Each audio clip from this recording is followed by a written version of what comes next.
Here we go. All right. Like we are all set. I'm just going to play this until everyone arrives. For now, let's go. So this is a traditional draft that I did last night on my Discord. We're just going to play out the last match. Hey, Duskin. Hey, Night Dark. How's it going? This is the rest of that draft from last night. I'm 2-0 with it right now. This is just a traditional draft. I got to get warmed up. We're going to do coaching today. I want to be at the top of my game. That means coffee and practice. But I don't remember my rank. I think I'm in the 60s right now. We'll see how much I decayed. So for number 1, we probably need to get 20 plus. We got to go plus 20 to hit number 1, and I'll push a bit. Yeah.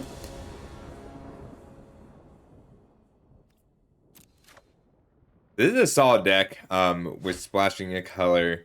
We've got Corruptions of Tawashi, and it takes a little bit for us to get going with this deck. But like, if I think only Night Dark was there for the whole thing. We with careful play, this deck is really hard to beat.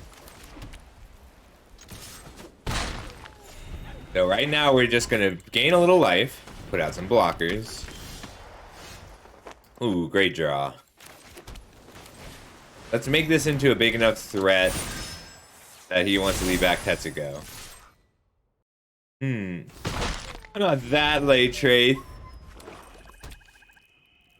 Yeah, I was very confident I would win that game, but nobody else was. Let's just make them do some trading. Because they probably block here with the Preening Champion and then double block with Tetsugo and the token, and that way Vanquish the Weak takes out the Tetsugo and I still gain the life. But if they do this wrong, well, so the correct way to do this is Preening Champion to Ichor Drinker and double block the other one. So okay with this. I want to outgain this Preening Champion, and I don't have to kill it unless they play a battle. That was a good match. Gonna save my cards for a bit. How's everything sound? How's my voice? How's the music? Ooh. Back-to-back Preening Champion is rough. Time's eliminated, then we got nothing to lose. Like, oh?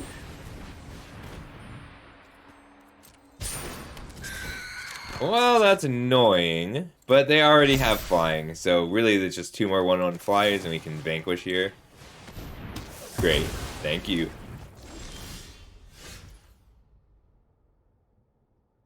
Good thing, Trace, what would you like built?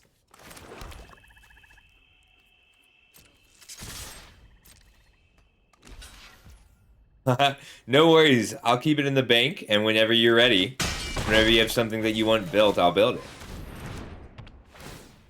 Finding time to play the corruption is tough, but once it's down, you'll probably win the game off of it. But I got you. You just let me know when you're ready, and we'll build it. Today's a great day for that.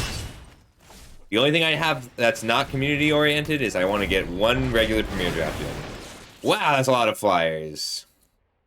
We're just going to grasp it and keep attacking. So... gotta keep hitting.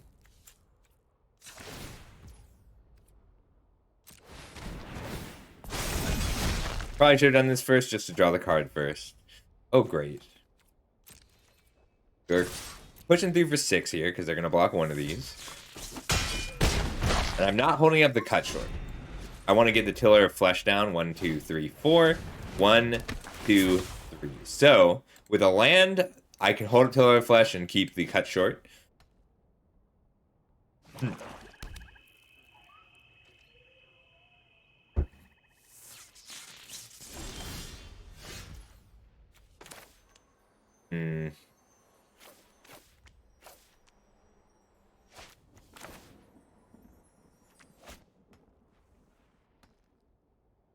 Let's see. I get to kill nothing and draw a card. Let's play out the Tiller. Looking to just cut something short so that I can get that kill. I want the incubate token so that I can get this corruption flipped Hmm. We'll have to think on that, but I think that's doable. Honestly, Trade, I really feel like that's the 5 color. What's your budget? It might be Prowess. Like, Prowess might be that deck. Hmm. I have to start grinding my threats into theirs. If I can just take out one of these 2 creatures, we'll be okay. Let's get out of Fear Jet. Fear Jet attacks and incentivizes a double block. Oof. Alright, they got the tokens. It's good to remember.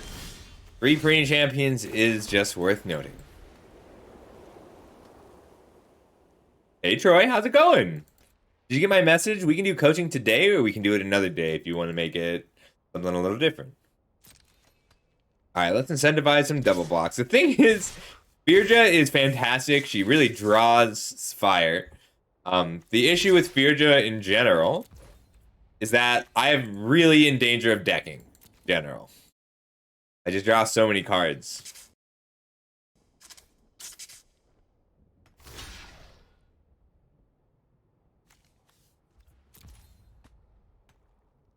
I think I'm just okay with hitting them for 6 here.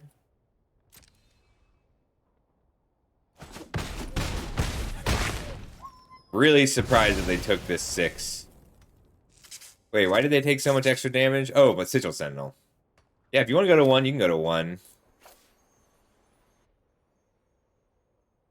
I think I just want to deploy enough that they can't reliably block. Especially if I can get this cut short off. That'll trigger the tiller. I can cut short tapping 3 creatures, and then draw a card on their turn, untap, flip the Sunblessed Guardian. They are at 1, 2, 3, 4, 5, 6, 7 blockers. 1, 2, 3, 4, 5, 6, 7, 8 attackers. So if I get to play this cut short, we'll have lethal. Hey, Alu, how's it going? So, a philosophical discussion.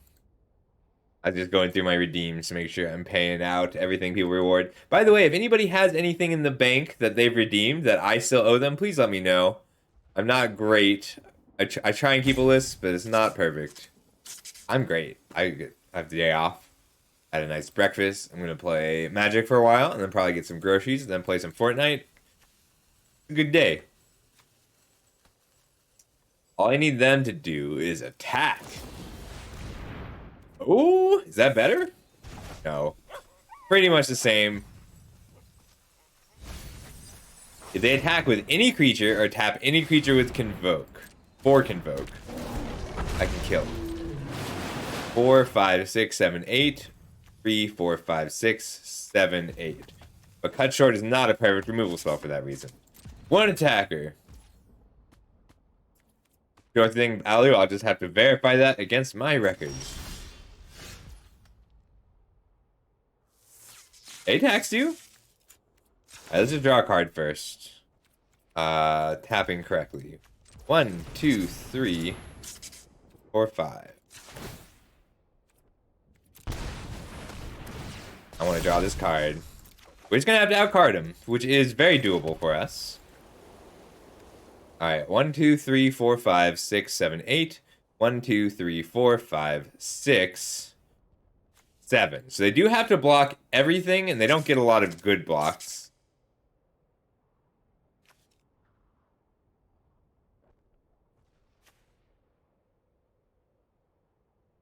You have to block everything, so how do you block? You have 1 double block to bank, so you can't let anything through. Hidetsugu and Kairi blocks here. Chump block the token. Block the Swordsworn Cavalier to trade. And I get to keep what? A 4/4? Wow, I don't have a good attack. Alright, no attacks. Fast turn.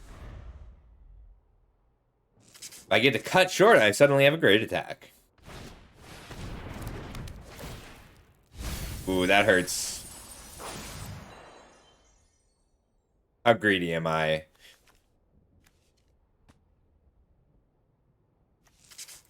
We're gonna go for the win. I'm gonna hope that they try and attack down this invasion of Amonkhet this turn, and then I get to kill them. So pitching the corruption, holding the corruption says I'm preparing for a long game. I think they're stable, and I'm gonna let them. I'm gonna just outgrind them. So, all right, we got there. Full control, just to make sure I'm actually tapping creatures. 1, 2, 3.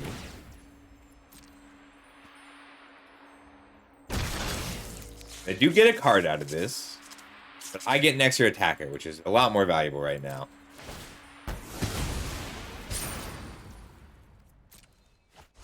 I get a free spell here, which is Atris. Love Atris.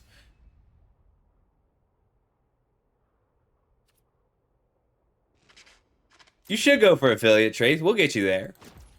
Keep posting to the channel, and I'll keep making an effort to show up and encourage other people too. Getting affiliate is one of the tougher steps. All right, 1, 2, 3, 4, 5, 6, 7. 1, 2, 3, 4, 5, 6, 7, 8. So let's see if they can deal with 2 of these. The incubate's nice here too.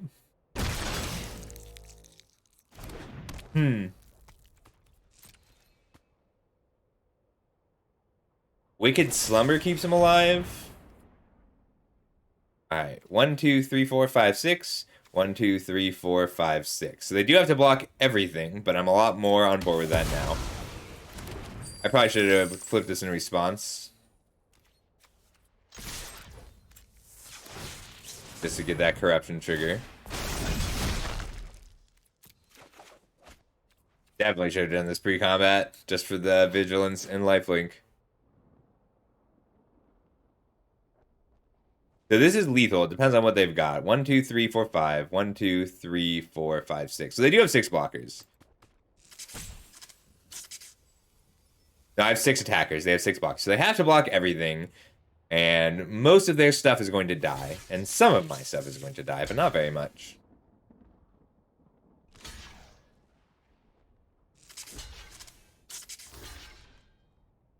Yeah, so they are currently ahead on cards. I can get there with corruptions because every incubate replaces itself. Yeah, no, I'm loving...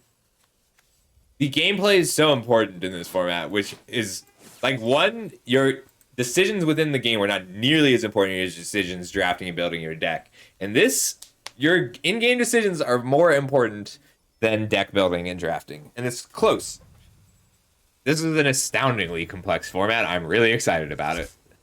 I think it's going to keep growing. We might get to the point where uncommons take over, but like this Tiller of Flesh is fantastic design because 4 mana 2/4, that's bad. 4 mana 2/4 that makes 1 token is playable. 4 mana 2/4 that makes 3 tokens is a bomb. All right. So we are way ahead on board. Their only out is an Invasion of Fiora, so I'm going to hold back Teza. Actually, what does Lazatep convert into? Hitotsugu. Most likely. Anything in my graveyard? Birja. In a graveyard. 1, 2, 3. But they have to attack it down. Alright. We'll pass. So they played this really nicely because they knew that they had to avoid killing this Ichor Drinker at all costs. Because that's my body that replaces itself. Someone's got a pump spell. Hey, XC. Nice! See, that is a good use of Zalfrin's Spellcraft, Shapecraft. Tetsuko, Shapecraft, flips target battle. I love the battles. Drift Limb, I want to Drift Limb. Da, da, da.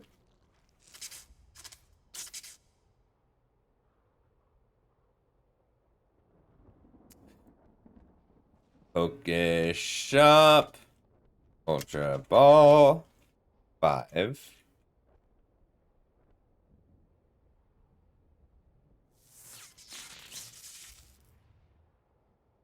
Drift Bloom's worth an Ultra Ball. It's one of my favorite. Ha! What a loser. What a loser. They got the old Art of Firja. How are they expect to win through that? Alright, so then an effective 5 life with 2 blockers. 1, 2. Oh, let's put it on the bottom. They are alive, because they can block these two. All right, block, block, take 4, go to 3. Beardra lives, Oracle lives. So they net, well, they net nothing, but they might kill the Ichor Drinker, which means I might get to draw a card. But I'd rather just flip this, because that is an additional source of lethal damage. But they're still in this game. Like, I am not... I don't have this locked. I need to hit another Realm Breaker's Grasp or a removal spell here. Let's deal with the Fearja. Next turn. We'll get him next turn. If I swing out, they get to eat my Tiller of Flesh, and I get to draw a card on their end step. Not quite worth it. If I had played the Taser last turn, I think I would have had lethal. But I was playing around full targets instead of single targets. I'll probably just fail conversion here anyway, unless they tap out. If they tap out, I won't. I need the removal spell more than the Taser. 1, 2, 3 blockers. 1, 2, 3 blocked. Hit for 5. So they need another blocker or another removal spell. Alright, 1, 2, 3 blockers for the 1, 2, 3 largest creatures, hitting for 5 exactly.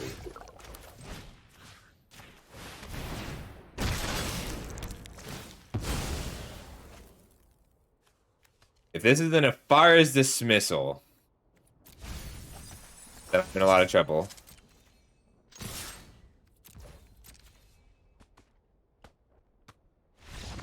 It's not!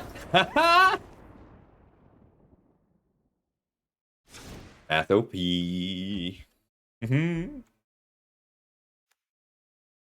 Oh, Pokegift! That's sweet. Okay, what do I want? So the way I drafted this deck is I've got Stasis Field, Cryptomancer, and Disturbing Conversion, and Render Inert.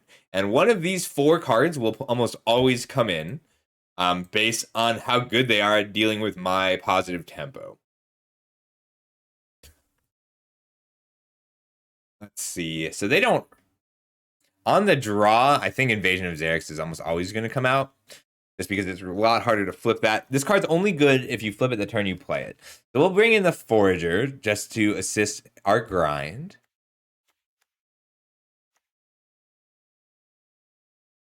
And then that's where the other card coming in matters. They have some scary stuff. I'll bring in the Stasis Field. Yeah.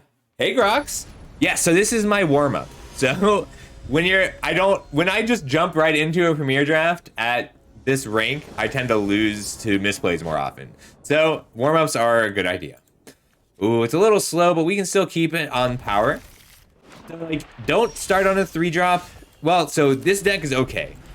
Sigil Sentinel is a good 3-drop to start on, but like if your first 3-drop is the Pest Summoner, the 3-mana 2/2, that's not great, because it's a great card, but it doesn't stabilize you in any way. Card just efficient. Just discard a card, draw a card, solid. But we have a nice protector in our Sigil Sentinel. This is just a good curve. I need another black source to play Fearja. Yep, this is best of 3 draft.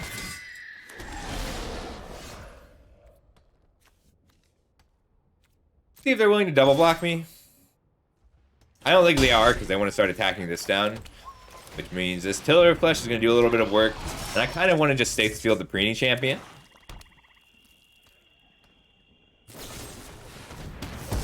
I've been derided.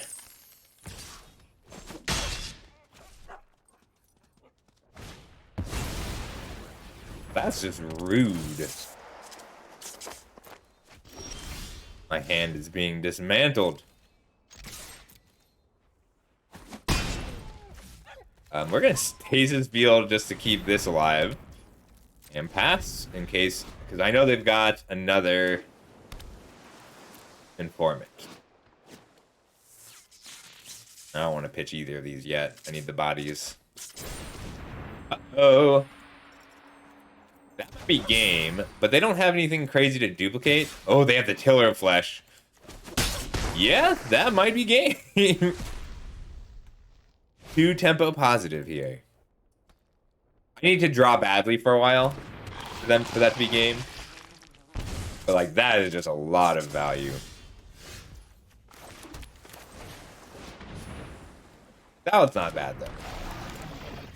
That is a good chunk of value. We get the 3/3 right away. We can put out Teza, and then when it dies, I'll get 2 saplings instead of just 1. And it does transform into a Phyrexian, which makes Phyrexian sapling. The things that give Phyrexians +1/+1 grow off of it. No block. We'll take this 4. I'll double block once I can get Teza down. That is another problem. Lots of big problems today. Like I'm going to take this 5, and then I can Realm Breakers grasp it. If I had the black source instead of the blue source, I could put out Feardra this turn and play both of these next turn. Have a pretty good shot. We'll get Teza down.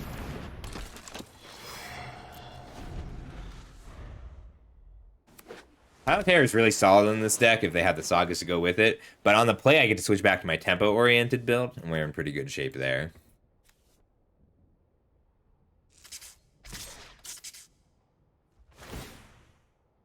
Yeah. So this is a solid 3-turn clock they've got coming in. But I can get stable with a Realm with this Realm Breaker's Grasp and a Feardra. That's a problem. As much as I'd like to disable this Strobe Knight, the Tidal Terror just represents very immediate lethal damage. So the tempo is really important in this format. So 3 colors is viable in 2 circumstances. And the first is a deck that's good at stalling. Some decks just last to the late game, like this one. And then the second one is green decks. Green decks are really good for running that 3rd color, but it's not free. You don't get free 3-color decks. You have to just think. You have to think about how things are oriented and when you want to play things. So they don't have another spell, because if they had any other spell, they would have played it immediately to run this. So they might have a counter spell. Need an answer for this Strobe Knight though. If I swing out 4/4 to 3/3, 3/3 to 1/1, not quite good enough.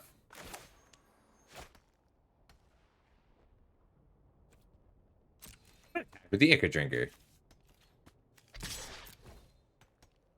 I think they know that I want it dead.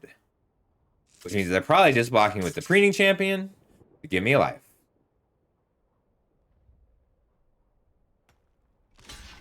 Ah. Alright. Hey, Adam. This song is by Cake, and yeah, they were. This is from the same album Comfort Eagle was on.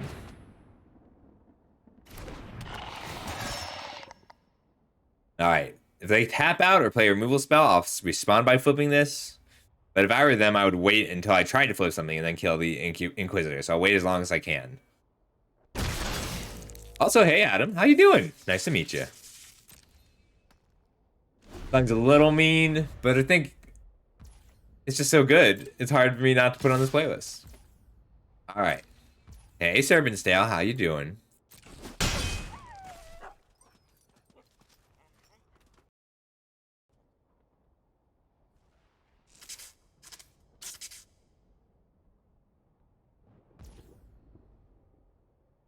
A good day. What a nice day today is.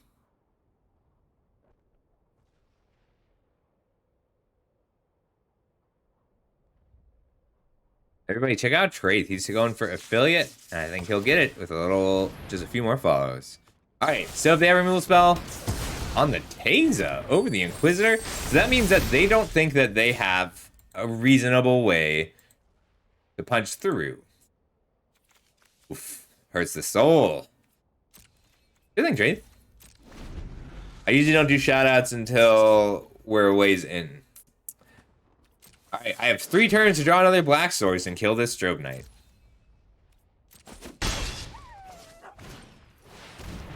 Right, one turn to draw a black source and kill this Strobe Knight.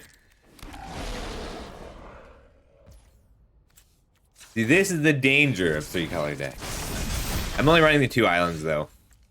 Ooh, what a kick in the pants. Oops, oops, oops. I was just trying to concede and I closed the game. So, give me just a moment. And hopefully they don't just think I'm roping.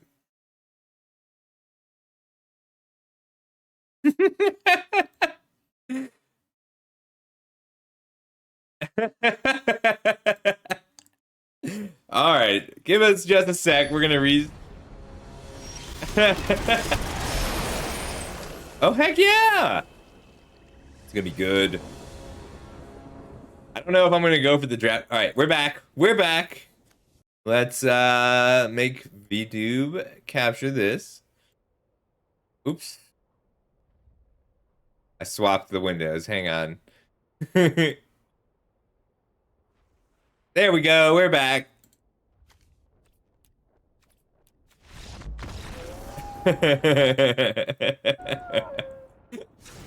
Game 3. So we're gonna go back to a more aggressive tempo-oriented deck. With these invasions of Xerix, losing out on Teza and the Halo Forger, because those both lend themselves to a more late game plan. We'll come down 1 corruption for 1 knight. So I need to get in. Ooh, do I just come out of both corruptions? I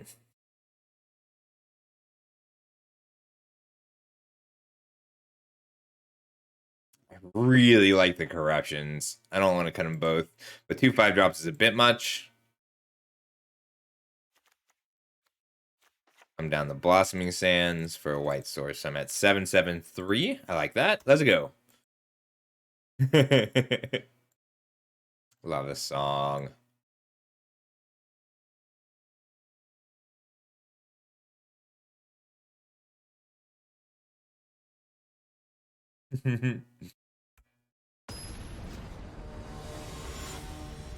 You know Trick? That's cool.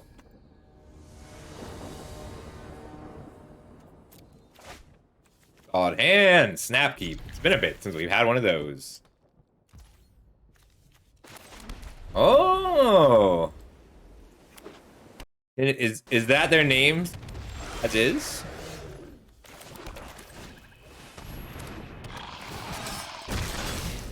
We can put down the counter here to make this attack a little bit easier, or we can just vanquish.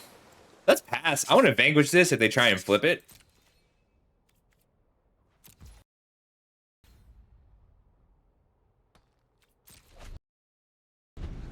Shout. I like shouting out my opponent so people can see from the other end of things.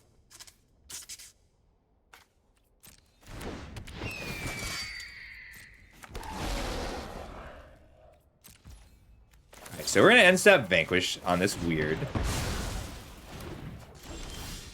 Didn't draw the land, unfortunately.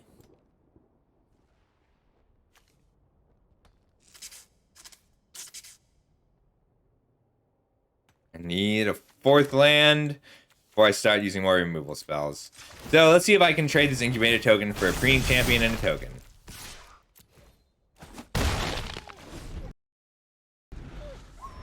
I see.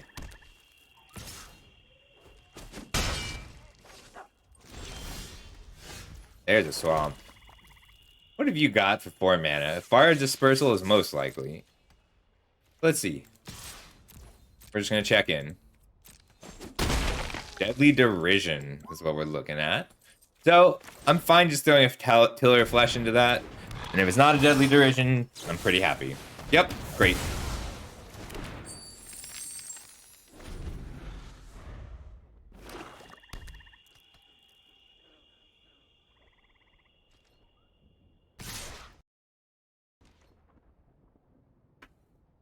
No blocks. Iritsugu? Ah, just some card draw. Could still be Hitotsugu. With these preeny champions. Yeah, Twitch is cool like that.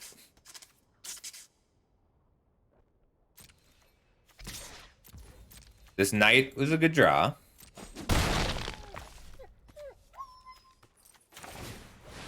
They can take my Tiller of Flesh or a Captive Weird, but it's probably just going to be the Tiller of Flesh. I'm going to look if it's an invasion of Amonkhet.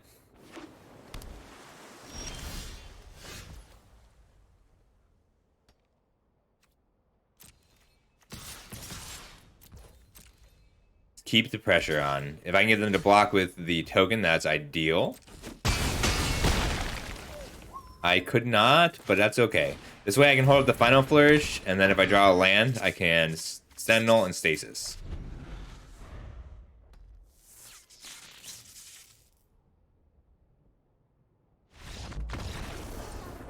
Looks like he didn't have anything. All right. I like Ammonite. Yeah, so Fungi, if you want to play, it's just an extension. It's pretty fun. You just type exclamation point Pokestart. All right, so there's our 3-0. Let's go ahead and start our first rank draft of the day. So if you're just joining us, I do have, we're 61. So we got to rise up 60 ranks, which doable. Probably 14-2 or better. We probably have to go 21-3 or better. So that's what we'll climb for today. Let me check my packs. Oh, heck yeah, Chespin's a good one. All right. So I might have to crack some Brothers War packs. Oh, I have 62 Neon Dynasty. And we're down to 2 Mythics. Traith, did you want me to build that deck before I got started? Hey, Hatter. How much time do you have, Traith? Because if you have time, I'm going to draft first, but otherwise we'll do that deck first. Great. You got till 6. All right, let's do a draft first, and then we will do Traith's deck design. No, because I have coaching to do. All right, we'll do the deck design first. Yeah, Funky. It goes across every streamer who has the extension. All right, so Traith had to redeem. He wants something that's good against mono white and playable against everything else, which is a redeem I'm pretty grateful for because I think that is prowess. I think red-white protective prowess is the deck to beat mono white. And with Monastery Mentors. And the thing is, you give up some game against Grixis. So we're going to build a quick standard deck. I might not do the whole of the play, but I'll be playing it for a little bit. So, look, you can beat mono white or you can beat everything else. That's what we've got here. I was going to be Mardu, though. Mardu Prowess. So we are still black-red, but I can do a red-white. Well, okay, so Traith, is your redeem. Do you want to do a more aggressive build or something mid-range? Because mid-range Mardu, I think, is the best deck for mono-white. Red-white aggro is probably stronger in general. So we can lean red-white aggressive. All right, let's do a Mardu mid-range. This song is so good. Really like Remy Wolf. All right. I was talking to Dai today, and it's like, okay, I think I'm really into pop-hop. I like pop-hop. I don't know if that's a genre. The trick with Mardu is a lot of the white removal spells, like the cheaper white removal spells, like Lay Down Arms, exclude you from being able to kill them dead. And a good mid-range deck needs to be something that can switch gears to put enough pressure on to kill the control decks, or become a control deck against the aggro decks. That's what a mid-range deck does best, and that's switch gears. And that's why Grixis is so strong right now, because Blood Tithe Harvesters and Corpse Connoisseurs generate card advantage, deal with threats, and attack. And that's the trick, is we got to be attacking. So we're going to lean into our prowess cards, and that's Monastery Mentor, Gaia, Henry Spell Spear, and to a lesser extent the Swift Spear. We can also do Jeskai Prowess. Oh, you can? That might have just been a day one problem. So you can declare battles. You can't. I was having issues before where if I declared lands, it would show me battles instead of lands. But that was day one. All right, very nice. Looks like that's up to speed. All right, so like we can do a more aggressive red-white build using Homestead Courage. Because 2 casts of prowess is really nice with the Mentor. But what I want to look at is Convoke and Protection spells. So let's take a look at Convoke. Here we go. Prowess removal. And Stoke the Flames is how we switch gears. The other... So we're going to be curving out at 4 for the most part, because our late game spells are going to be Archangel Wraths. And the trick to beating mono white is Destroy Evil. I guess Destroy is a bad word for that. Banishing Slash is something I want to look at, because Banishing Slash, if we can get the artifacts and enchantments for it, get a lot better. Got Lauren of the Third Path and Destroy Evil. Maybe Cathar Commando, but I think we want things that make tokens.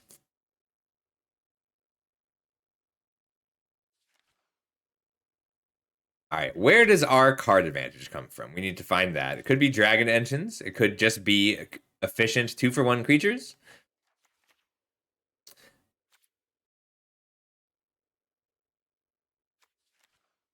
Which path?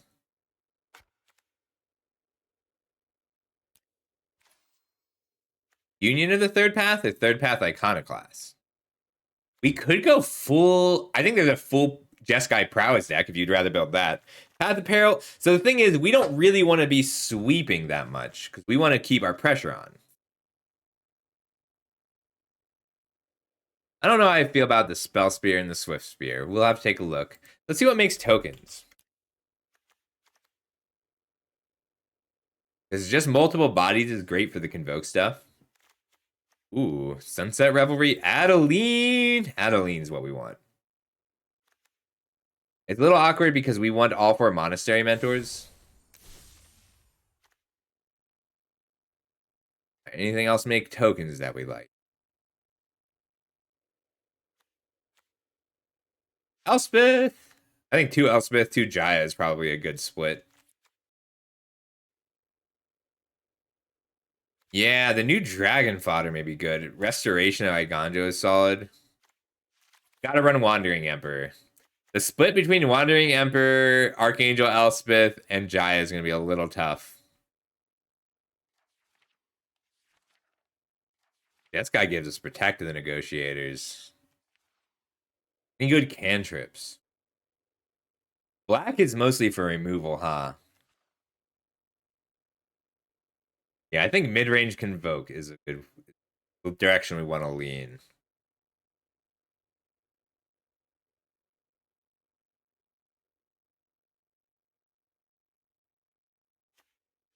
You like the Rouse Reinforcements. Is it better? So the nice thing, so Rouse Reinforcements and Resolute Reinforcements essentially do the same thing for us.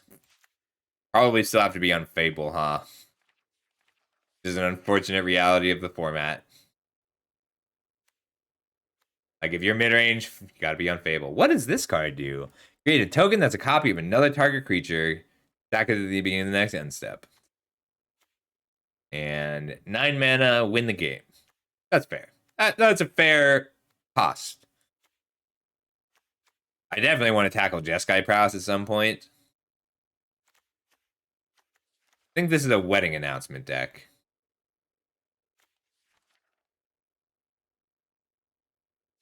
Maybe a Mondrak deck, too. All right, really quick, let's see what we get for being Mardu. This is the only Mardu card that matters. What do you do? Proxa and Kunaros. 6 mana, 6/6, Vigilance, Menace, and Lifelink. You can escape something. That's pretty cool. We might do... Hey, Lemonade.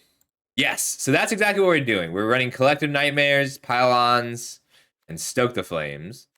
We're going to go ahead and skip that because we want Archangel Wrath to be what we curve out into.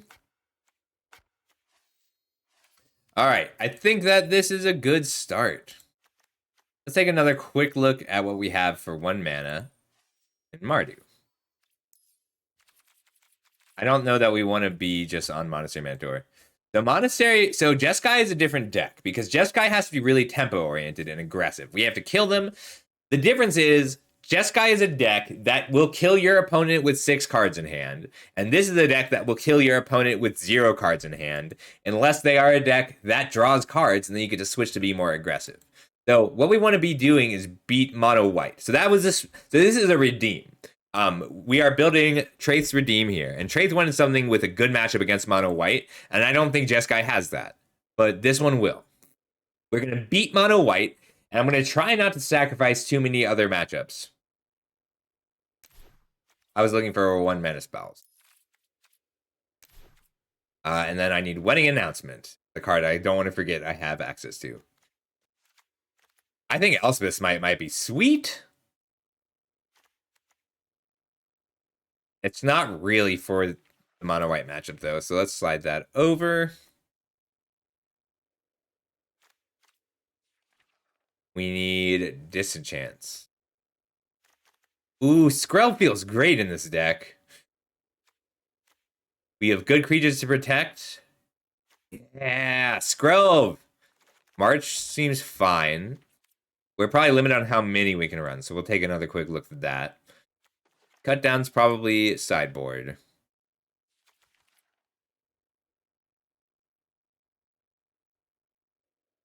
Any other 1-drops we're looking for?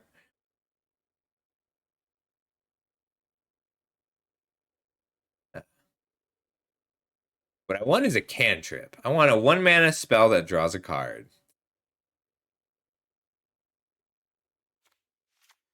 Yeah, we'll build the sideboard last. Strangle's probably a good addition. Hitting Planeswalkers is always so good off Strangle.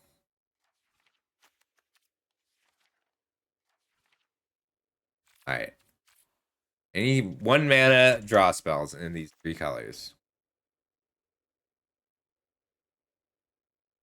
Not really. Not that trigger the prowess.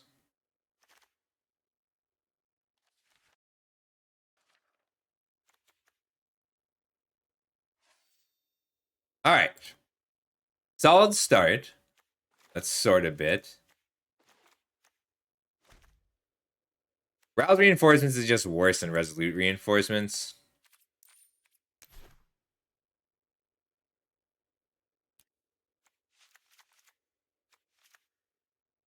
Alright, I want Token Makers at 2 CMC.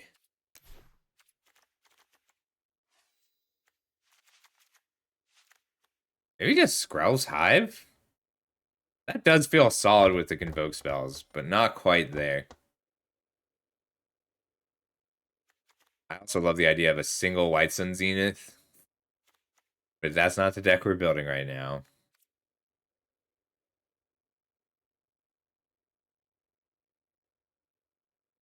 Resolute Reinforcements is just a little bit too much of a liability right now.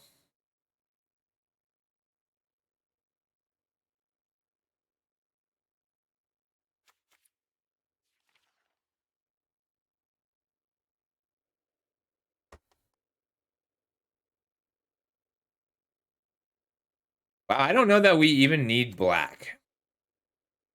Black gives us Pile On, Collective Nightmare, Blood Tithe Harvester. Are we just red-white?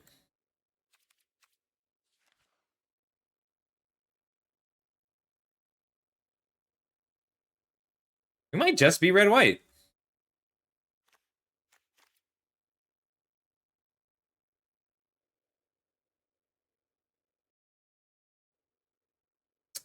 Well, if you're okay with that,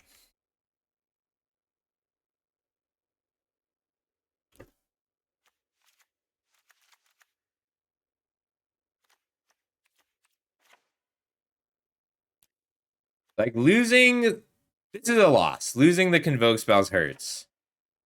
But really, you just want to get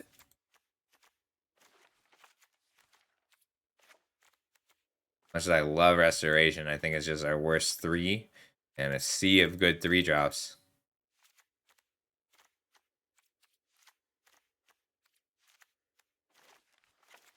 This feels right.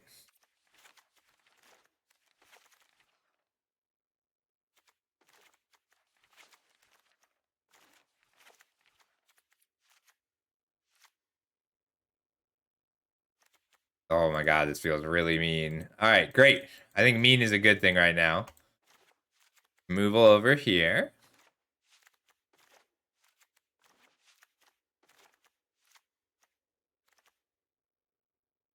Love decks that get to curve out into planeswalkers.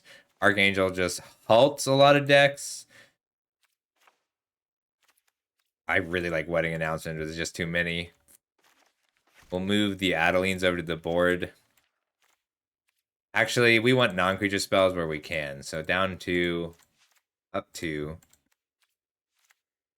I love Monastery Mentor into Jaya. This is tough. We'll come down 1 Elspeth and a little bit of our removal. 2 ossifications.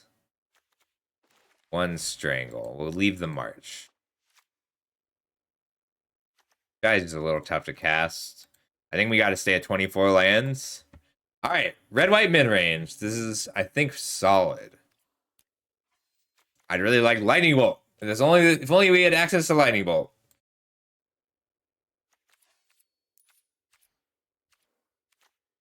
All right, so if you've only got Mythic wild cards, Traith, this should be pretty easy to craft, and you can swap out Archangels for these 4 Planeswalkers. If you end up running 4 copies of the Wandering Emperor, that's okay. I feel like we want 1 more 2-mana threat.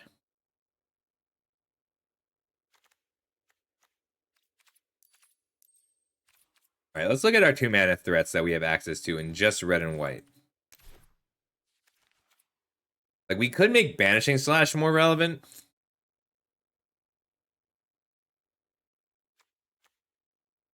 Faded Ambassador is close. So close. Just creatures only. Or Planeswalker.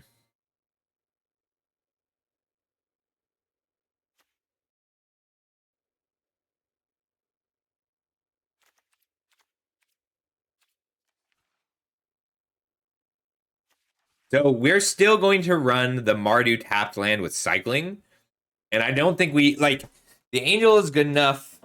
Oh, there's a new Angel. Forgot about the new Angel.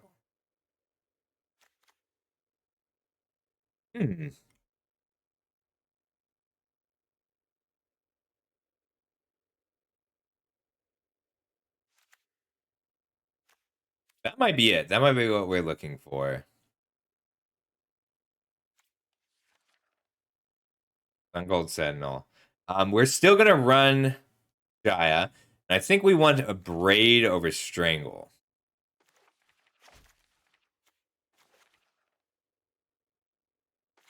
Take out the mono white bank bust. Phoenix? If we ran battles, I'd be very interested in the Phoenix. We can't cast Stoke with Bloodthirsty Adversary. Tragic.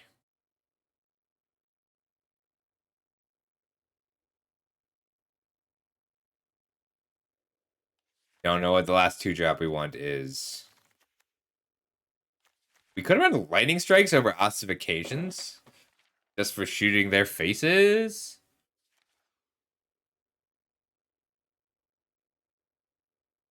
No, I think we're at the right mix of removal right now.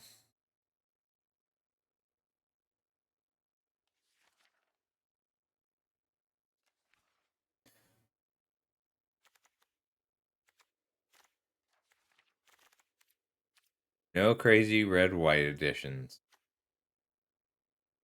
Alright. We're going to come down 1 Fable for 1 Sun Gold Sentinel. Just to even things out a little bit on our curve.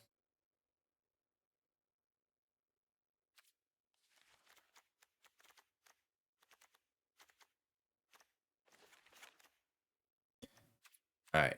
Craft all.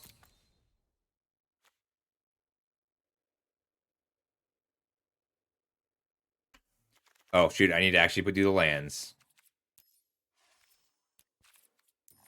There are no lands that cost 2 mana. You want to replace Archangel of Wrath? There's a few good options. There's here, I'll pull it up in just a second. We need our living lands. And we need our Mardu lands. We don't have Mardu lands. I don't know why I thought we had Mardu lands. I'm too used to playing Ikoria.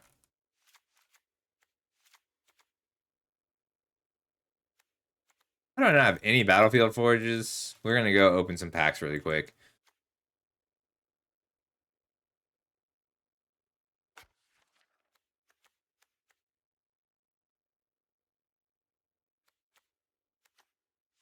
Run 2 Haunted Ridges.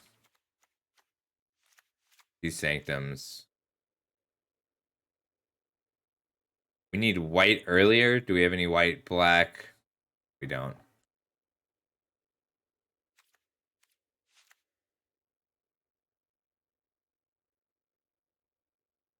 Yeah, I like this. Do you have any living lands? Mirrex. I want 1 Mirrex. Maybe 2 Mirrex? Okay, I actually like that.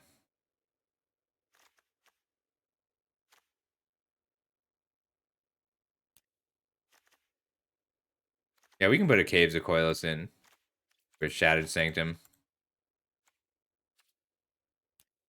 We only have this card, and this card's fine at 5 mana. 1, 2, 3, 4, 5, 6 black sources.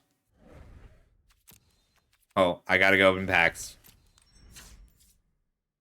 20 Brothers War packs should do it just fine.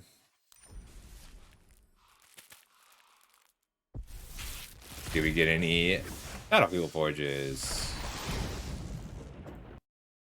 Don't be sorry. That's why I have these packs trade. I just open them when I need cards. Doesn't happen too often. But that's why we redeem. The whole point of this is that people can use my wild cards to build decks so that you can make sure it works before you have to spend wild cards on it. There's no other way to do that. It's so hard to test a deck before you commit cards to it.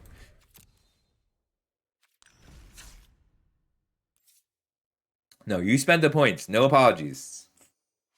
I demand you rescind your apology. Let's play. 1 game. Sorry, I normally would do more than that, but I want to get into the draft before people who redeemed coaching arrive. Which my list today is Alva, Troy, Quebec, Imperial Lion, and Night Dark. All have coaching in the bank. So if you want those after this first draft, we will do that. Ooh, I really want both of our colors, but the 2 Resolute Reinforcements might be enough on the draw. We're gonna throw it back. It's an awkward hand, but it's still a keep. Put back the Archangel. Start making some bodies.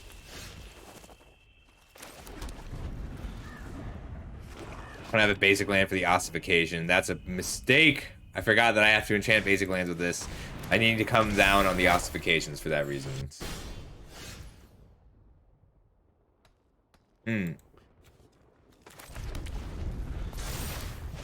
Not having ossification hurts.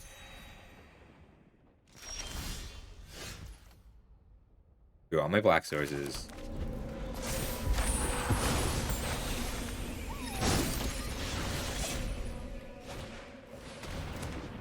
Sure. Well, I can't cast Elspeth this turn, but I can cast Fable. White, white, red, red. So I have 4 red sources, 3 white. 3 red sources, 3 white sources right now.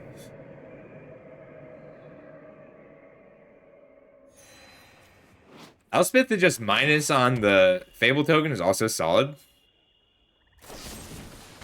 That's rude. But it's okay, we have our Fable.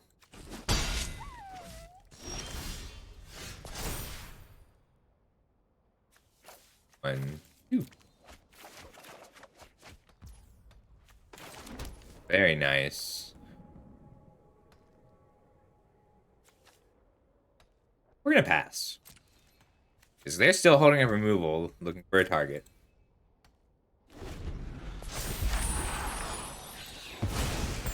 So against this deck, we are just another mid-range deck. We can't get in underneath the 8 life they just gained.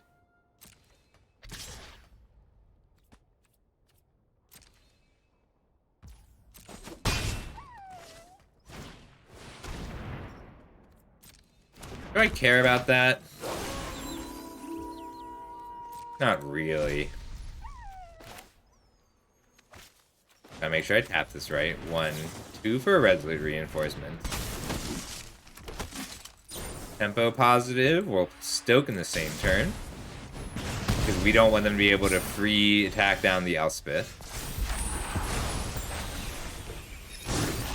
This way I get to hold up a Destroy Evil.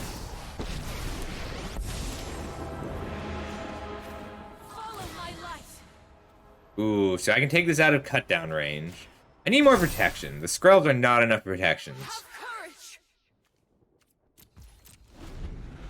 We'll leave back blockers for Elspeth. Jump, block, throw evil if I have to.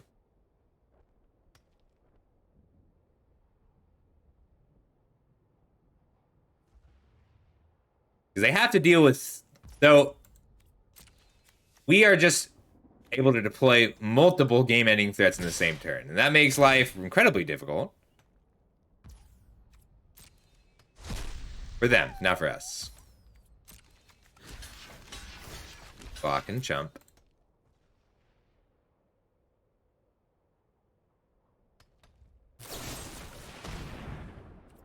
That's rude. Why didn't you do that before combat? But you're blocked.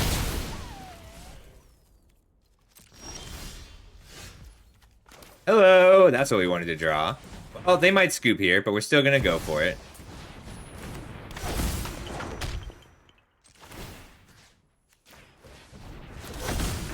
No cut down. Draw a target enchantment, make 2 mentors.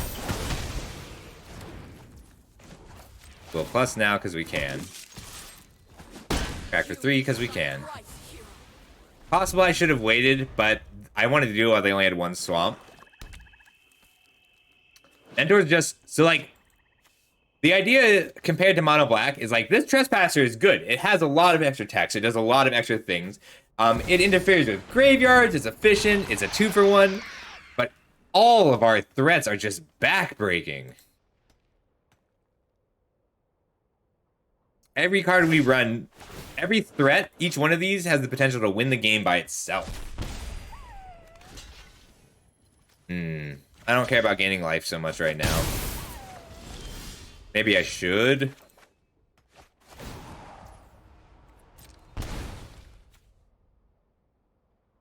Yeah, I probably do care about gaining life. At least until I can get a,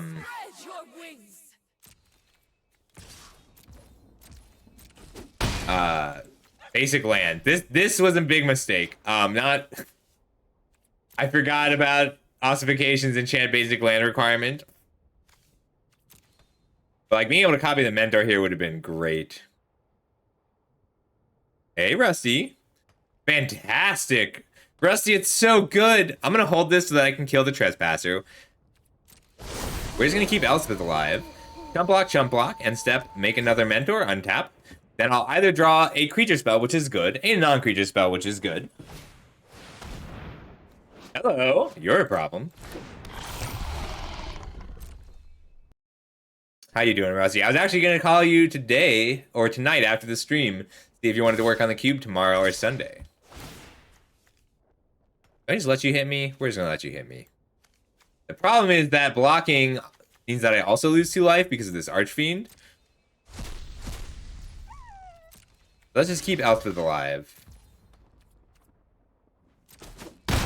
Alright, so the trick with Fable is if you make the copy on their end step, it doesn't die until your turn, which means I have a turn cycle to kill this Archfiend.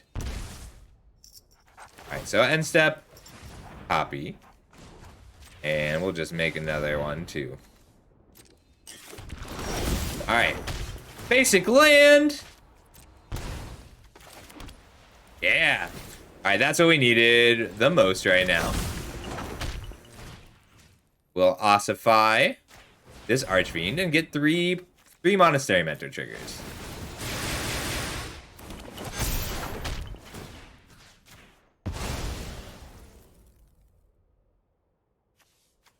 Five, 11, 12, 13, 14 puts them to 10. With 3 blockers up. They don't have any targets here. I'm just making sure I don't die to this Sheoldred.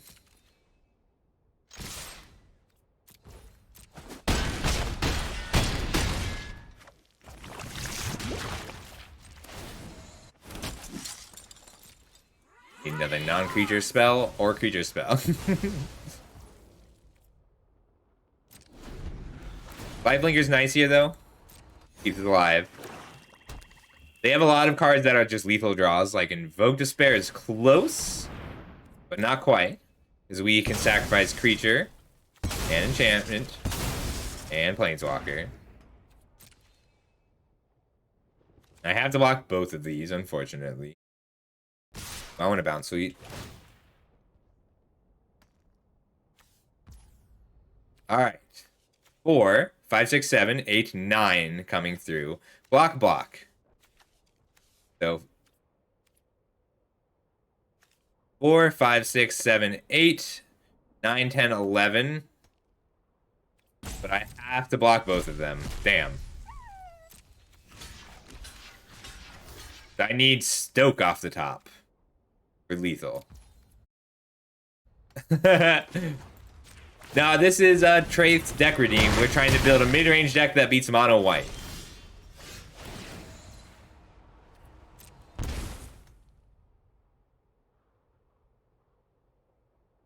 Alright, 4, 5, 6, 7, 8, 9, 10, 11. We're one short, which means I have to leave back a blocker for this Graveyard Glutton. But we're just going to hit the shoulder because we can.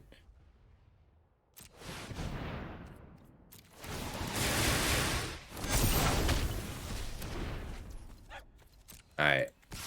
5, 6, 7, 8, 9 with an emergency blocker in case they have another removal spell.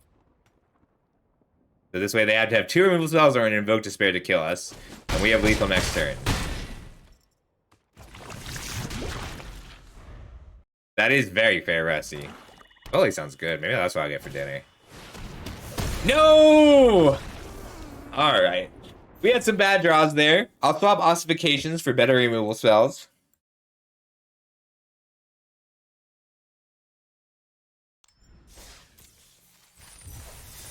I like it, though. I feel like it's there. I thought we had it. I really did. Alright, let's do that draft. Let me just make this quick swap. Alright, back to drafting.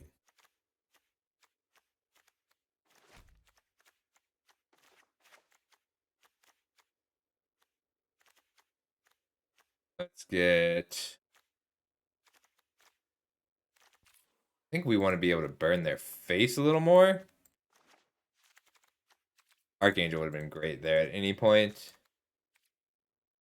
Destroy Evil or another March. We'll do Destroy Evil because it's just so good against... Actually, they're both really good against mono white.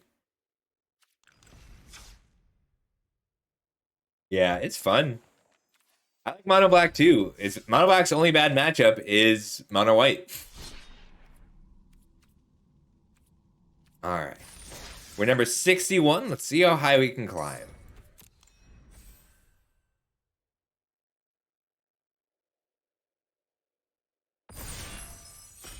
Here we go.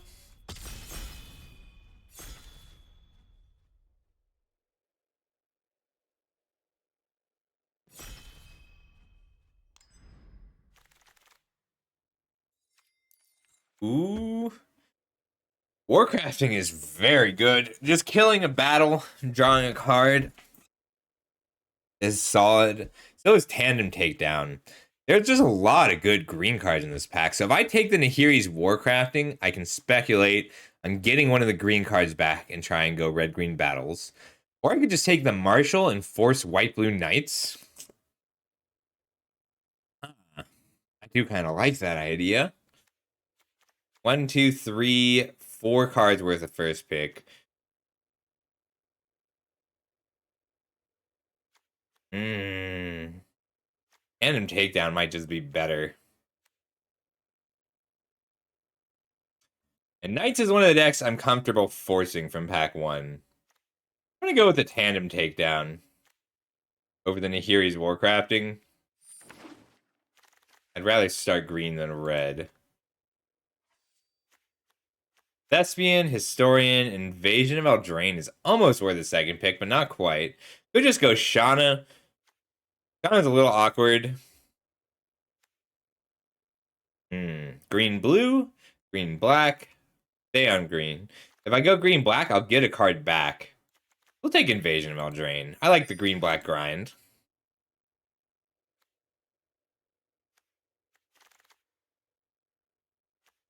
Ooh, I love the Knight Errant.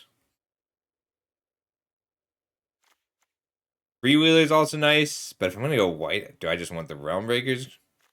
I'm gonna take the Knight, because I might table that Night Lord from pack 1, and I'm willing to splash it.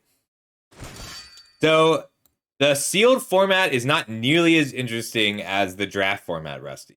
So, like, having access to 6 random battles means that battles are just a part of your deck, period. Whereas getting to decide that is much more interesting. Leaning into Convoke, leaning into Incubate, leaning into battles is so much more interesting. So this is a really open first 3 picks. These are 3 cards that are very powerful in their respective archetypes and not very good otherwise. Draft makes the set significantly more interesting. I think it makes it like the sealed. There's just so many bombs. Like in sealed, your bombs aren't cards like Knight Errant. Your bombs are cards like Invasion of Zendikar that you play whatever you have. Ooh, Renata. So there were a lot of good white cards that I think I'll get back around. And this is a pretty weak pack overall. This card is solid if you're ramp. This card is solid if you're just trying to mill them. Milling people out is a thing, but it's not easy. So we're just gonna take Renata because she's really strong. I'd love to see this Cryptomancer come back around. But I probably won't. This is pretty late. I'm not gonna table anything crazy. And I'm either gonna be green-white or green-black. No, it doesn't, because the power level is so high. Hey, Plastic! Hello. Yeah, you are. So like this card is really good. It ends up drawing you 2 cards on your 4/4, but that's not like win the game, Bob. Like cards like Galta are answerable. The removal is good enough that you can kill the stuff. Ooh. We're gonna go with Invasion of Moog and lean into the counter theme. Card's really good in this style of deck. We need the commies and 2-drops in general. I'd love to see this Gloomfang Mauler again. This is a really good example. So like this card is great in the mill deck. This card is great in a tempo-oriented token deck. This card is great in the battle deck. This card is great in the backup deck. This card is great in the black-green control deck. This card is great in blue-black grindy battles. So even though these cards are all weak in a vacuum, every single one of them has a strong, dedicated home. Every card in this pack is a card I would be happy to play in at least one of the decks. That's brilliant to me. Cube feels we got so many cube cards. Like this set feels like a cube set. Drafting this set is a lot like drafting cube. Like this is a rare and it's fine. Suddenly there's lots of red cards, a few blue cards. This card is actually pretty good in a Naya counters deck. It's just a matter of how good are you at putting counters on your creatures. Pyretic Prankster is also fine. But I think we're looking to be more of a backup deck. Phoenix is probably still better. We'll take the Phoenix. It's a cheap flyer. And at this point, it might be red-green with a white splash, and both of these cards are fine as a splash. 2-mana 2/2 flyers are just good in this format. Incubate is really well designed. I think they nailed it. Ooh, Valduk. Valduk, Rotten Tail. Looks like we have found the right lane. Because black is missing. I could try and get that pick 9 Knight. So if I get that Night Lord next, I want either Valduk or Sigil Sentinel. Like, there are enough good equipment that Valduk's fine in this format. Beamtown Beatstick is a really good example. This card's also fantastic in general.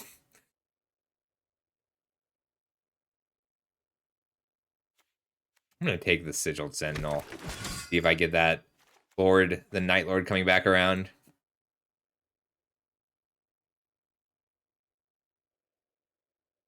So what I did here, I did not necessarily take the best card out of the pack, and I'm in a bunch of different decks. But what we're gonna do, oh, Noman Hogger's awesome. But what we're gonna do is we're gonna learn a lot from pick 9. SRAM is in here. That's cool. Ooh. There's no good green stuff. Sculpt to Perfection I found to be just fantastic in the Phyrexian deck. I regret passing that Valduk. I'm gonna take the Sculpt to Perfection. A pick 8 Sculpt to Perfection means that no one else is in that deck. Okay, that's not what I expected to see. This tells me that Knight is open, but I really don't want to. It's just too late. I'm gonna take the Cosmic Hunger. We're gonna be Junk Phyrexians. Yeah, I like that. I like the Legend sheet. I know that's controversial, but I think it's great. All right, looks like we're Junk Phyrexians. Sorry, Abzan Phyrexians is what we're leaning into. Means Ichor Drinker versus Shauna. Shauna's just good though. Shauna's good in the Phyrexian deck, because on turn 2 she's fantastic. And right now, black is a splash color. Red is on the chopping block. So this is my chopping block. Everything else we are running. And then we may be running red or we may be running black based on what we could. I know! I love it, Rusty. It's so cool. Hey, Lala. Tabling Cosmic Hunger is wild. That's really weird. Like, if you can't... Whoa! All right. Well, we definitely found the open lane. Tabling your better pacifisms. Nice. All right. Good start.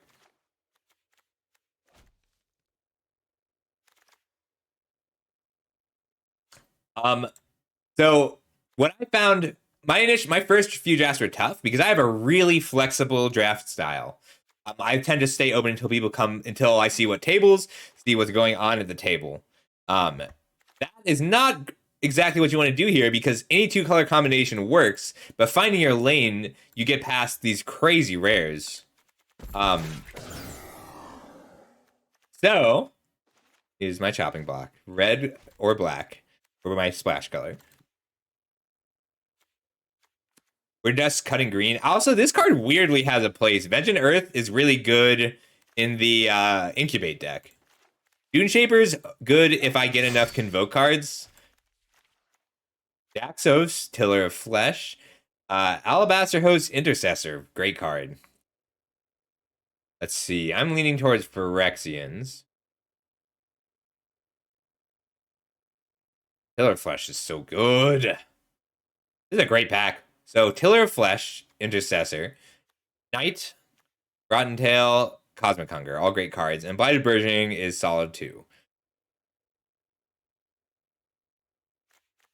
Omnath doesn't do anything when he comes down. I am a coward. I'm sorry, Lala. I might just take the Cosmic Hunger. That's sort of where I'm leaning. I'd love to see this Invasion of Eldraine again. Invasion of Eldraine is a great card with diminishing returns.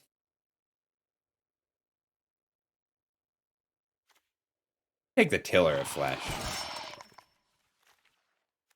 Hello. All right, so Pelucano says, let's just be green-white. Which means I'd like to see this Arachnoid adaptation come back around. Pelucranos is strong enough to be worth going down to 2 colors for. I'd love to see Sunder. Sailback is really good. Sailback is a throwback to the card that Rusty once beat me with at the finals of a PPTQ because I was convinced it had reach. Ooh, now this is a card worth splashing for. Invasion of Old Growth is just good. I kind of want to just take this, even if it's my only red card. Is that too greedy? Talking about the real days. Exactly what we're doing. Card's just fantastic, though.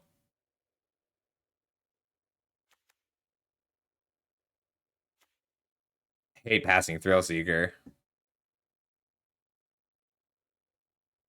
You did? Ooh, I didn't see that. I'll take a look though. I take the invasion. I'm more likely to be black. Portent Tracker is really good for us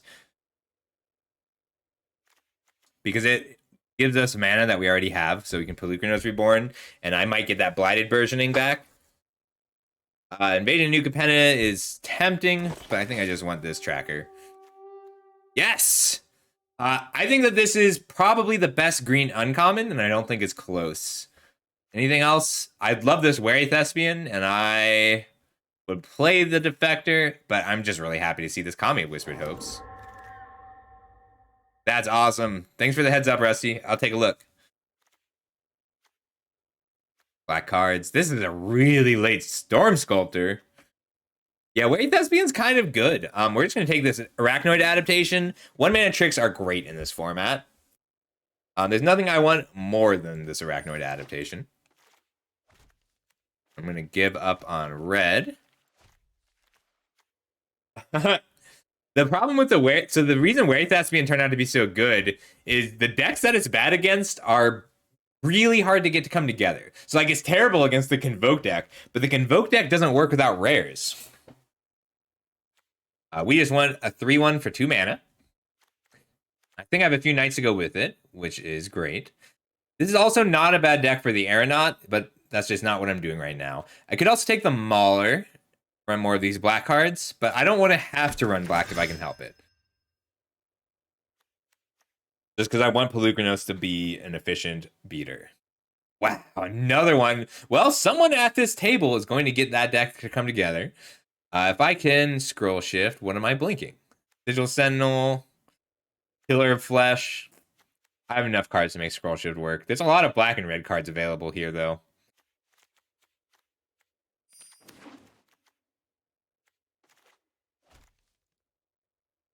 Hey, Quebec. If you want to do coaching after this draft, we can.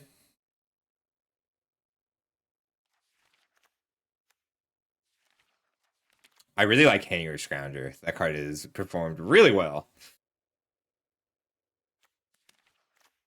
I want tokens. I want counters. Ooh, Rotten Tail versus Invasion of Eldraine versus Daxos.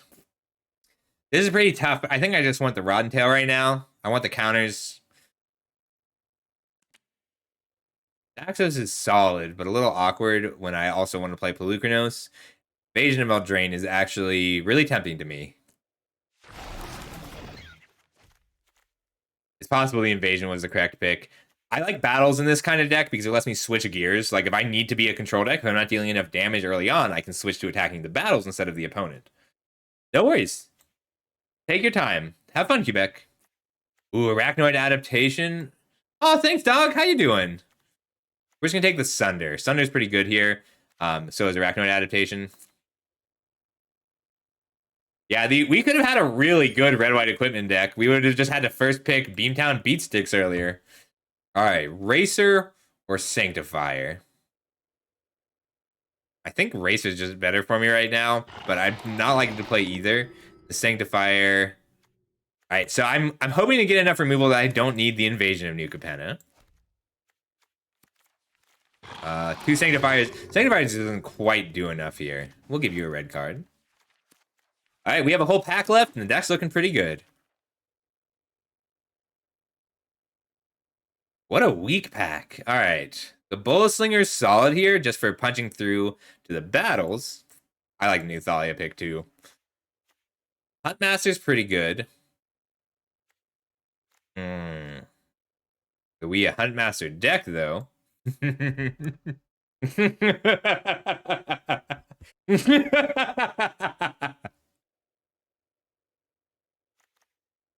So hard for me not to just snap up every Wrath I see. I think I just want the Arachnoid adaptation, though, to keep pressure on.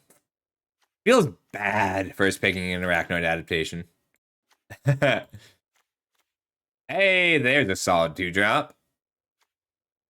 What I want is Invasion of Zendikar. So somebody took the battle out of this pack, which is also a rare. But we just want the Streetwise Negotiator. I'd love to see another Kami of Whispered Hopes, or some better black fixing, or some more removal. So -4 is 23. So currently this is the deck. I'm looking to upgrade a few of my creatures, like the Sanctifier, just to get more synergy. Kami of Whispered Hopes and Renata is a slightly disgusting combo. Aw, thanks, Wraith. Oh, wow. All right, in real life, you take this card. In this deck, I think I just want the Seraph to have a flyer who flips. Earth passing a Ragavan. Someone's going to be really happy to get him because this card is not beatable on turn 1. There was just pivoting into red for a Ragavan. We're just going to take the Seraph. All right, great. We get to replace this Sanctifier.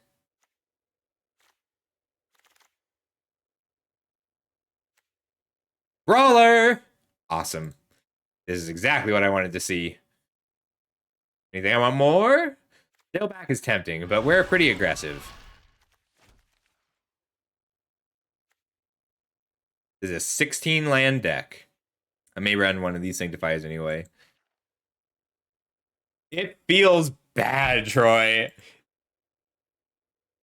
We're a really aggressive deck, so I need the Kite Sail to punch through.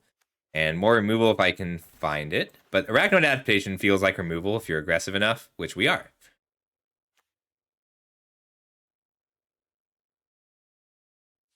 I don't like the Lifelinker. I don't think it does nearly enough in this format. Like, it's a fine card,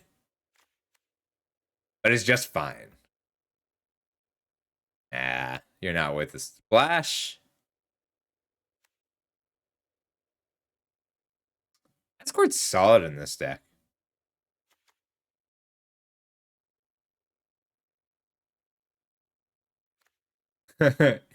Hopper Hoof Crusher.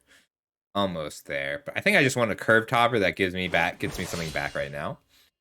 The Lifelinker doesn't do enough in this format. This format is not aggressive enough for that card to be strong. But this Invasion is a card I'm really happy to see. This trigger on battles. Has to be creature cards. Okay.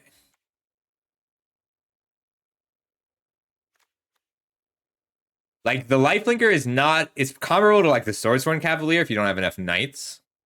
But, like, it's just... There are so many creatures that just defeat it compared to other formats. Oh! This, I think, is the best 2-drop.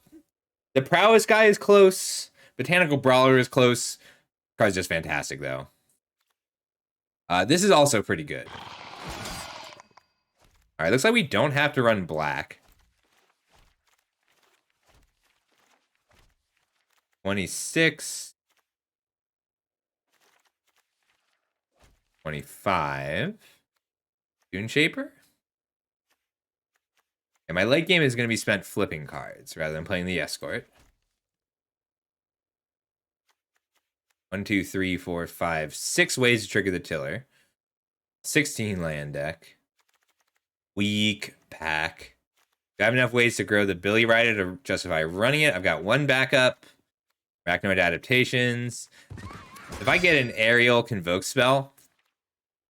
Bullet Slinger's just gotten a lot better in this deck. Might cut the Tiller of Flesh. Try and curve out. Or cut.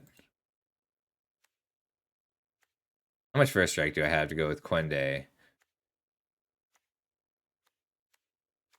think it's just the 3-1 for 2.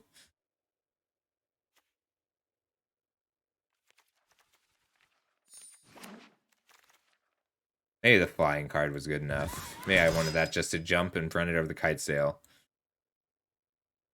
Oh, shoot. Sorry, Hatter. It's called Dancing the Night Away. Dancing through... Here, I'll link it.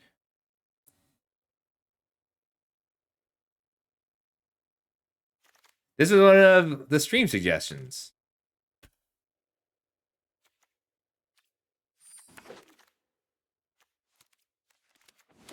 Sorry, I don't have that set up on purpose, Lala. because there's no music playing right now. And if you go to the VOD, you will see that there is in fact no music playing at all.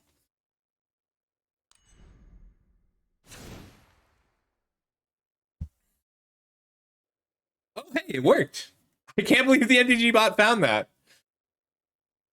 So we're very aggressive looking to curve out. So I'm looking to run 16 lands. Here's how I punch through.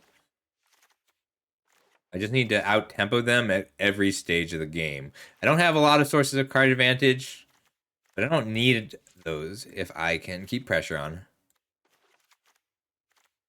Scroll Shift is a maybe. Scroll Shift is mostly for, let's see, Bola Slinger, protection. I actually like this Invasion of Belanon a lot. This is usually going to be more of a 5-drop.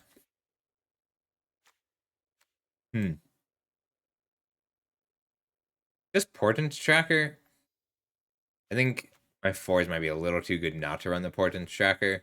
But I didn't get anything that really combos with it. All right, we'll cut the Portent Tracker. One more cut.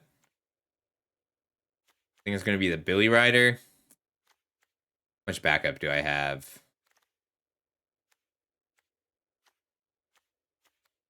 Billy Rider's solid if you can grow it. It's hard to grow.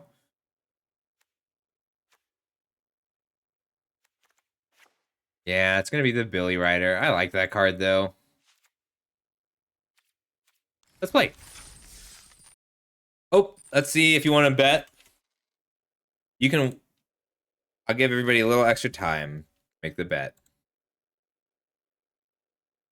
All right, so I'm giving everybody 15 minutes to bet. We'll make it 20. You have 20 minutes to bet on how well I do this draft. I see. That's cool.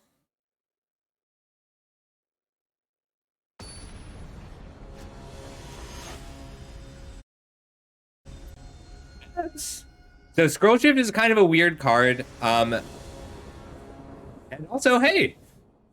So Scroll Shift is good when you need to protect creatures. So like it's not the best form of protection. It's actually the third worst form of protection. But if you have any ETBs, it's still solid. I like it when I have any good backup creatures. And it's not my protection spell of choice. I would have rather it's +1/+1 and pro something. Ooh. Is it worth holding this just to hit an equipment they might not have? Nope, we're just going to put down Shauna. Hope they don't kill it right away. If Shauna survives a few turns, she just grows out of control. Hey, Jinxie? Nope, sorry, Lola. Ooh, this is a reasonable 1-2 punch. Let's go ahead and get Shauna up to speed right away, so that I can attack into this Spell Spear. If they want to stoke, they can stoke. That way I can sunder anything and flip, or just invade and attack it down in the same turn. Yeah. So it'll make, when I draw it, it'll be a little bit more, it'll be easier to tell. But like just blinking something like, I don't have, like blinking something like a Sigil Sentinel at the right time feels really good. Really fantastic draw, because I get to invade. And Rotten Tail. And attack.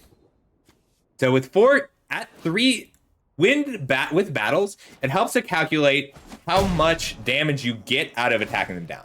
So this is 5 damage I'm not dealing to them.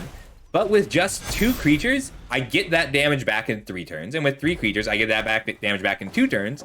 And with 5 creatures, I get that back. No! Whoa! Well, that's devastating. I don't think that could have gone worse in any way, shape, or form. I think I lose. I think my opponent just 4-for-1'd me. Oh my god. Alright, I lose. That is about as perfect a curve as you can have.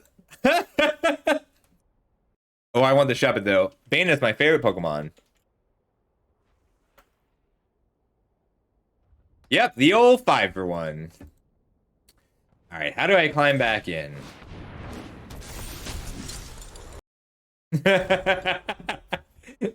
Hey, Larry. Or is it Bad Airy? It's gonna be a slog. Thanks for stopping by, Rusty. Yeah. We'll tackle the cube this weekend. Oh my god.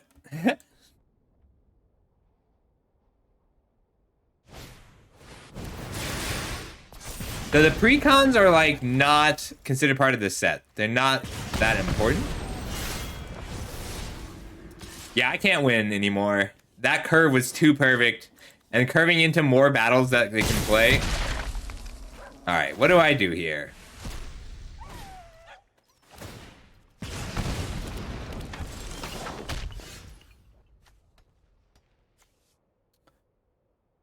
Alright, we can still win. It's just going to be incredibly obnoxious. I can make a 4-4 here. 4-4 blocks here. And I'll have to chump block, puts them to 12. So that's 4 turns on the Seraph. This is doable.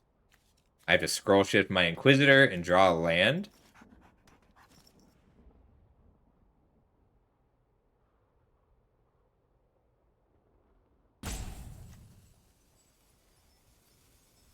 And you scroll shift my Inquisitor, flip in the same turn. Keep pressure on. I need them to be out of cards, which is just not likely, but they don't have a Stoke because it would have put a pause on my end step. And of course, if they have 4 spells, they win the game because that's what this card does.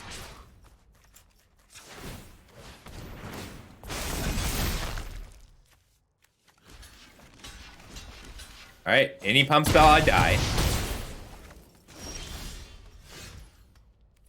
Damn.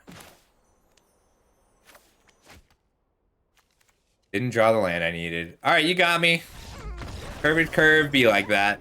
This card is one of the true bombs of the format, are all sweepers. Damn, 40 rings. Alright, I need to go 5-0. We can do that.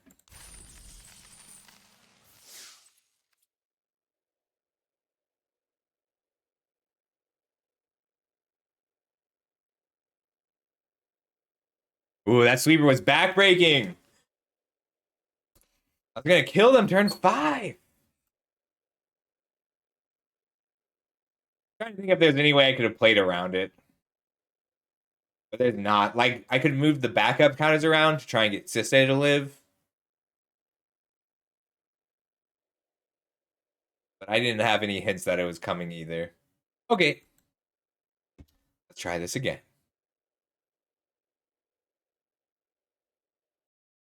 Let me scooch a little bit.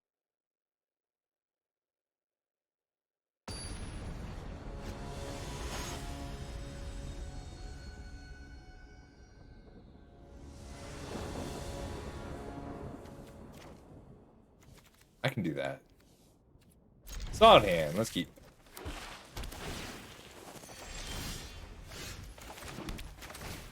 One drop, 2 drop, blinks. We're gonna Streetwise Negotiator into the Rotten Tail to make this scroll shift a little stronger.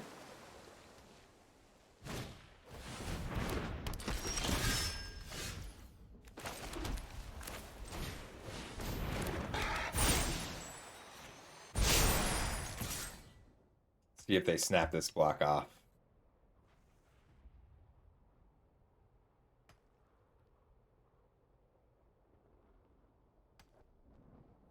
We're gonna learn about their hand. So, like, if they're holding 1 mana, target creature gets +1 +0 on first strike. They don't make this block. If they're holding deal 3 damage to everything, they don't make, or deal 2 damage to everything, they don't make this block.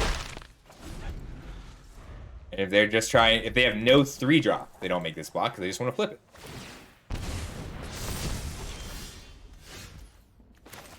Nice.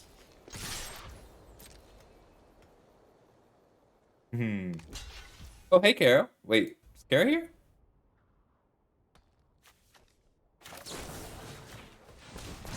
Let's just be a 4-4. Use that tempo.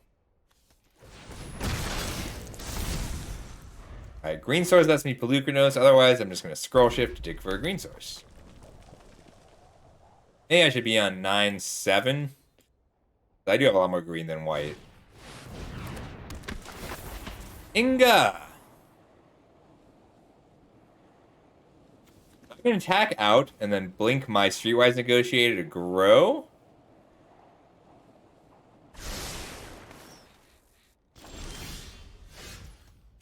Or I can just jam Pelucranos. But if I wait a turn to jam Pelucranos, then I'll be able to flip it the following turn. I don't want them to be able to wipe the board and draw 3. Team.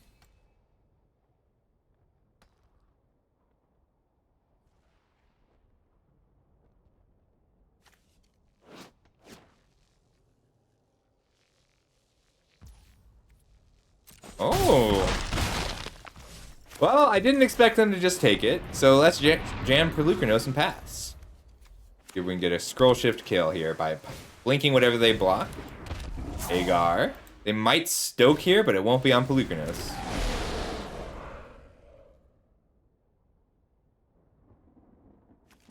And I might just scroll shift to remove a creature from combat. Oops. Had to play that.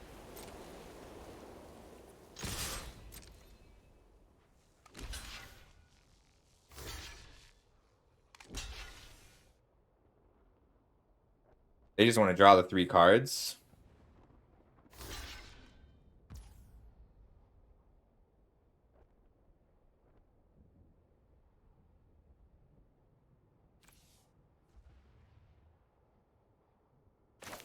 I just let them draw the cards, take out Agar.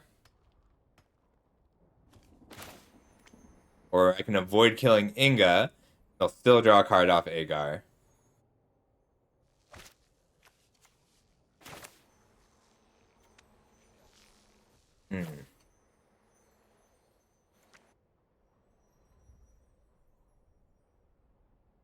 When I can't stop them from drawing cards off Inga with this. But I can wipe their board except for the 1/1. I kind of like that.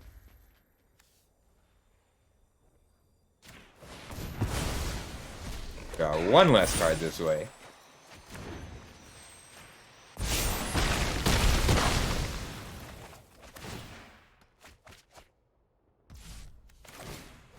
Great draw.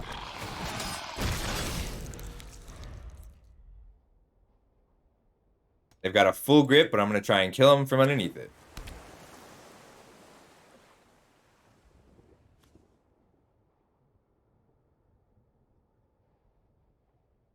This turns into a Worm Coil Engine.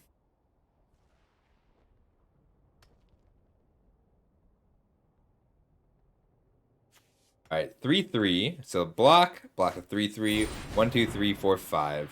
That's fine. They make you tuck it. Love that.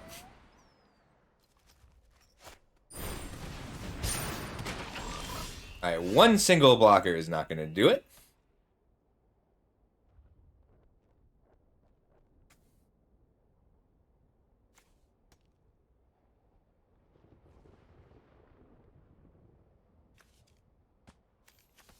Scroll shift doesn't do quite enough here.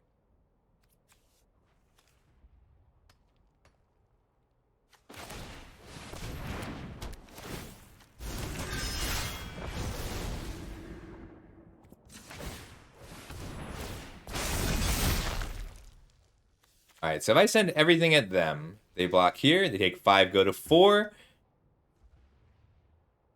And I've got lethal next turn. Couldn't have played this pre-combat if I was going to do it this way, but that's fine.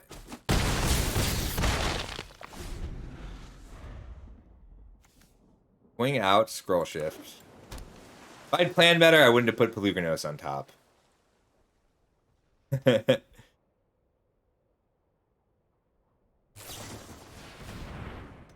They're digging.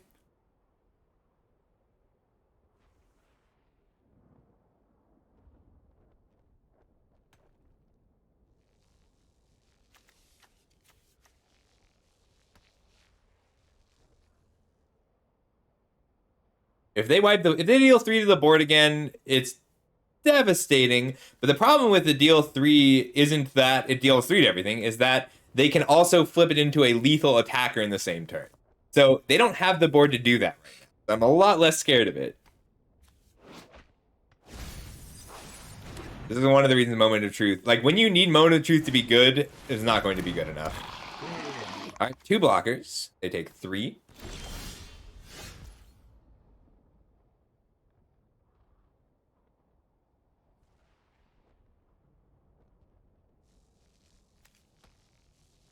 They could have Stoke. There's a lot of cards they could have. Let's make them have it.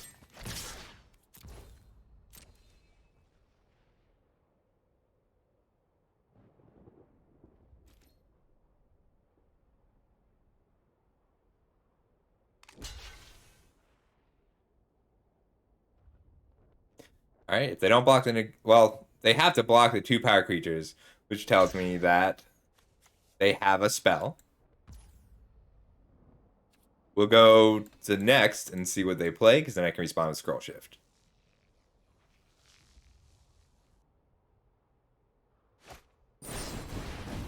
Yeah, it was a Stoke. All right, well, this went really well for us. Hang on. White. Scroll Shift. All right, so dodge the Stoke. Throw the Inquisitor. Draw a card.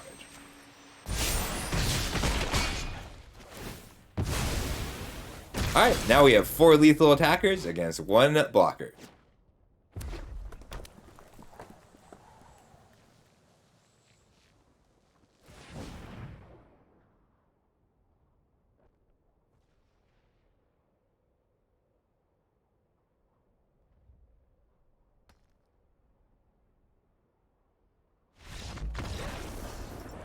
All right, fair enough. Good game. All right, shoot, I need more water. I will be right back. Be right back.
Okay, I'm back.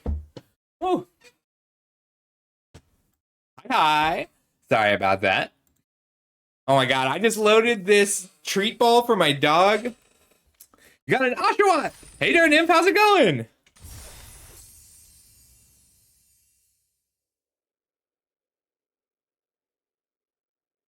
I just loaded this treat ball for my dog and rolled it, and all the treats fell out. It's not a maze ball at all. It's supposed to be like a maze. All right.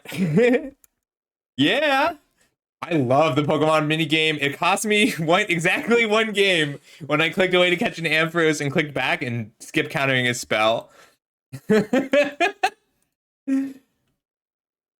thanks, Night Dark. Of course. What are you up to today? We're just jamming, playing some Magic.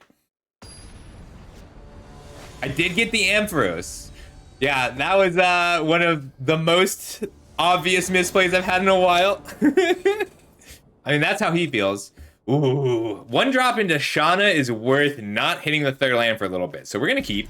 Like, this is a set where your one drops can make a big difference. All right, and we hit our third land right away, which feels really good when we get to go one drop Shauna Invasion, because then Shauna's gonna be a 3/3 and we'll be able to attack her for 4. And all we'll need is one more point of damage to flip the invasion. This is still a hand that loses to the sweeper, but short of a sweeper, we're in really good shape. I don't want them to know I have this, so let's crack for 1 first. And if they want to trade now, they can. But I don't want this trade to happen, so we want to make the attack before Shauna comes down. Because once Shauna comes down, they're a lot more willing to be able to trade body for body. Ooh, that is a really good question, Dirt Nymph. Looks like they're trying to race, so I'm willing to make this have this race because I have an answer for this Sky Flare. Green is more important than white. Let's get the invasion down.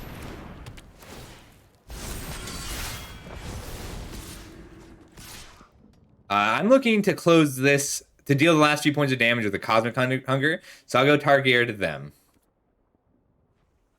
Or do I just hold this back so I can double block the Artisan? We're gonna hold this back to double block the Artisan.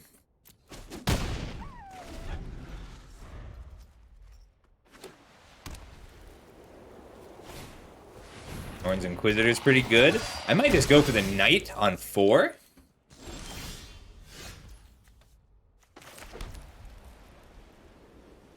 Ooh, this is tough. I am scared of the sweeper. Green-white requires rares. I don't think it requires a lot of things to go right, but if you have to find the lane has to be right for you. I tap out for the Knight. They're gonna make us 3/3 here. So let's say I attack both of these into the invasion. I think I just want to outcard him right now. So, full control. 1, 2, 3, 4, 5.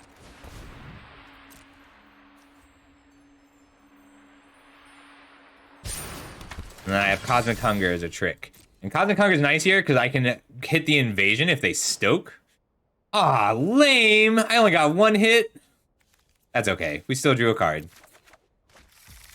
And unfortunately, I can either play this or Cosmic Hunger. And I'm going to choose the Cosmic Hunger. See you later, Traith. Good luck today.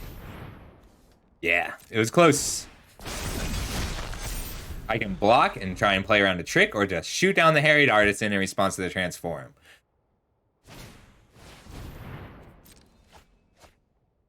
Hey, Dido-boo. Ooh, this is a scary card, but we don't have to deal with it until next turn, and I have a tandem takedown for it. And what they really want to do this turn is flip the Harried Artisan.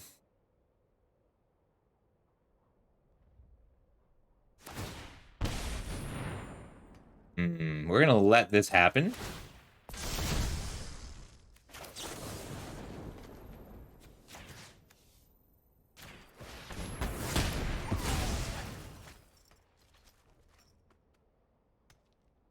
Attack me! Alright, let's put down the Brawler to grow the Shauna. And incentivize this block. Make it so that double blocking is really difficult. And make it so that double blocking is really difficult. Don't call me a coward, of course I'm attacking!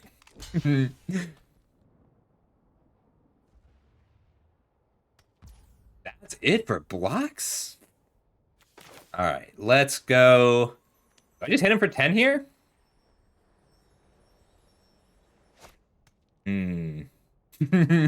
Hey T, how's it going? Alright, what's happening next turn? They're going to +2/+0 and try and attack this down. So let's just shoot down the prankster. And we'll have to settle for hitting them for 10. Make it so that they don't have a good attack on their own invasion. And we are incentivized to play this. So if they have to play something other than the invasion this turn, we're really happy because they lose this card. So what I want is for them to play this invasion and not be able to attack it down in the same turn. It can shoot battles, but I was more interested in dealing with their second creature. So just playing it out, we know that they're going to play these two cards if at all possible. And if they get to play this and equip and attack down the battle, they're likely to win. So it's not always worth flipping your battles. You're 1 rank? We went up 1 rank? All right, fine. Thank you so much for the follow, Lemon Tea. Let me know if you have any questions. I do try to keep things educational. All right, so every 3 games is a good idea to take a quick look at your deck. Fantastic all-timer. I think that this is an all-timer of a set. I think that drafting it and drafting it well makes you better at drafting, and I think it's going to feel like a nightmare often. I kind of almost want just an extra trick. 7-9 split. All right, we're gonna go with the 7-9 split and then swap a card for a card to make my mana a little more consistent. I like that. All right, let's go. No. So the reason blue feels like the strongest color is because the blue cards are the best at slotting into multiple archetypes. And I don't think it's particularly close. So like, blue is not the best color, but if you first pick a blue saga or battle or removal spell, you are more likely to have a good deck. I think I also want to swap a scroll shift for 1 more card that benefits from being blinked, like the Wildwood Escort. Yeah, I like that. I actually think green is the best color overall. But everything works. Nothing hasn't worked yet. Convoke has been the hardest for me to pull off, but it still works. Yeah, the blue cards are not the most powerful. They are the most flexible. Hey, Clism, how you doing? And then the black cards, I think, are also... So black cards are comparable in power to blue cards, but they're the least flexible. They go into the fewest individual archetypes. Yeah, I kind of like that. I'm kind of great. I love days where I just get to play this set.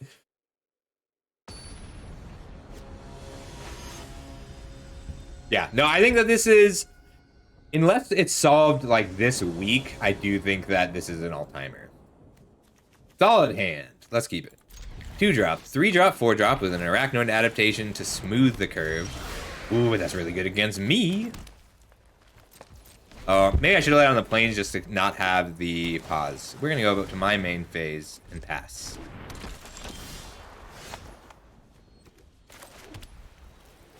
Three is great here though, because being able to attack through the weird is great. Yeah, this card is really good. 2-mana 3/3s are just really good in this format. Who knew? It's also a combo with Tetsuko because it lets both of them attack for free. Really good draw. All right, I can attack here, but they will go block and block, or block and block, and I don't want to trade this for this. I will trade it for a weird. So let's try and snowball a bit with this Kami. Fun fact, Kami of Whispered Hopes turns Arachnoid adaptation into Dark Ritual.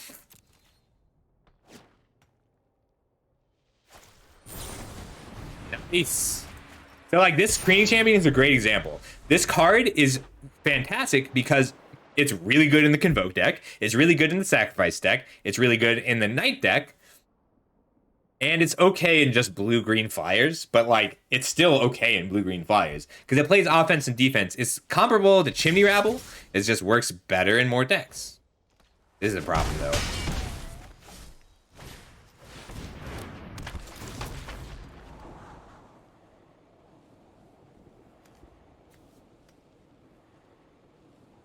Gaia Arachnoid adaptation. Just to make my Kami big. Alright, I'm actually going to Bola Slinger, put 2 counters on the Kami, and tap it for a Pelucranos.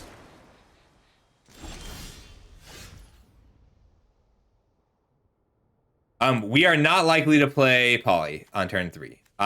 It's not... I don't even think it's worth considering you to play Poly on turn 3 most of the time. But, like...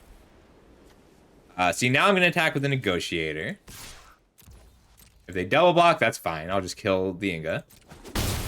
Alright, and then we get to Bola Slinger. This is a reasonable but not amazing body on the Kami and Pelucranos. This is just a good turn. And now this taps for 5 mana. Or 3 mana, but I can make it 5 mana. I can't actually block much. Let's see what their play is. Oof. Oof. My Kami. That does mean that I can't flip Pelucranos this turn, which hurts me teensy bit in the soul. My hope is that they're just trying to gang block this. So, if they suspect the Arachnoid adaptation, which they might because I made a mistake earlier and left a pause on turn 1 to their 1-drop, then that's bad. But if this is an Afara Dispersal, they would have had to draw it this turn. If I attack and they go 3, 4, 5, and then I Arachnoid adaptation, that's fine. But if they block with all 3, I get to kill 3 creatures. So the play is I'm taking 5, 6, 7, 8, 9, 10 on the crackback, 11, 12 on the crackback. So it still kills me either way. Which means we're swinging with the team and keeping Inga from blocking.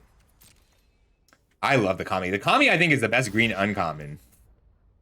Rubbish. This isn't a Afara Dispersal. I think this is worth it. Just to keep their cards down. Seraph, Dune Shaper, and then I'm flipping something. I'm flipping one of these 3 creatures next turn. I just haven't decided which one. I'm surprised they took the 7 there. The Swamp is what they were looking for. The last card may very well be a black card. Well, I'll spend a Pokeball on a rubbish. I do play Constructed. I like to jump around a lot. You mean Pelucranos? Yeah, Pelucranos is just really good. Is a good block. Like, I mean, this is going to be a Pioneer staple. Pioneer just wanted another card that was green, green, green, and having Reach is relevant. Good thing, Night Dark. Let me know if you want that coaching session. I can keep Bex up first. See if he makes it back. Good thing. After this draft, we'll do the coaching session. We've got some bets out, so I'm going to play out the whole draft.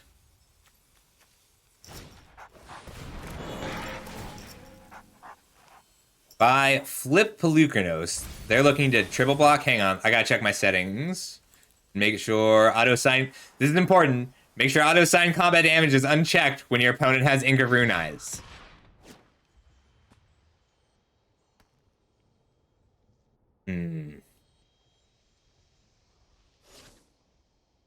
That's wise. Wait, Thespian is a good reason that Dune Stomper is awkward. Nuke Alta is great. Like, Nuke Alta is a reason to play Ramp, because if you get to attack with it... Nymph and Troy got it? Oh, we got it. I'm sorry, Troy. I meant to do this earlier. That's awesome, Quebec. It seems like you're really nailing this. I still want this. Not on the bottom. They make you tuck it. It helps be like, this is how much is in the set. Or can I get a good attack here? Do I have lethal? They're totally tapped out. This will tap a blocker. Kill Inga. That is 3, 4, 5, 6, 7, 8 exactly. 9, 10.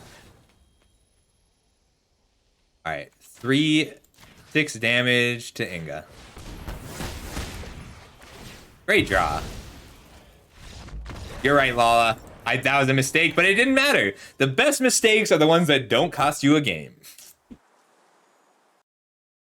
Make as many mistakes that don't cost you a game as possible, because those are the ones. And then make sure to remember them. Don't make it so that you have to. Don't make it so that you have to lose to get the lesson. This song's just good. Like, whatever you think of League of Legends, this is a good song. This one's okay. I like actually their original song for more. But I do like the vibe of this song. That's a great.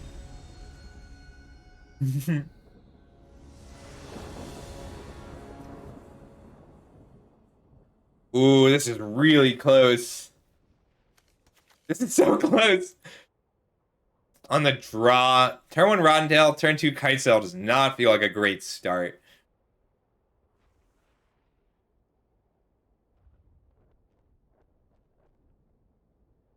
My draws are so live, though. It just doesn't do enough. I gotta throw it back. I just don't like throwing back the Pelucano's hands, but it's still correct. Like, I think what a lot of people forget about League of... Ooh, this is so much worse! We're still keeping it, though. All I need is a green source, and this hand becomes great. Alright. Rough keep. Should have kept the first 7. No, don't think like that. Yeah! Never didn't have it. Magic's easy. You can see the shape of the game from this hand, though.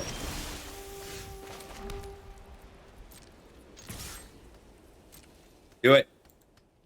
Do it. I'm not bluffing. Do it.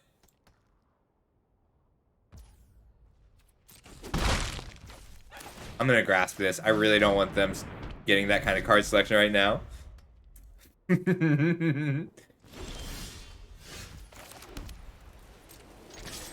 Gotta rank up past those guys. They never rank that high. Me. Lucanos.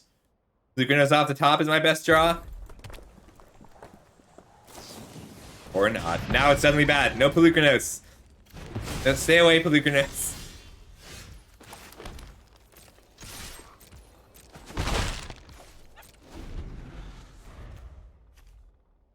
They had the mountain.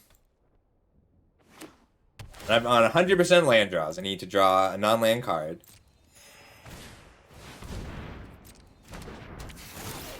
Oh no. Is this the deck I'm gonna lose to? This is the deck I'm supposed to prey on!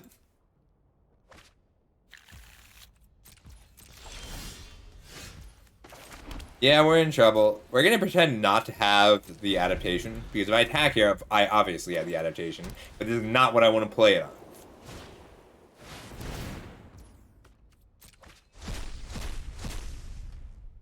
Hello, that's scary. I do too.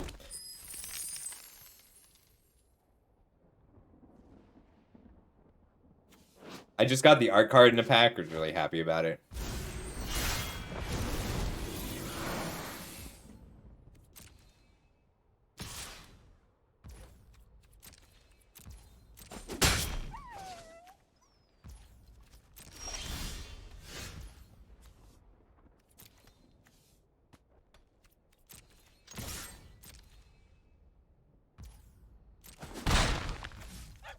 I just Cosmic Hunter now. I do. I really don't want this to, I don't want them to untap with this. Plains lets me play both.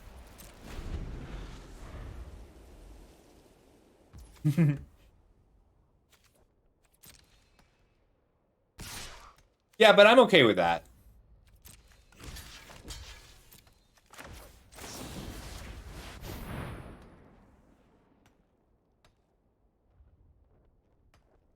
They're killing my Rotten Tail in response. Yeah, they are. That's okay. We still got rid of the volcanic spite. Any creature. One time.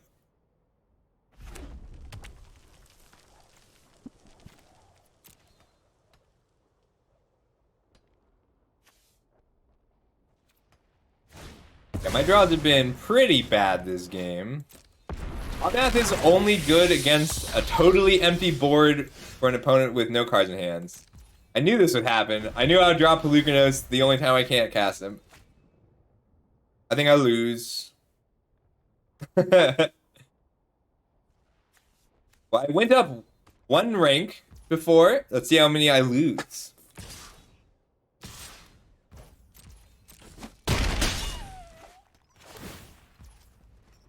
Sometimes you feel it. You just feel that your deck is going to be cruel to you. But it felt like from game, from play one.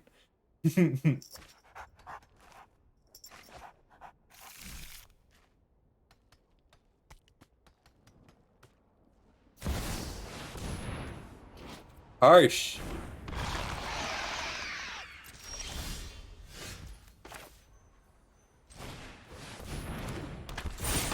We just gotta play out the 5/5 and see if we can get there with it.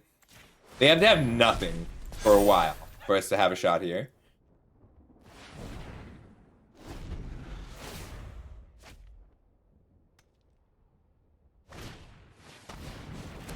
I gotta get the music flow a little better. How do I win this game? I kill Omnath. They don't have a removal spell from the Sigil Sentinel. We're on the next one.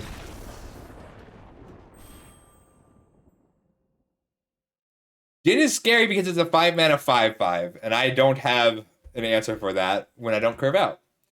I just needed one less terrible draw. I think I'd have been okay there. Let's try this again. Yeah. Jin is a good card because it's a 5-mana 5/5 with Ward 2. Everything else is just gravy. Like, you will almost never flip it in Limited. If you draw one card off of it, it's fantastic. And that's kind of how the Praetors are. Yeah, I mean, if he flips, you didn't need him to flip.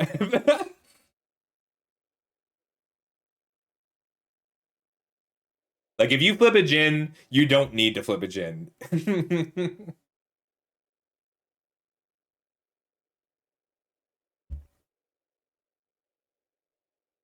Yeah, if you have 7 cards in your hand and a Jin Gitax is in play.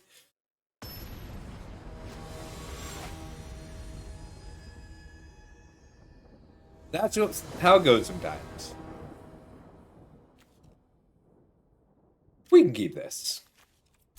Having a 2-drop hurts a little, but the Rotten Tail helps.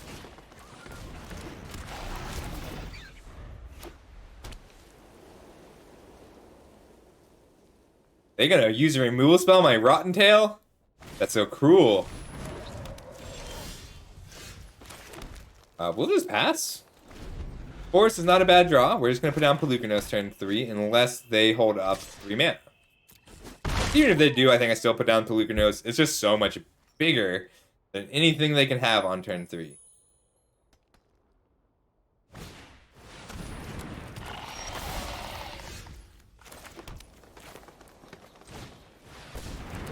It does come in tap because of the sensor, but that's okay.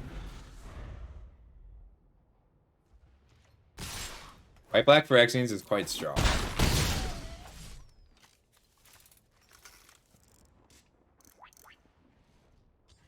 Third one bunny is good luck. It's not sick. It just got some fungus.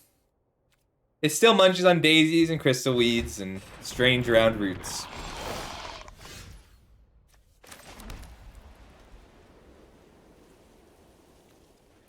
Do I just give Pelucanos Vigilance, snack for 5, and hope they don't have the removal spell?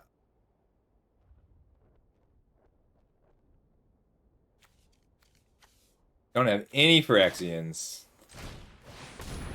Yeah, let's smack for 5.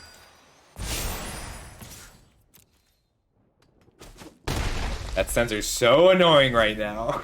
It's really good against me.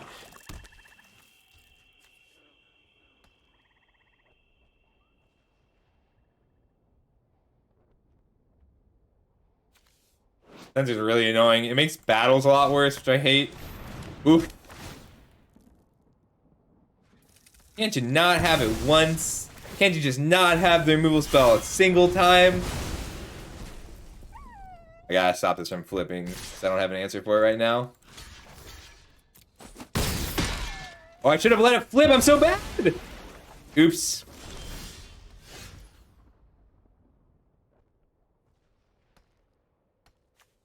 I just want a Rotten Tail right now. Keep the pressure on. Hope they're bad. Dragon Travel's really good. Yeah, I forgot about their sensor. Not letting this flip because it's not a Phyrexian spell.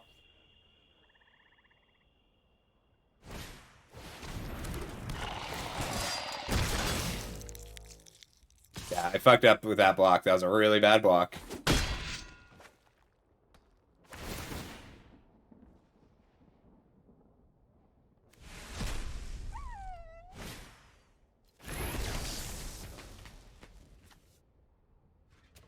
They're one land short, I could still grasp it. Not bad, though.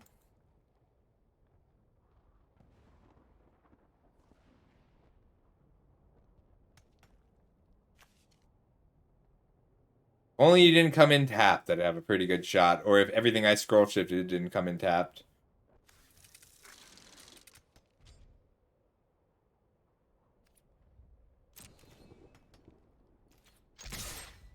They're gonna be tough, but not unwinnable.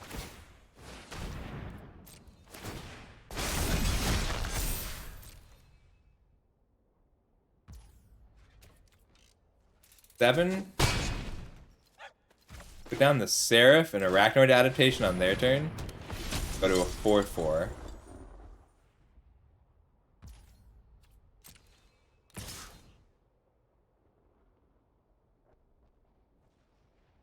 They swing out? I might just go for the win.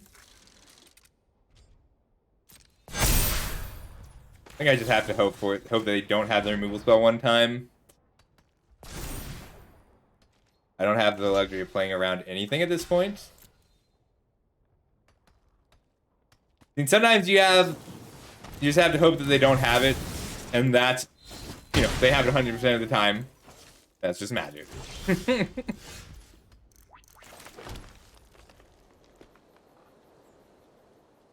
They're down to 7, and they're swinging again. If I could have killed... Letting that block did cost me the game. That was 100% a misplay that cost me the whole game. How it goes. But you don't misplay. I don't want the Morpeko. Alright, if I... Realmbreaker's Grasp, I can scroll shift on their turn.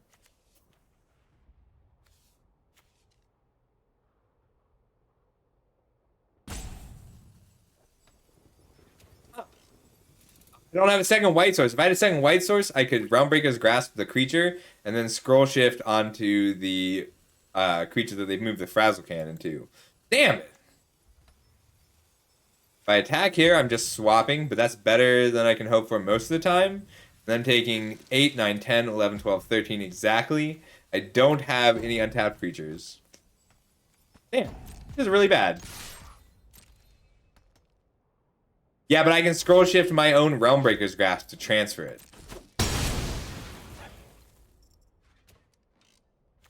So we'll just play to live.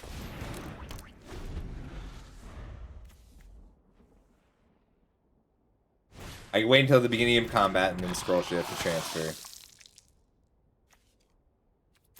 Yeah, not letting their sensor counter their own Frazzle Cannon, not capitalizing on their misplay has cost me this game.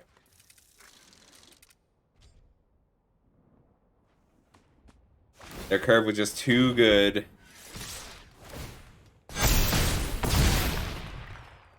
I bet on them not having a spell one time, and that was a mistake. Just assume they have it. Damn.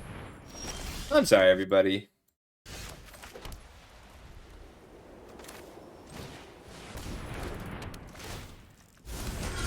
This deck did not feel like a 3-3 deck.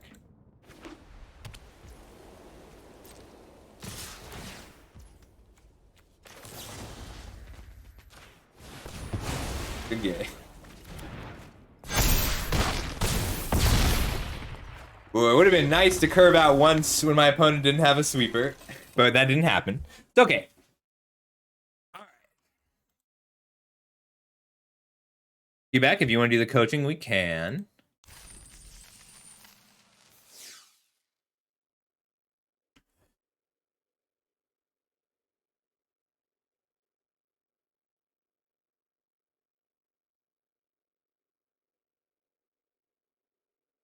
Thank you for the follow, Gogol. We made a big misplay. Oh, you're good. We can do another draft and just play it out afterwards. Let's do that. Actually, I owe a game with this Mardu deck, so let's play a game of the Mardu. So this is Trace Redeem, and we're getting it tuned. So we'll play a game here, and then get set up. We'll do some coaching.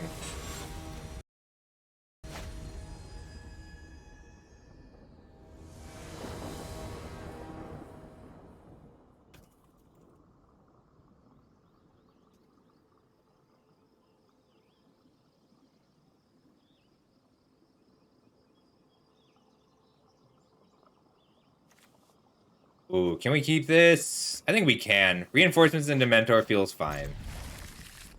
I just need the third land.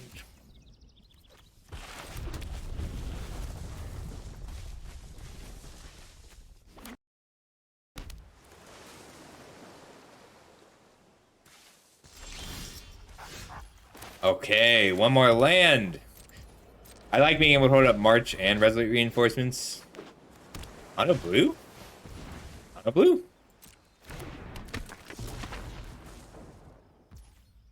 Well, let's make them have the, let's make them spend their protection spell now.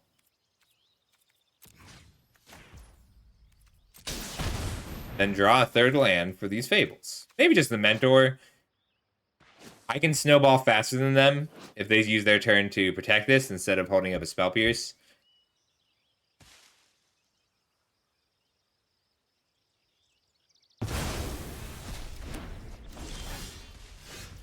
Lame. Destroy Evil's nice for hitting their Haughty Gems. They might tap out for this turn. Hey, welcome back, Night Dark. Okay, I wouldn't have kept this hand with only 2 lands if we didn't have things to do.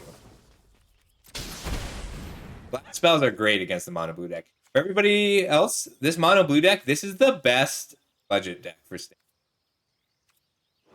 Like, they like it though.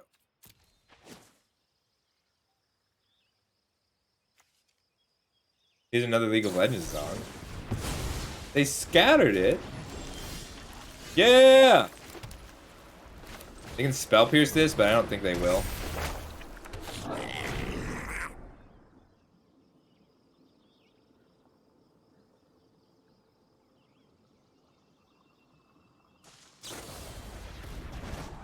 Rude.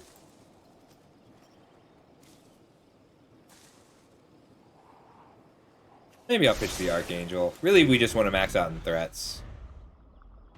It is. I mean, they only hit 1/3 of this card, though, so it's fine.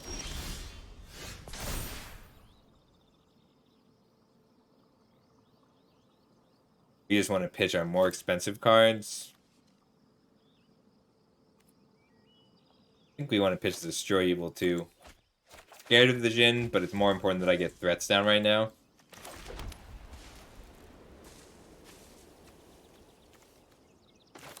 Put down the Sun Gold Sentinel, end step Resolute Reinforcements, and then we can start mentoring.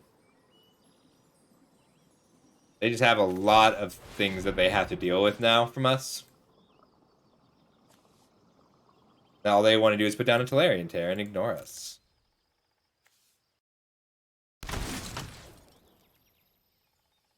Gotta put it on my keybinds.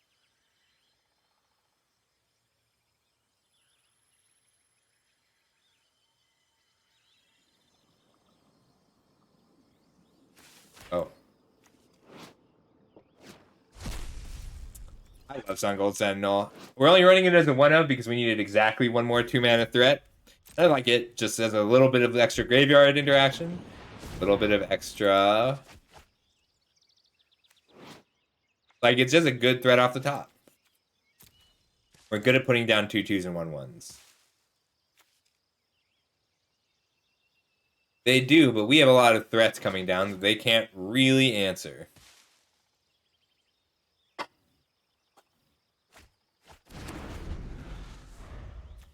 Got 4, so they have to tap out if they want the Sentinel. It's a Hadijin.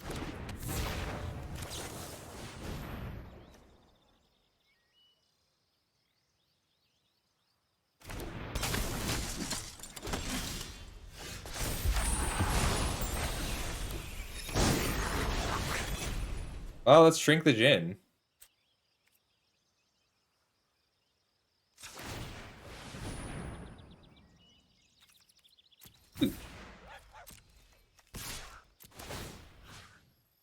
Shrink. I really like it. We have a Jin to race, and we should assume that this is either a protection spell or a spell pierce, which means Monastery Mentors. And we get to dupe it and Fable. I forgot that this reduced costs. Whoops. That's okay though. Still want that over the Fable, or over the yeah, over the Fable this turn.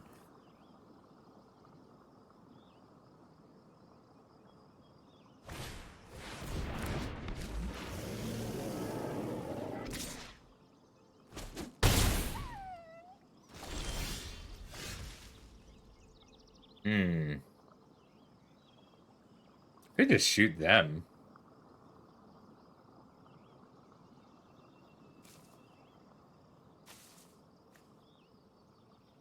I don't think I even kick this. I think I just accept that it's going to get Make Disappeared.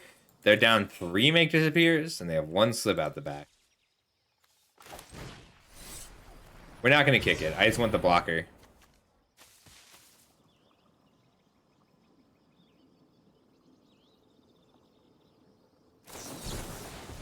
Damn. All right, that's all the Make Disappears.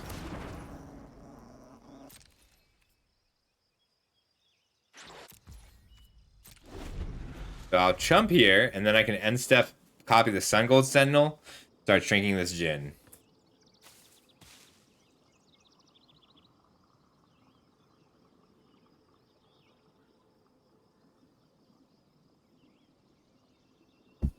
Nine, 10, 11. Get them to 6. So I need multiple Stokes, and that's going to be tough to resolve.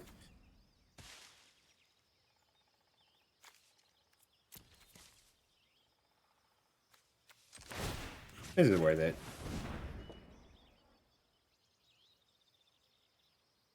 Blocks it, lets me multi-block the terror if I want to, and also just block the terror.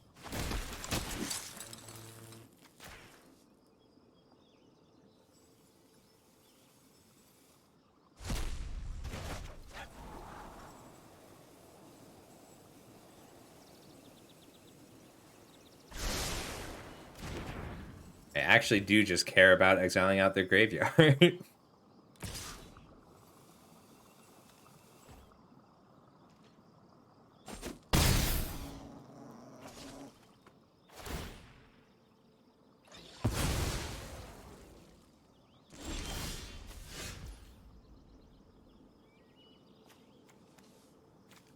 Much as I want to play this, I don't think I can right now.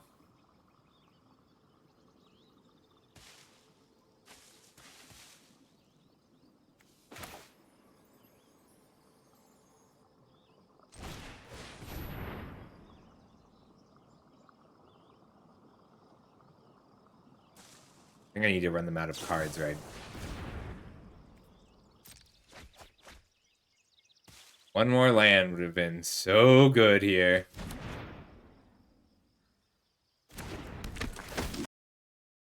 Quebec.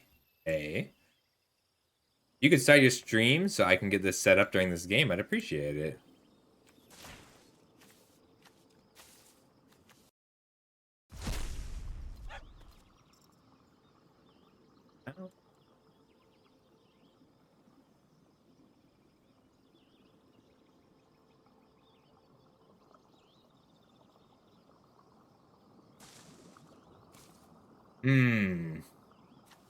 Hitting for 5, so it's lethal on 2 turns.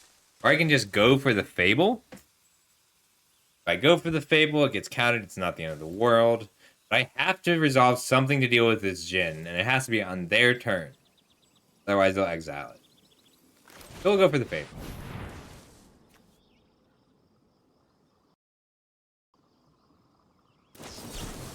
I can't coach you through that, but if you want to go play it, go for it.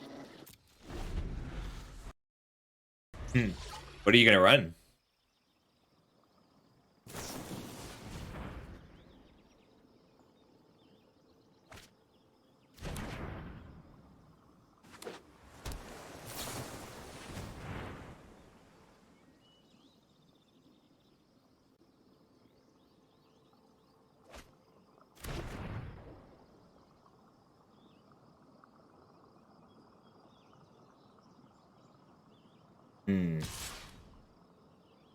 Alright, 1 sec. Let me get your audio in here.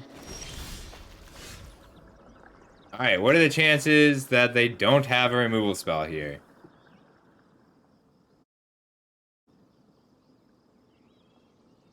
I assume that they're going to keep this alive. Dude, sorry. I don't know which window I need to be using. Great. All right. We're going to play the planes. They can't spell pierce this. And pass. Hope they don't have the shore up.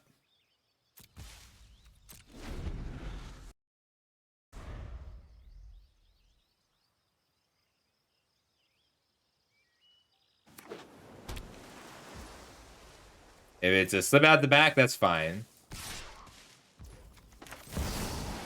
If it's a make disappear, I lose. If it's a spell pierce, I don't lose. It has to be shore up specifically or negate if they're running it. I really thought they played all 4 make disappears.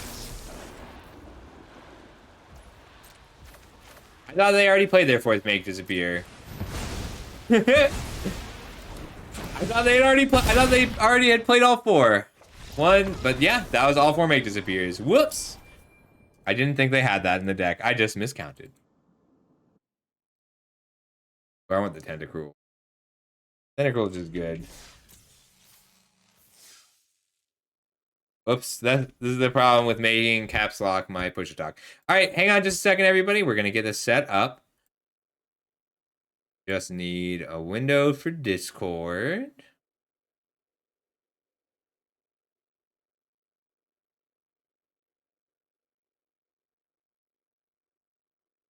Okay. There's Discord, and then I want to make it so that we can hear Quebec.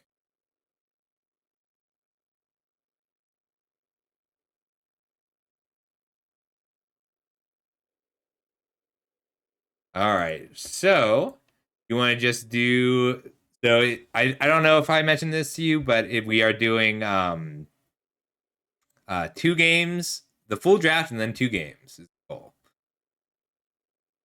All right. 1 sec. I gotta change my stream title. And are you want to show up on stream, or you want them to be able to hear you? I mean,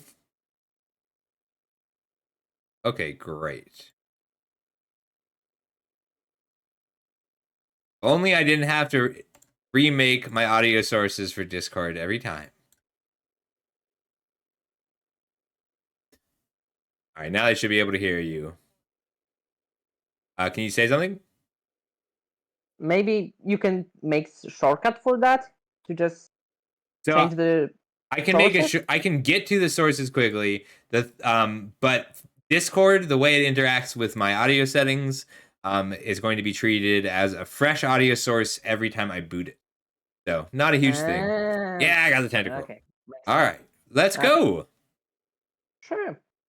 Great. So now you can hear first Quebec. question that I have is after you played many drafts, I think, is it more two-color format or three-color format? Because from So seeing I can say it's three-color.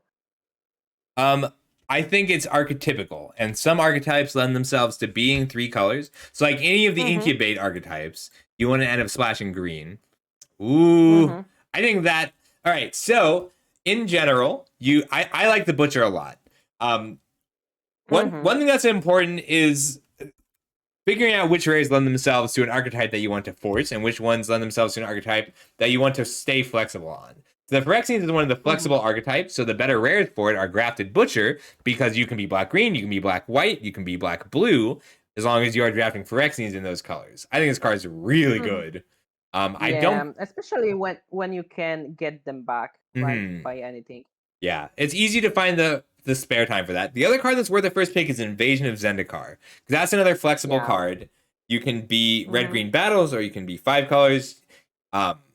But I think you can go by your play style, which is a little bit more kill them dead. And Crafted Butcher's great for that. Yeah.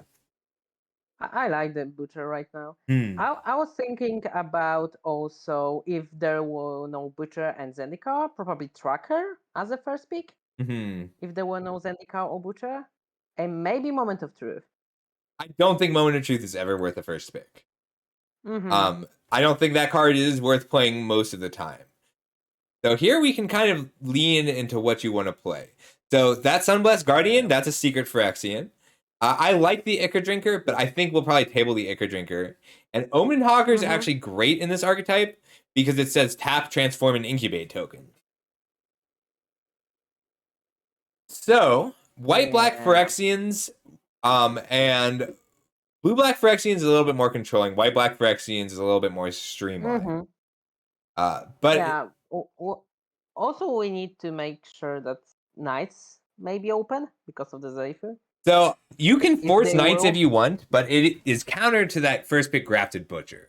And I don't think there's anything wrong with committing hard to being the Phyrexians deck. Guardian's just solid. Guardian is 2 bodies. Yeah. Good. Especially when you kinda can have a counter on it, right? Cut short is a nice thing. I think Cut Short's drinker, great. which is interesting.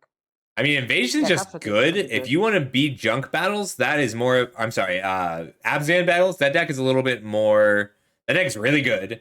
And you can try and table the Nizumi Freewheeler or the Ichor Drinker out of this pack if you want to take the Invasion of Zendikar. I don't know. I usually check that. Who's at this table with you? Wow. I don't recognize most of the names. That they got the name Magic the Gathering? That's awesome. Yeah, somehow. I mean, someone's got to have it. I don't recognize any Hey, Mercurio, it's going great. I'm Platinum, so... I fell out of the top 100. What do you think about Gwende? Because Gwende is a Knights card. It is really good in the Knights deck and not great elsewhere. Okay. I'd love to get an Ichor Drinker back out of this pack. Yeah. Sure. But we'll wield one, so maybe we can get both.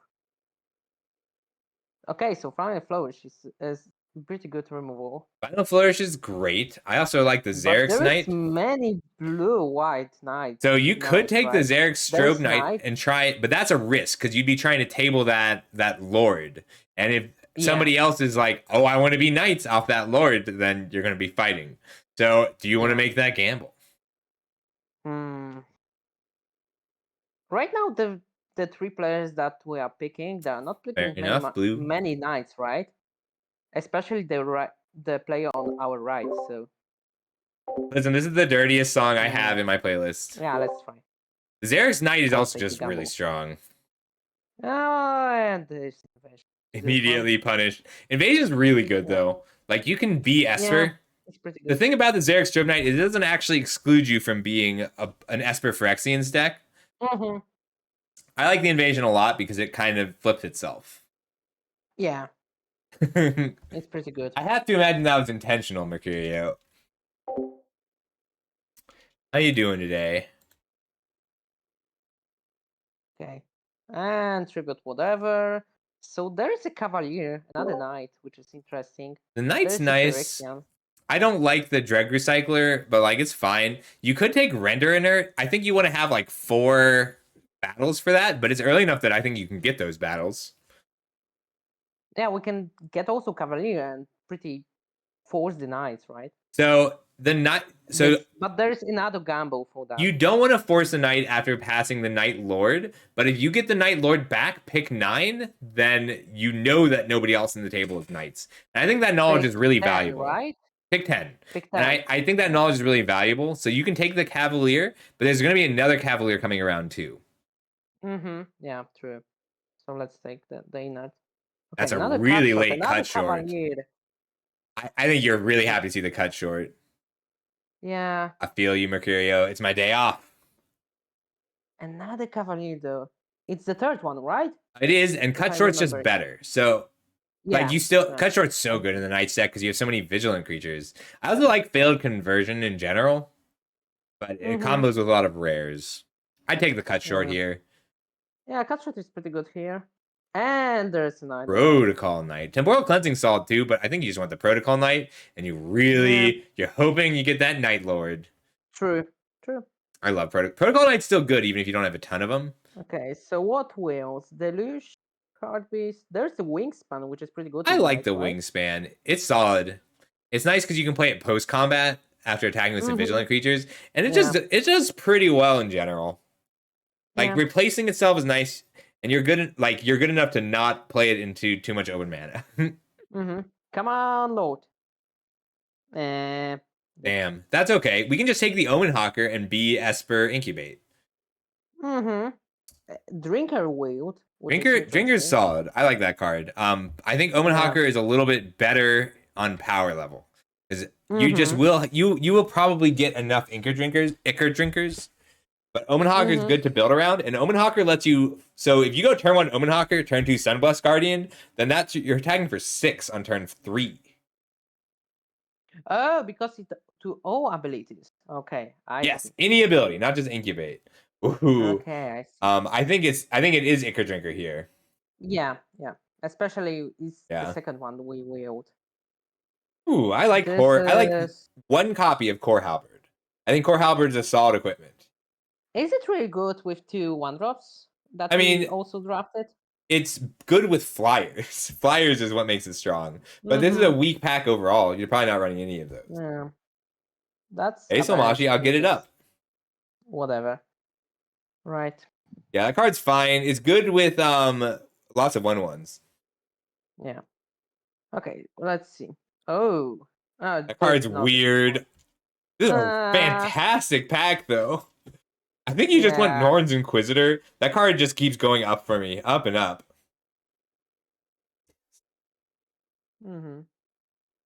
But what we want to wheel, right? The seal is the best one from here. You will probably get a Temporal Cleansing back out of this pack. If you're really lucky, a cut short. You might get Tranquil Cove too. Wow, this pack is ridiculous for you. Captive Weird, Seal from Existence, Norn's Inquisitor, Cryptomancer, Cut Short, Temporal Cleansing, and Tranquil Cove are all cards you want to get back. Yeah, exactly. It's kind of the pack that can I take whole pack and just pass the picks from second pack, right? Hang on, how long are these songs? I think Norn's Inquisitor is the best card, and you really want to see a Convoke spell. Okay, so let's see what is here. And not a lot of things, right? Seraph is kind of okay, but Seraph's fine. Fine also. We could have had 3 Invasion of Zenda cards this draft. Now, I think the Seraph's fine, especially with Omen Hawker. Just building a Turbo Transform deck. Yeah. And that's maybe a thing to do. We hope to get a second Omen and just play 2 Omens. Yeah, probably I will not play Cole, and yeah, probably Seraph is good here. Solmashi, can you link what you want me to play? Okay. Collective Nightmare is a good removal. Collective Nightmare is so good. It's a great one. Really happy to see a Collective Nightmare. I'd love to see an aerial boost back out of this pack. This is a good deck for aerial boost. Solmashi, can you link the song you want? Okay. And what do you think about the WoW? I don't like it. It just is really fragile, doesn't kill enough, and it does replace itself, which is fine. Okay. Yeah, so let's say Collective Nightmare. There's another removal in black, but I do there's like that card. Let's see, we've got the Knight is solid here, and so is the Meeting of Minds. You just do well with a lot of bodies. Yeah. Okay, so let's see how many creatures. 8 creatures. You might just want the Merciless repurposing. I love that card. It's just you can't run too many of them. Yeah, it's only 1 per deck, right? Maybe. Yeah, if you're a slower control deck, you can run more. But the first copy, I'm really happy with. Yeah, in edge cases, maybe 2, right? There's like the black green control deck. You can run all of those. Yeah, understandable. Yeah, I was trying to find it on Spotify Soul. Ooh, this is a tough pick. Ooh, no, it's perfection, right? Perfection or Thalid? I think you're right, though. The Sculpture of Perfection just does so much work. Like, it comes down to what you curve out into. So, like, Sculpture of Perfection versus the Blight Reaver Thalid is you don't need the Blight Reaver Thalid. Because what the Blight Reaver Thalid does is give you solid turn 2 and turn 3 plays. Yeah. But what you need right now are turn 4 plays. Yes, exactly. And the Perfection is the perfect one. And you may not end up running blue. Yeah, there's a chance to do that. It's too bad. I really like Omen Hawker. But your white black Phyrexians. This is okay. Nothing. Maybe rebound. So if you can give like a cut short rebound at the right time, you'll win the game. That card's pretty good. Yeah. Like also being able to play, I think that's worth a splash because if you play that on turn 4 and cut short or Meeting of Minds or Collective Nightmare, that's a win. Yeah, Meeting of Minds is better. Cut short is not that great because opponent will not attack, right? Well, if you play Tygom and your opponent then attacks, it's good, but yeah, it's a little tough. You took 4 repurposings? That's awesome, Clism. And yeah, that's sweet. Nice. Yeah. We want to play as much of this. Another message. What? Okay. Yeah, message is a weird card. Boost is pretty good. I think Aerial Boost is great here. Yeah. Yeah, you're kind of like token Phyrexians. We'll not play inert, right? No, not unless we open some good battles. Like we have one battle right now. Okay, so I think it's Cove. The Invasion of Theros is so close. I just want that card to be good, and it's just not. We have nothing for that, right? No, but you do have like there exist good auras. You have to build around it. But no, you're right. It's definitely just Tranquil Cove here. But to hope to get an aura is not that great. Weak. Take the Jungle Hollow.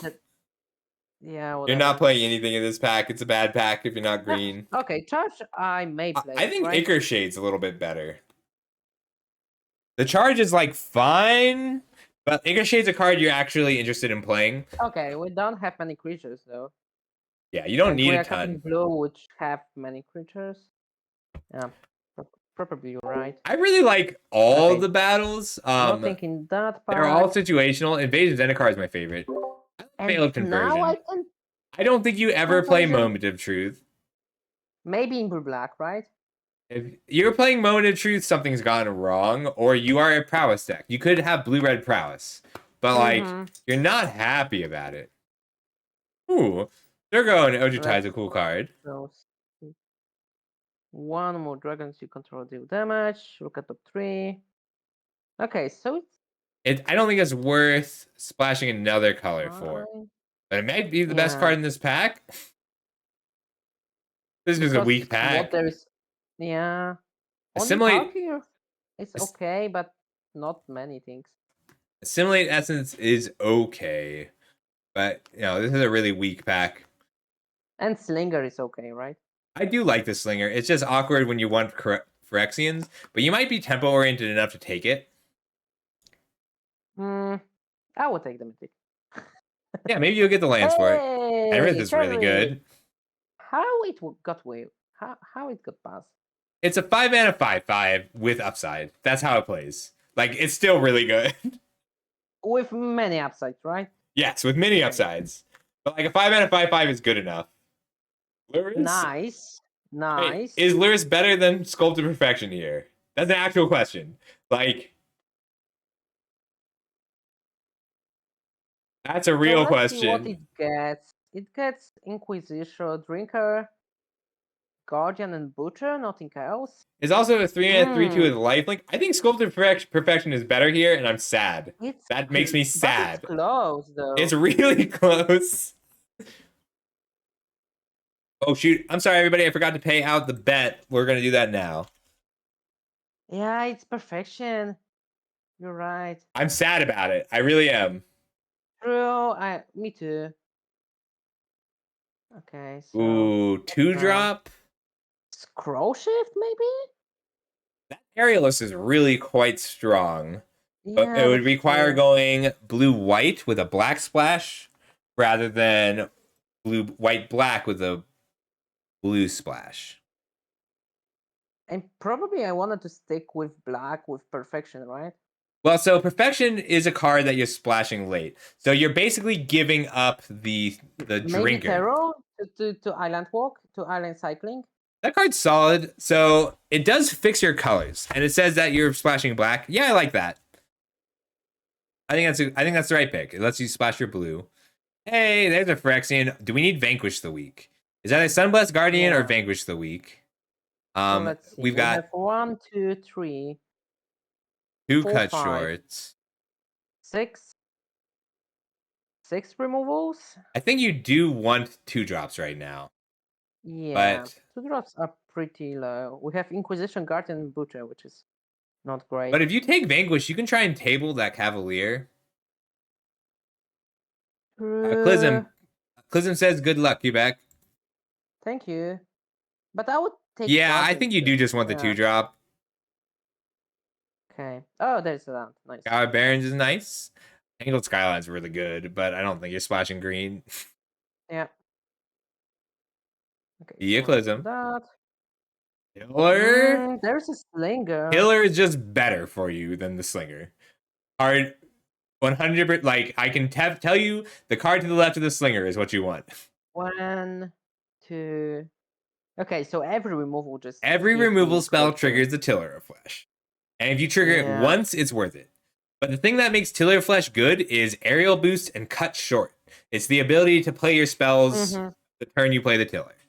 Card's great. Hey, Yeah, that's pretty good. That card gets better the more copies you have. We might cut blue here.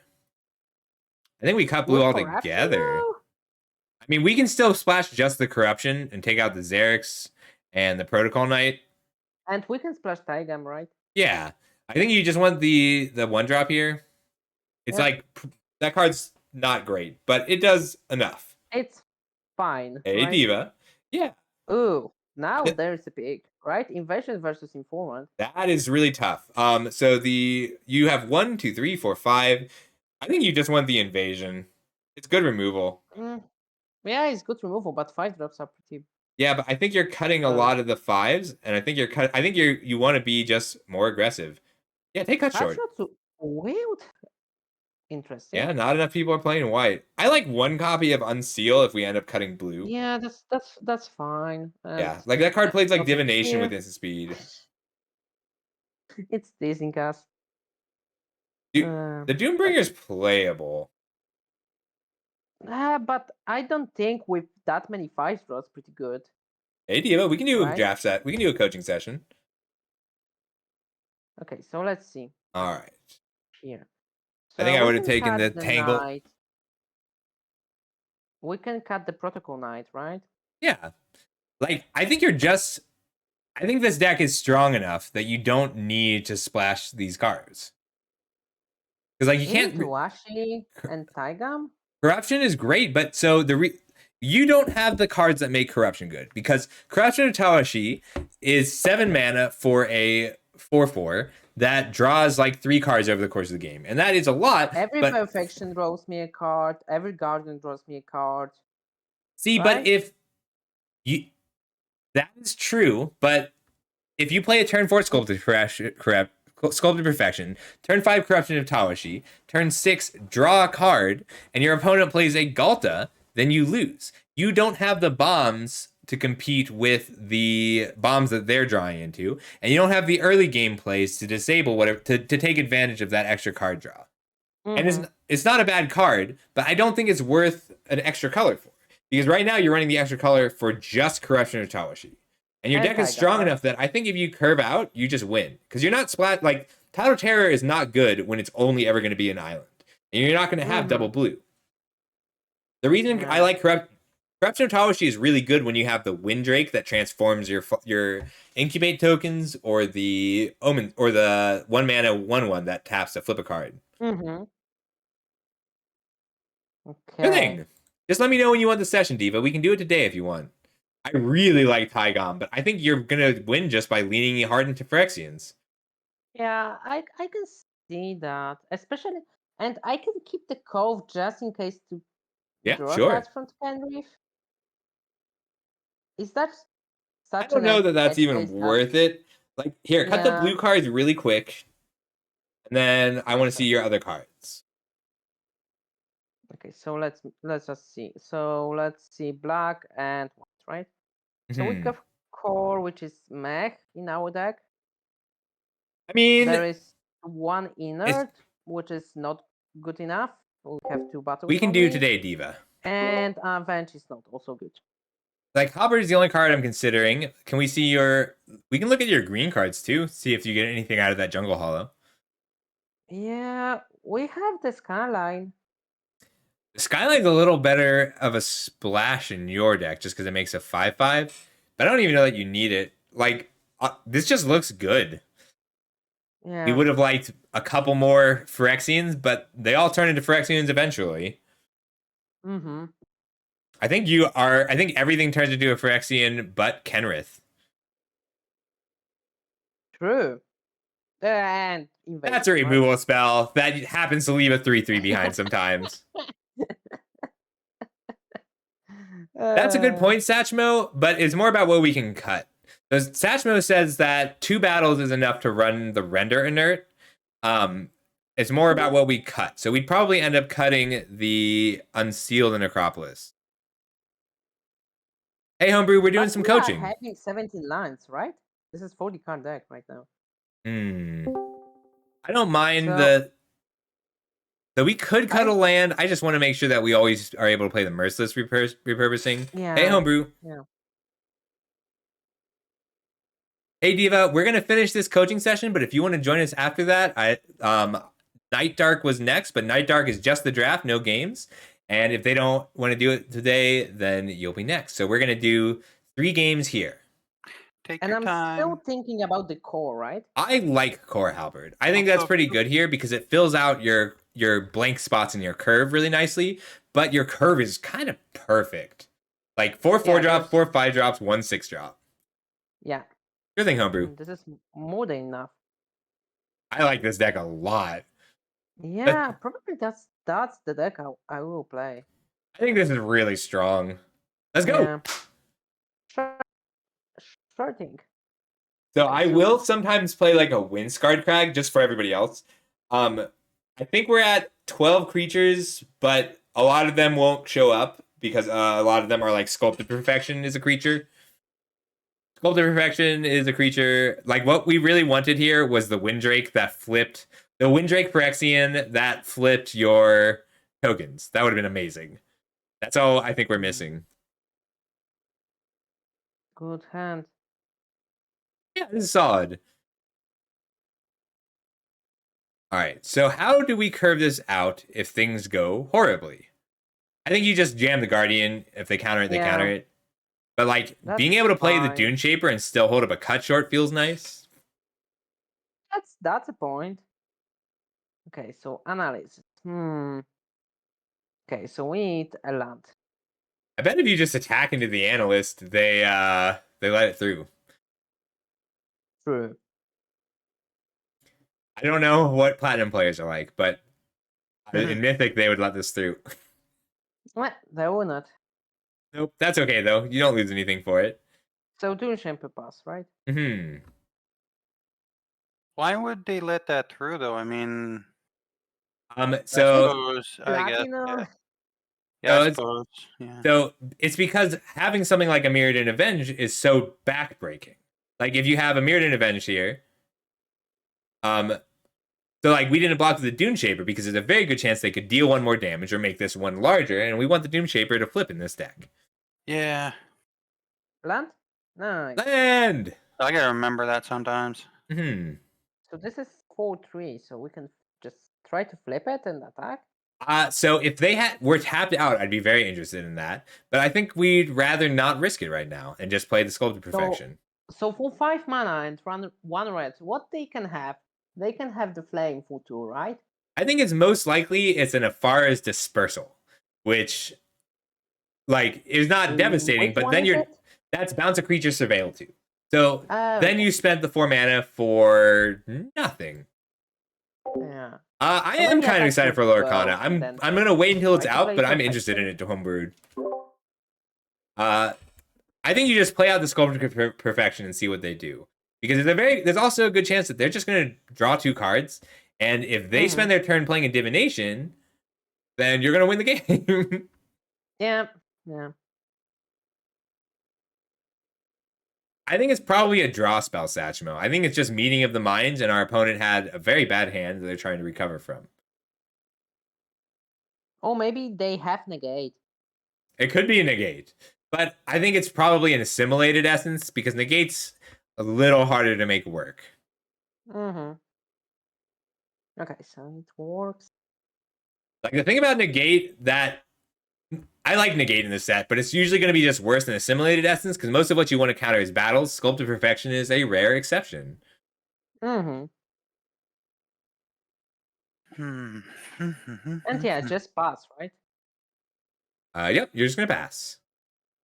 You could attack with both, but I don't even think it's worth the risk. Yeah, they can have the bounce spell and we are losing the tempo that we are building. Next turn, if you draw the land, you can swing out and then invade.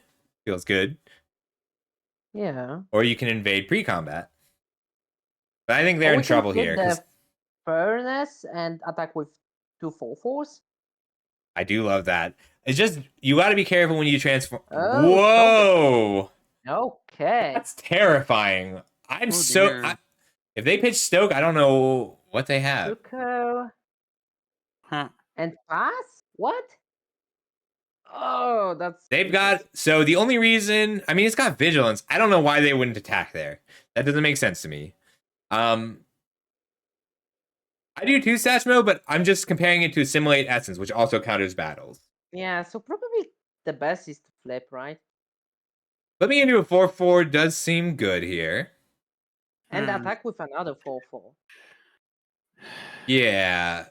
Let's see. I think it might, like, if they disperse it, they disperse it. I think that's fine. Yeah. You can also take out the Tetsugo, but I think they have the Assimilate Essence. So flipping, it plays around that. Yep. But they can have a flame, which is sad. Ditching the Stoke the Flames is so scary to me. It makes me feel like they're trying to assemble something weird. Yep. Okay. So let's attack for 4. They're going to disperse it? Without response, take 8. Wow. I'm very confused by this. Like, I don't know how to react to people doing nothing. Like, yeah. So draw this card only? Wait, what? Like, they know they can attack with the Analyst too, right? I'm scared. I'm scared. There's no way that it's bad. Okay, Inga. That's fine. They have a bunch of spells they need double red for. Maybe their hand is all Stokes. I don't know. Maybe they're holding 5 Stoke the Flames, and that's why they had to discard the 6th Stoke the Flames. Okay, Charter. Sure? That took their whole turn. So... You can just attack and invade, or Kenrith. Yeah. Depends on what he plays. Yeah.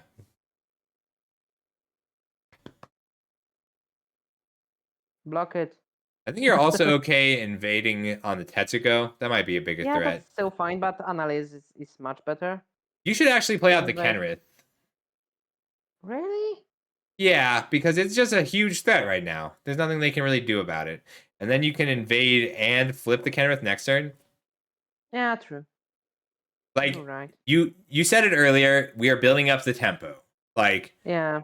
having the tempo, killing their threat here. Like we want to have something on board first.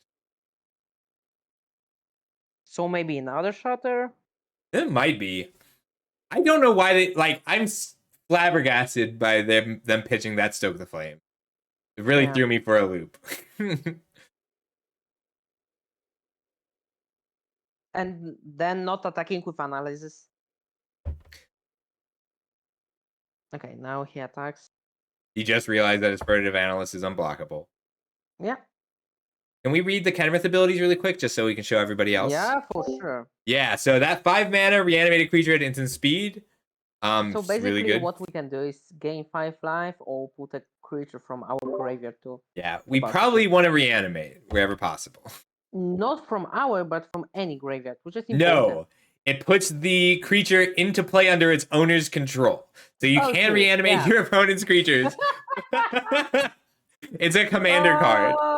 Yeah, Be really we can careful with decide that. to place the cards. I think you Okay. play the swamp, and you can just attack. No, because I think you want to be activating Kenrith for now. Just attack with Kenrith. If they want to bounce Kenrith, you can pick up your Guardian. Yeah, true. You can always cut short if you need to. True. Like, I like Dune Shaper just sitting there as a time bomb. Yeah. And maybe invasion as a boat to face.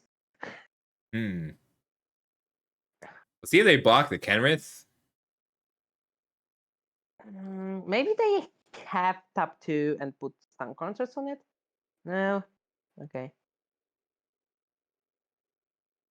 Like, I always play under the assumption that my opponent is a genius and that they know what they're doing. And I really don't know how to bridge this gap. What's the play to opponent, right? From next turns. Okay, so he will take 5, which is fine. Then I We'll can just pass pass. the turn. Yeah, just pass. End step. Maybe we should have flipped the incubator and attack 2. I keep thinking, okay, they're about to draw X cards. Yeah, just let it. Yeah. I was thinking about cut shorting the analysis. No, I think we want to spend all 7 mana, pick up a bunch of power. Yeah. We have crazy lethal after that. Oh. That card's pretty good. Okay. Now somewhat makes sense.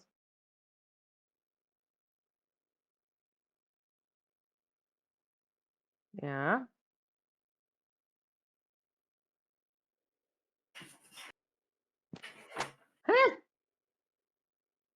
I would just block it with Phyrex and retreat, right? Yeah. You can also reanimate and double block. What? No, they have a Tetsugo. That's okay. No. It's got 1 toughness, power or toughness, but pick up your own creature and just kill him. You'll kill him.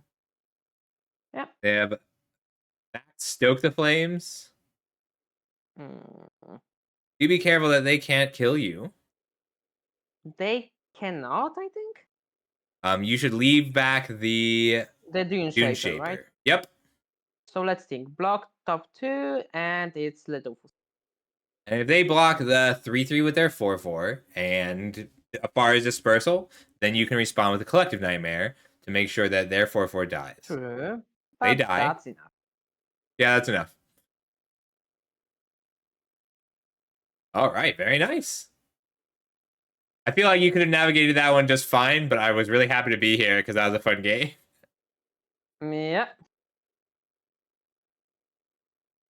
Hey, Night Dark, did you want to do your coaching today? You can save it for a quick draft or for just wait a bit if you'd like. Okay, so one more, right? Yep. That's sweet. Like, I love how many decisions you have on every turn. I love it. In general, Yeah, like you don't need my help for a lot of this stuff, but it's nice talking through the decisions you have each turn. yeah, especially for newer players, right? Yeah, but for you, This is interesting. I think I'd keep this. Yeah, we drew any land, it's good. We drew any 3-drop, is good. Right. Because we just don't have a lot of cards we can't play that we can draw. And Yeah. even if we draw all of our 4s, that's okay. Like, Yeah. we'll hit the land eventually. There's our land. Sure. I love the Ichor Drinker for hands like this because it just bridges Yeah. the gap so well. Hmm. Well, that's just a And mean there's person card. Good. And Tyler of Flesh is great here. Ooh, I will.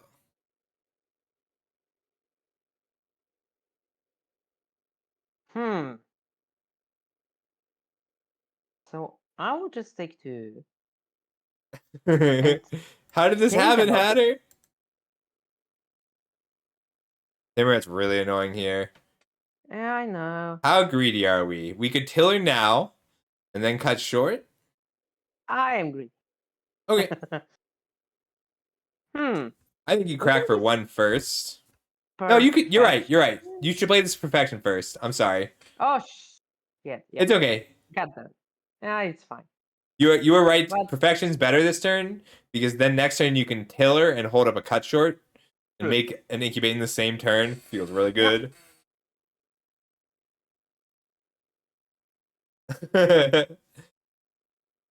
Did you get it fixed, Hatter? You can turn your rotation off and on again. That's how I usually do it. okay. I cleaned out my Opponent microphone today with a toothbrush and alcohol. So I'm hoping things sound a little better. This is such a cool hand. Look at all these options you have. Okay, so probably If only they had a tapped creature. So if they had a tapped creature, I think it would be an easy tiller. Yeah. As is, I think you just want to jam that Kenrith. Maybe Guardian just pass because we can Guardian transform and hold up the cut shot still. I do like that, and it plays around Assimilate Essence because both the other creatures are game breaking. Yeah. You can attack first, yeah. Yeah, We should have probably flipped the incubate token because that does get to attack. But yeah, on board with this. Oh, true. Hmm. That's okay because now you can incubate things. now. Yeah. Yeah. That way he doesn't get to exile it. Yeah. Well, welcome back, Hatter. I'm glad. So let's Drinker. And probably twice to flip and just pass turn. I think you play the Guardian now. Because you can still flip next turn and attack. Yeah, because we can play Guardian, flip, then flip and hold up cut short. Yep. Yeah, you're right. And you're still holding up the cut short in general. Like, ideally, you just want it to be able to attack, and then you can tiller and cut short in the same turn. Mm-hmm. Very nice. I like how this Sunblast Guardian has been performing. Okay, so let's flip. Maybe opponent have some kind of final flourish. That's okay. I think you just flip the other incubate token and then attack with both your incubates. Yep. You even play, if they had been less cowardly, tap down this Timuret. Yeah, especially opponent miss the land again. So we can play aggressively. I need a snack after this.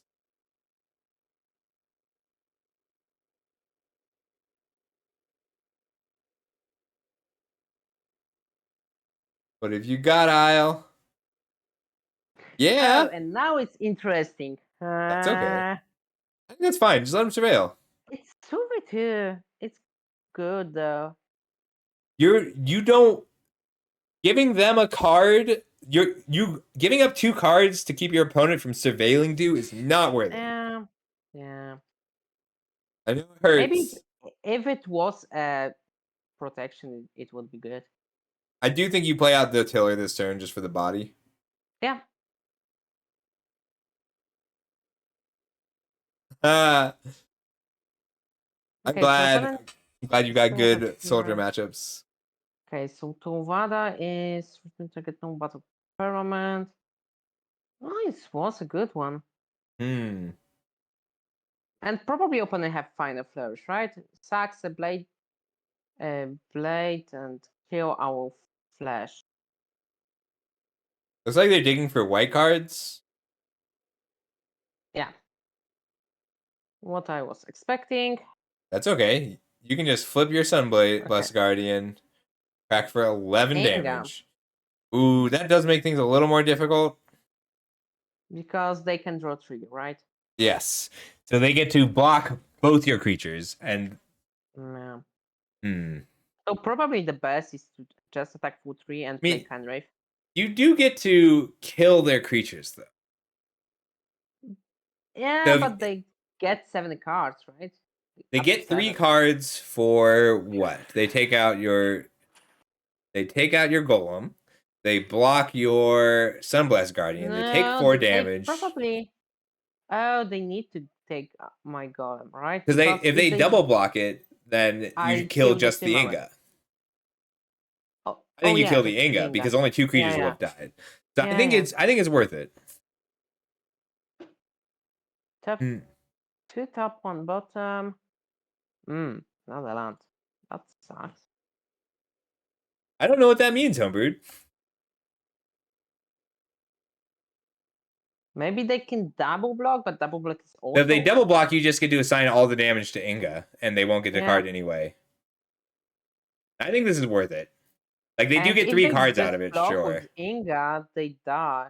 Inga just dies, and they will not draw a card. Right. Yeah. Ooh. That's good. Yeah, they made a mistake. They were supposed to block with the Timorite too. I think you hold the planes because you might be facing down a Mind Rot here. Yeah. Oh. I don't know if I liked that, Homebrew. I don't know if I like that at all. Okay, so 5 mana open. 5. I love how good Kenrith is here. Yeah, Kenrith is fantastic. Okay, interesting. I mean, you get to attack him for 8. So the main reason would be if they thought that they might sack a creature here. Just kill them. Go for it. Make them have it. Maybe we should have played Kenrith first so we could convoke it. Yeah, Hexproof, nice. That's fine. They still have to block. Yeah. At least one of them. Scorpion. Mm-hmm. God damn it, they have something. That's okay. That's good. You're fine. You're fine. Yeah. They're playing catch up now. Attack with Timorite. Yeah, okay, so I will take 3 and then see what opponent plays. Nothing. Oh, yeah. I think that was worth 3 life. Yeah. Especially if we are on 20, right? Right. How goes your draft? We're in game 2. Q. People keep quitting on me. Ooh, I don't blame them. Nice. Unseal's nice. Are they going to assimilate your essence? Didn't know this was Then we have StarCraft. Unseal.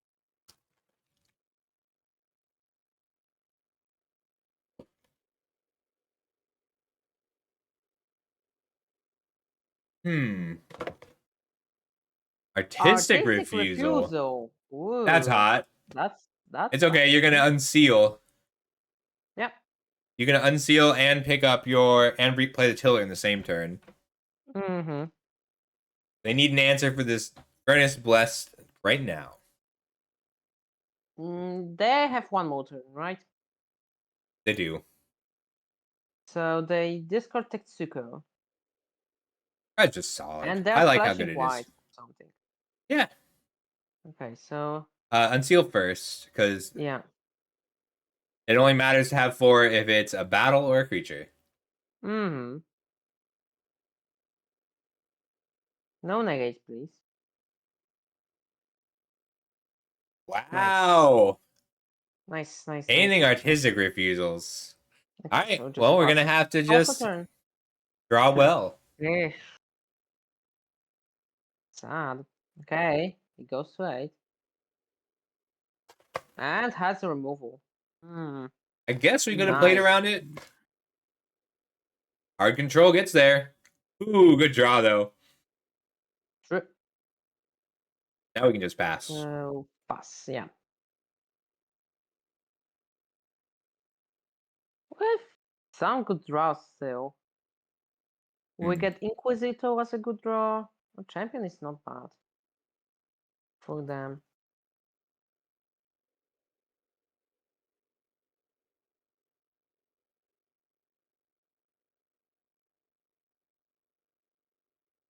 Damn, you have my luck today. It's still fine. You are still fine. So double block is not good for us, so probably just pass. I mean, the fact is, you're way ahead, and every creature you draw is a potentially lethal threat. Can we look at their graveyard really quick? Yeah. Their graveyard, sorry. Their graveyard. So they played So they're 2 artistic down refusals. 3 6-mana spells. So I don't think they can be running too much more at the top end. Because they are also down that invasion. Cut short is not bad. Yeah, you really don't want to have to cut short that preening champion. But I think you but do have to do it. Yeah, you don't have like any more probably recursion. Right now.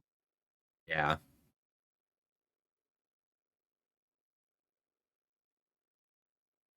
This is where a corruption of Tawashi would be very good. But we ideally don't want to get to this stage of the game. True.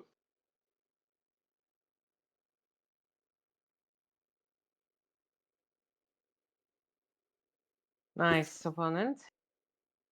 So we're taking 7, and then probably we are. A good draw. We are dead next turn. Hey, that's something. All right. So we have 2 blockers, but we do die, but don't let them know that. Just pass. Yeah. If they just swing out, we'll die. True. Didn't think you could die with 3 Sculptor Perfections in play. But your opponents double dismiss. They just had the 3/2 for 1 6-mana spell. Was pretty good, yeah. Mm-hmm. Yeah, it's basically typical. They do swing They out. figured it out. Yep, good game. Just take the damage. Right. Solid deck though. I think you did pretty good here. Yeah, I'll end this draft today probably. Let me know how it goes. Yeah, for Thanks sure. for redeeming. And thanks for the draft. Can we look at your pool one more time? I just want to see what the blue. Sure. So like, I think the white black deck is probably stronger. If you were to add blue, we would get Taigam, Corruption Tawashi. We don't get any blue creatures that you can flip into to help you cast. Yes, exactly. Like, you can't put in just a little bit of blue, unfortunately. Yeah. Like, you could do just the Corruption. Might be a little awkward. And it's still not good enough, I think.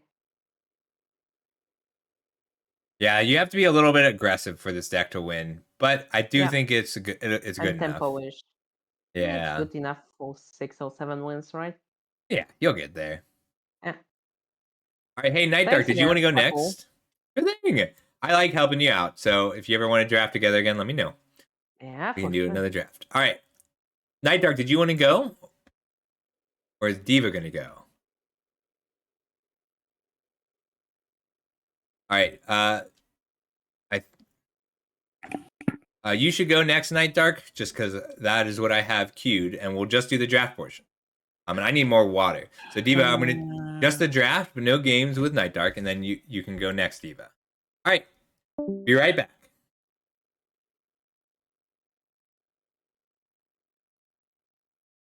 If you want to get set up, Night Dark.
Okay, I'm back.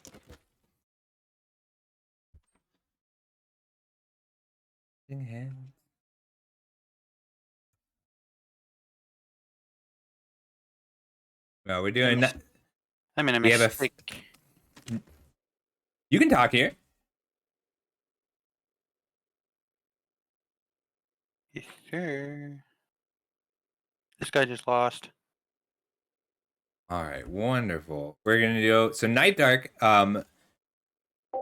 Night Dark has requested 2 drafts instead of the game. So we're just gonna be doing the draft here. And in general, yeah, you can talk here. So just in general, Quebec plays a lot. He's a judge and he's got a lot of experience. So we are focusing on the more technical aspects and planning specific individual plays. Night Dark has a pretty great grasp on gameplay during the game, but needs a little bit of extra help I did not know for the about this draft portion. combination until. Hang on. Yep, sorry. So No we're going to be worries. focusing on just the drafting portion here of the event. So you can go ahead and get started, Night Dark. Sorry, I was doing a spiel. What were you saying, Diva? We're gonna. So I didn't know about this combination during the first 2 historic brawl tournaments you hosted that I participated in. Mm-hmm. But apparently, I was completely oblivious to the combo that was within my Niv Mizzet deck, which was Niv Mizzet plus Curiosity. Yep, it's a one-hit KO. Well, it's a one-hit kill. All right, Night Dark, you can go ahead and get started whenever you're ready. So we're going to be doing more of the specific picks with Night Dark rather than the They noticed I put Curiosity on another creature beside Niv Mizzet. And like, nuance. didn't you mean to put that on your commander? And I'm like, no. And then they're like, It is a redeemed Dirt Nymph. If you want to go next, there will be time as soon as I finish with Diva. And I've watched you do some drafts, but not for this set. Bottom left, Diva, or Dirt Nymph.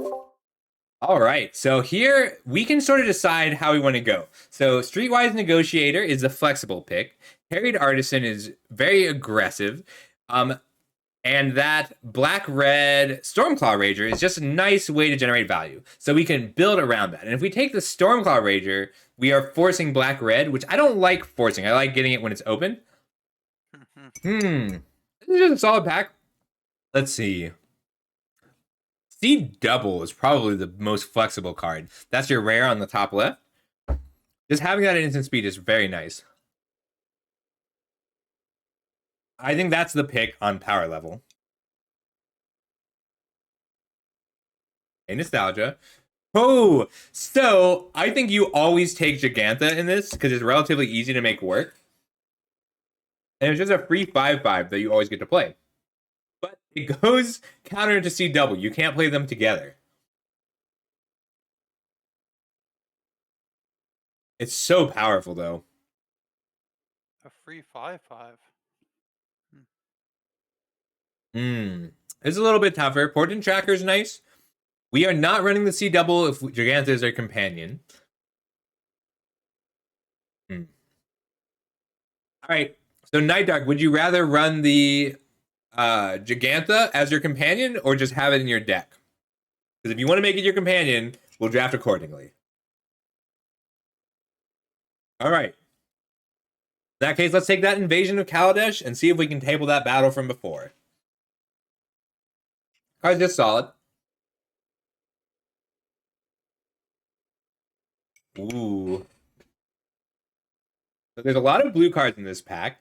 There's only Arachnoid Adaptation and Shauna as green cards, so it's too early for a signal. It's just something that I want to note for the later picks. Oh, I love this song. Let's see. Why don't we take the blue-black invasion? Lean into some battles. Card's very strong. I also love Grixis battles. This is a tough pick because this pack is bad. Astro Wingspan is fine. Charming Kabu is good. Glistening Deluge is good. Why don't we just take the Wingspan? Because that's the only color we know we are right now. Like, Adaptation is great, Kabu is great, but they're both green, and they don't pull us into green. They're just cards we play if we're green. But we know we're playing blue cards.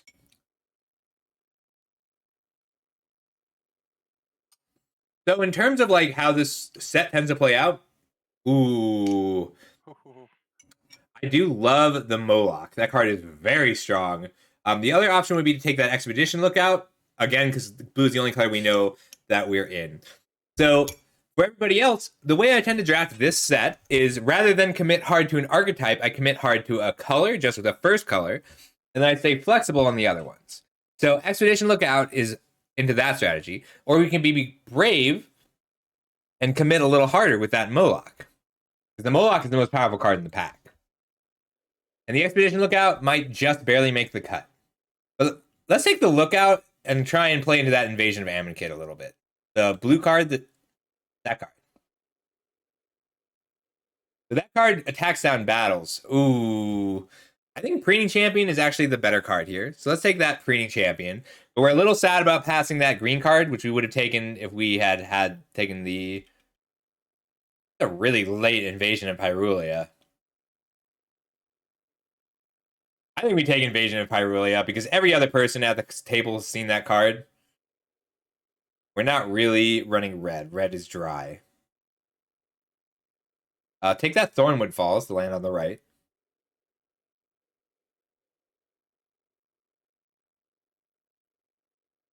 This is just a bad pack. We'll take the Bladed Bat. Take the Unseal. Take the Unseal. You're right. Unseal and Necropolis is good if we care about milling, which I think we do at this point. Abu! Abu's really good. We may end up being full green here.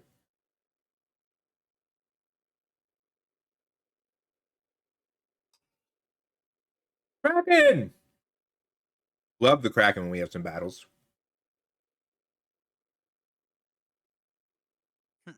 Kraken's surprisingly good in this set because being able to kill target battle is great.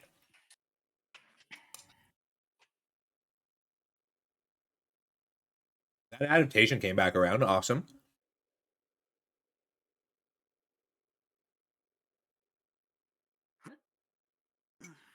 So blue-green is sort of a 5-color deck, and we want Invasion of Zendikar to go with it.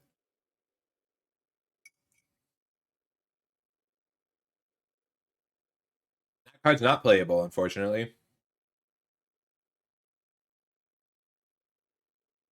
Suddenly lots of red cards. Yeah, I don't think we're going to be running we're just running Gigantha as a 5-mana 5/5. So I think it's between War Historian and Wary Thespian. And let's go with the Wary Thespian because there are just more 3-drops. So those two cards are really... we're going to take the Thespian. Those two cards are really comparable in power level. And unfortunately, the best 2 cards in the pack are the only 2 colors we're not running.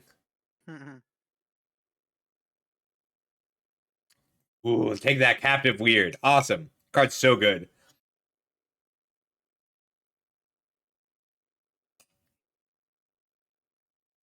So we may get an Invasion of Kaladesh coming back around if we want to lean into that. I think you just want to be blue-green right now. Blue-green, good stuff.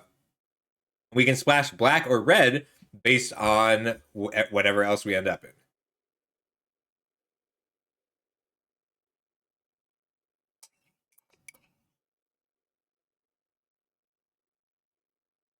Got the weirdest craving for yogurt, which usually means that you need yogurt.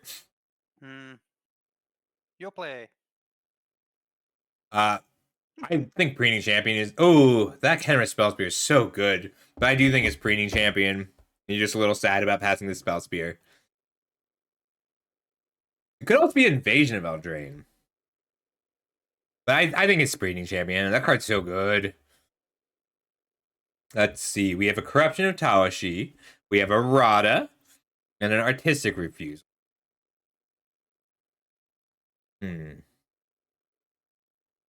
I'm just looking at the rest of the pack. Let's grab that Artistic Refusal. It's really good with those Preening Champions we grabbed.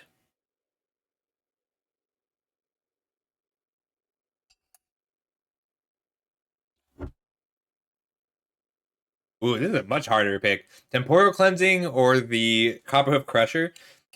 So we're going to take the Temporal Cleansing.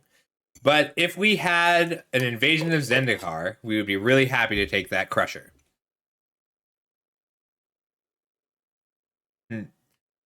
Ooh, Knight! Derek's Knight is so good! Alright. So right now, we have an Expedition Lookout, we have good 2-drops, and we have now 3 very good flying 3-drops. Which means that all battles have just gone up in value. So if we can get that Dismal Backwater to come back around, which we might, because there's a lot of good cards in this pack, then we'll also be running this Invasion of Amonkhet we took earlier. Which is behind me.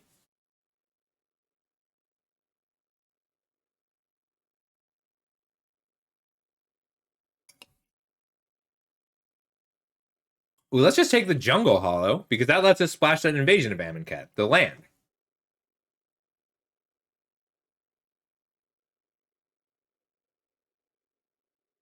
Giganta also weirdly lets us splash Invasion of Amonkhet. Because I think that's hilarious. It's between Stasis Field and Meeting of Minds, and it comes down to what we're missing. So right now we have Temporal Cleansing as our only piece of removal. So let's take that Stasis Field. It's not ideal removal, but we need removal nonetheless. Protocol Knight or Realmbreaker's Grasp. It's just a late Realmbreaker's Grasp. But take the Protocol Knight. Because you actually have enough Knights. Because all of your 3-drops are Knights. Go ahead and take the War Historian. Card is good.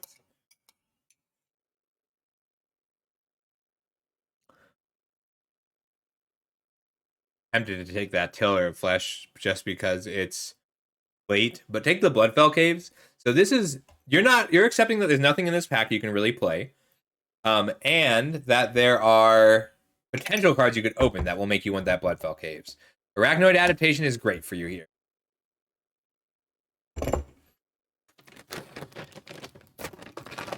Take that Halo card, Scab. We're probably not playing it. There are cards we can open that will change that. Take the Halo Hopper because it's kind. And we're all about being kind. Give somebody that last pick aerial boost. I'm sure they could use it. And Assimilate Essence. Awesome. We want that.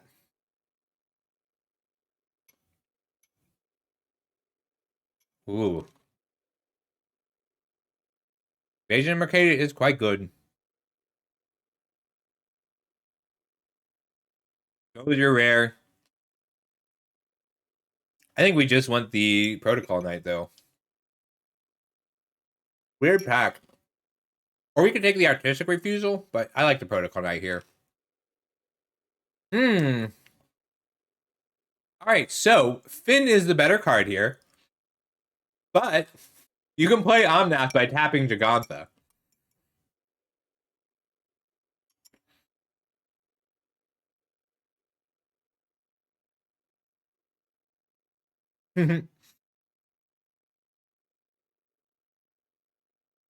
You want to build around playing Gigantha now? Or around playing that Omnath now? Because we can run that Omnath in this deck. You just have to accept that. Like, so if you want to play Omnath, take Blighted Versioning. And accept that sometimes you won't get to play Omnath. There's also a pretty weak pack.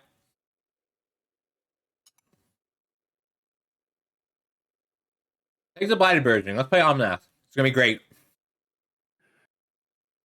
That rare is really good.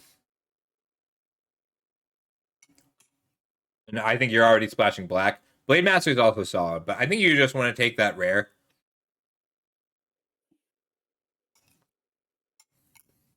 I think you're also playing it.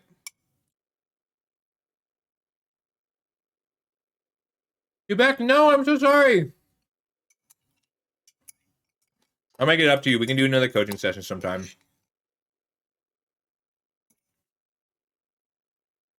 Connoisseur is really good in this deck. Take it. You're a little sad about passing the Blighted Versioning, but the Connoisseur is so strong. The Blade Master is the better card But if you take the Racer, you are more likely to be able to play Omnath.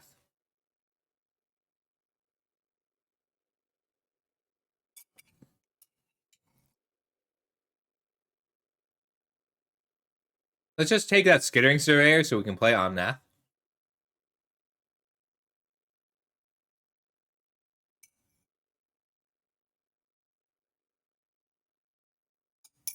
I really hope you get to play Omnath here.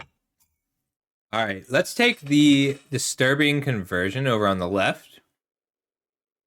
Just have a little bit more removal. It's the blue card.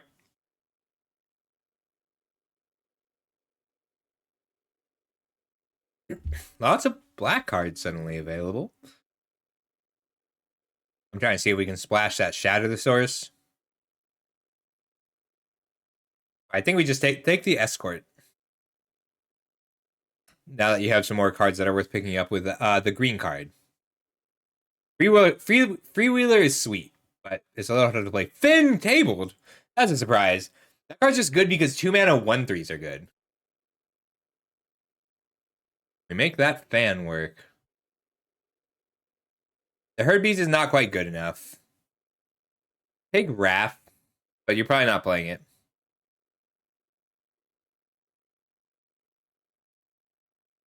Three Protocol Knights too many. Nah, that's probably fine. Grab it. Oh my god, the Blighted Burgeoning table too? You actually get to play this Omnath. Like, reliably, you can have Omnath in this deck. I love it. I'm really happy for you. Take the Revelation. You don't have to. You're probably not playing it.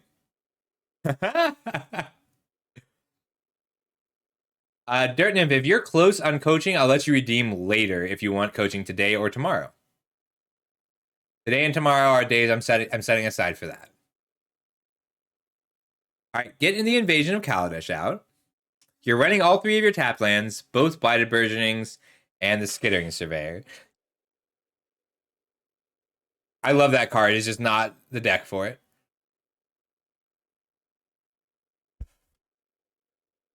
If you wanted to, we could always you should put the Omnath in.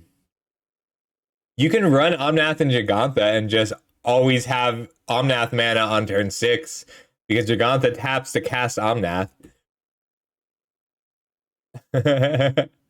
No worries. Don't be sorry for that. Okay. So, I think this is a 16 land deck because we have Invasion of Pyrulia, Wary Thespian, Racer, Surveyor, and Tidal Terror. Cut your plains and your mountain because we're going to rely on Blighted Burgeoning to cast those. And then put in, I think, an extra forest. 5, 6, 7 green sources, 6, 7 blue sources. Yeah, put in one more forest.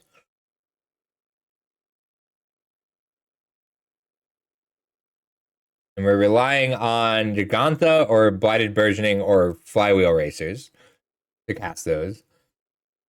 Take out, let's see. We need to make 7 cuts. And those are going to be Halo Hopper, one of your Protocol Knights.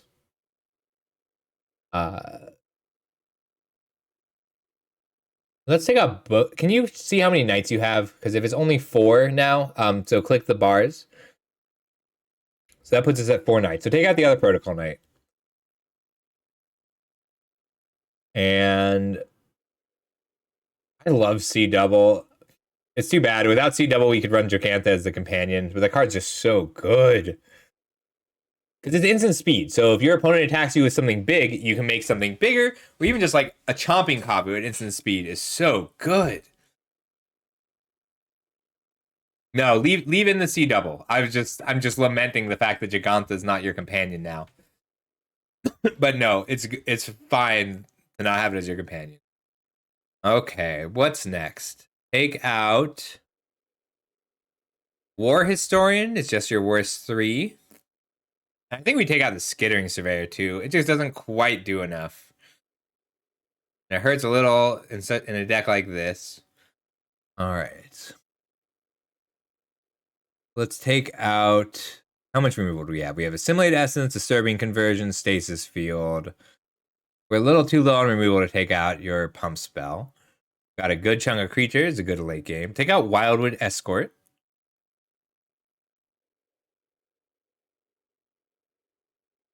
Sorry, that's a 5-mana green creature.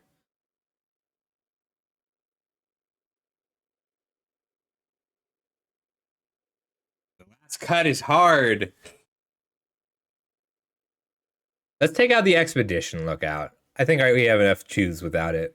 I'm sad about taking that card out. I think it's pretty good in this deck, but it's just the rest of the deck works pretty well. All right, so for how this deck plays, you're going to want to get your early creatures out, and then you have to save your removal spells. That's going to be really difficult because you're going to see your opponent playing out a Preening Champion, and you're going to be like, well, I want to Stasis Field this Preening Champion so I don't die to it. But you have to resist that urge because you don't have a lot of late game removal. So you need to use your early creatures, stuff like Arcane Adaptation and Assimilate Essence, to hold the ground until you can start getting out your bigger cards. But then in your late game, cards like the Astral Wingspan and the Artistic Refusal and the Omnath, they're going to generate enough card advantage that you can get there. So what you need to do is think carefully about what you kill and when you kill it, and attack down your battle. Because if you manage to flip your Invasion of Amonkhet or your Invasion of Hyrulean, then you'll probably win. You just get to play early game, like you get to play powerful cards throughout the whole game. But in general, if you are stuck deciding between playing your threat or killing your opponent's threat, it's almost always going to be correct to play your own threat with this deck. And then the only other thing you need to keep an eye on, so play your threat over dealing with the opponent's threat. And then the other thing you need to keep an eye on is your own Convoke spells. So you don't have a ton of them, but holding mana up for Artistic Refusal at the right time will be the difference between winning or losing a game. So just be able to cast that when you need to. Artistic Refusal is your 6-mana Convoke spell. Temporal Cleansing is your 4-mana Convoke spell. So just after turn 5, every turn, ask yourself, do I need to play a Convoke spell this turn? And if the answer is no, great. But lots of cards like Astral Wingspan, for instance, that's a really good card to cast C double on because you can tap your creatures to help you pay for it. C double is your clone rare. The Astral Wingspan plus your clone rare will get you there. All right, I think you are all set, Night Dark. Please let me know how this goes. Okay, Diva, how you doing? You ready for your coaching session? You're welcome. Thank you for your patience. Because I know that it took us a little bit to get both of them done. No, all right, Diva, let's go. I'm ready. Great. Share your screen when you get the chance. Yay! Screen share.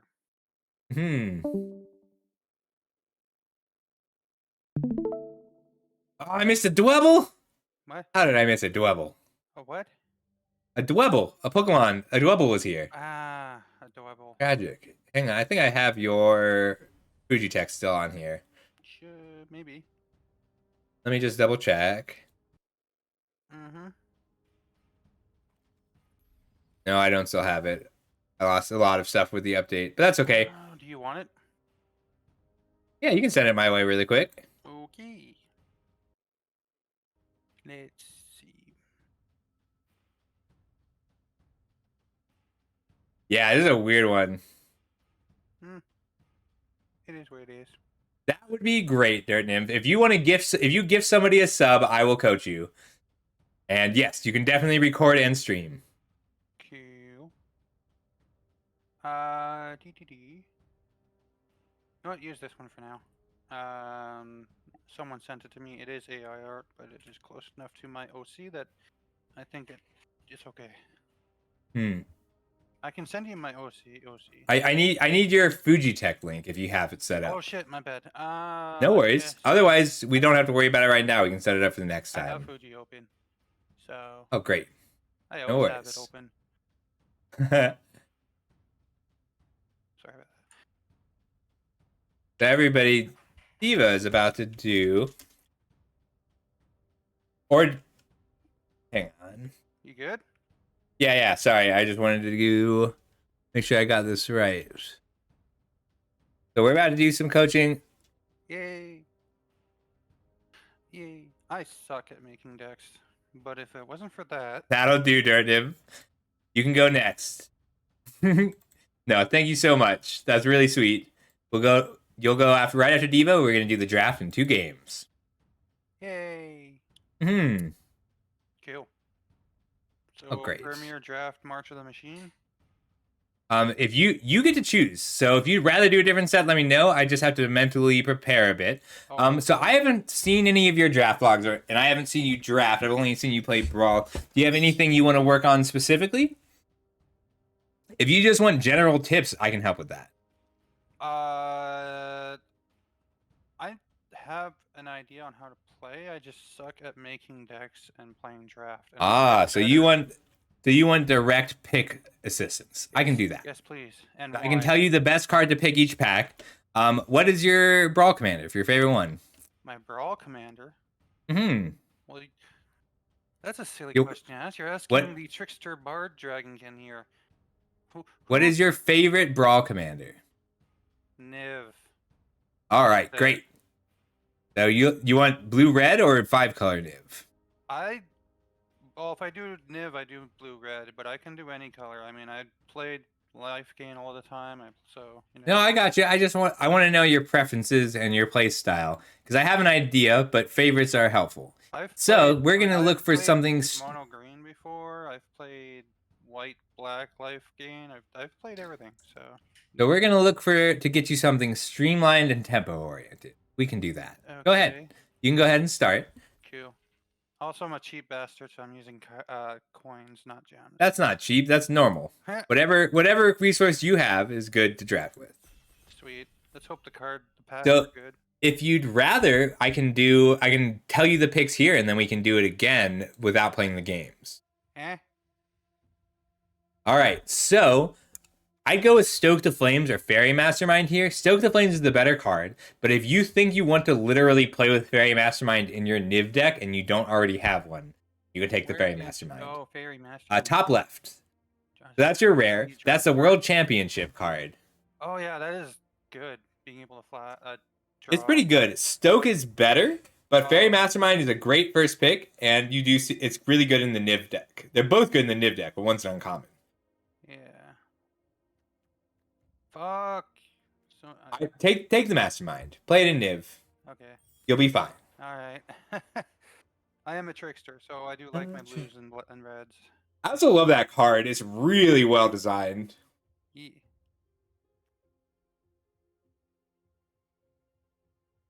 I also tried like a blue-green Merfolk deck, which worked fairly well back in the day. Merfolk's solid. The problem with blue-green Merfolk is on Arena there's not enough interaction. Yeah. All right, so we did just pass a Stoke the Flames. So our options here are Phyrexian Censor, Pillar of Flesh, and that would be a very Phyrexian deck. That Harried Artisan is solid. Why don't we take that Phyrexian Censor? So that card lends itself to the Phyrexian deck, but it also works really well when you're playing half your spells in your opponent's turn. Yeah. So it's a nice follow-up to a flash card. Mm-hmm. And just for everybody else, the reason we didn't take the red card there was because we just passed a Stoke the Flames, and I don't want to compete for red cards coming in the other direction. Right. Oh, damn. And that invasion is unfortunate. Card's solid, but like I don't like starting on it. Okay. What's your choice? So we can. Also, I don't like starting on it because I want to make sure blue-red is open if I'm going to play blue-red. Mm-hmm. Let's see. Why don't we just take? Are you comfortable playing 3 colors? Because we can focus on the 2-color deck if you'd like. I can play 3 colors. My Tiamat attributes 5 colors. So. Sure. Let's take that completed Huntmaster then. I like that card a lot. Where is that? The black card in the top left. Okay. We'll see what we get. I mean, we can. Yeah. So we'll probably still end up in 2 colors, but this way we have options. Ooh. Gargantua is okay. It's a little awkward because if they play a 6-mana 6/6, they'll just go over you. Oh yeah. Let's see. Aerial Boost is quite strong. So is Sunder the Gateway. That card's kind of weird. It basically says 2 mana, make a 2/2, or 2 mana, destroy target artifact or enchantment, make a 2/2 later. Incubate. Okay. It's pretty cool. Like, it's a lot of text for a simple effect. So we grab. I think we take. I like Sunder the Gateway here. Okay. Because we'll definitely be. Like, I've been taking that card higher and higher because there are cards that you really want to kill. Mm-hmm.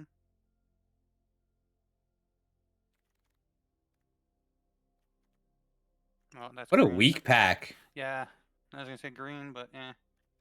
I mean, green is good in this pack. Like, if you want to go green, we'd be abandoning a color. Nah. And that's what I would do, but I'm not going to make you do that. You would abandon. I'm not. I would abandon a color here to play green because Renata is the only good card in this pack. But this is also an abnormally bad pack. Yeah. Each other creature you control. Card's really good. That's not bad. So we're abandoning a color. We're probably abandoning blue.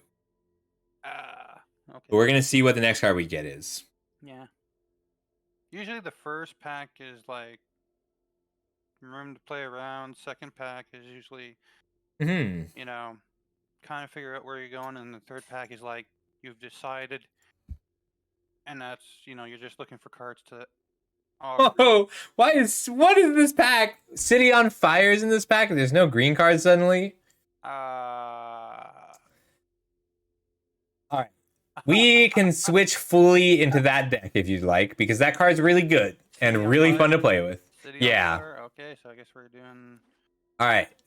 So this is usually this is what my drafts look like. I usually not the ones I direct. Alright, so we're going to we're abandoning black here, and we're probably abandoning white too.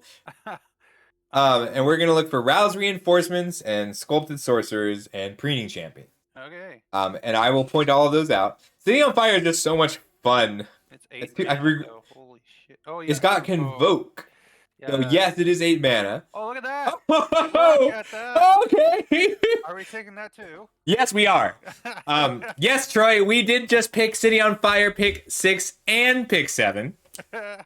We're red now.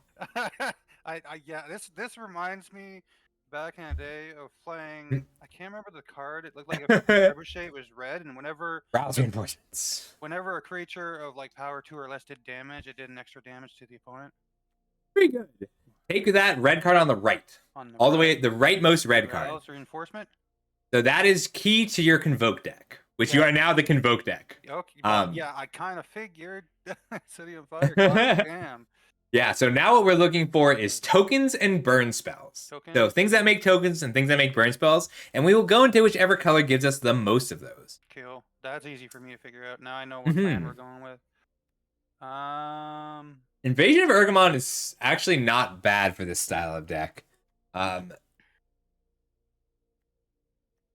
Yeah, I think we just take the invasion here. Just take the invasion? Okay. Yeah, I mean, it's a fine card. Yeah.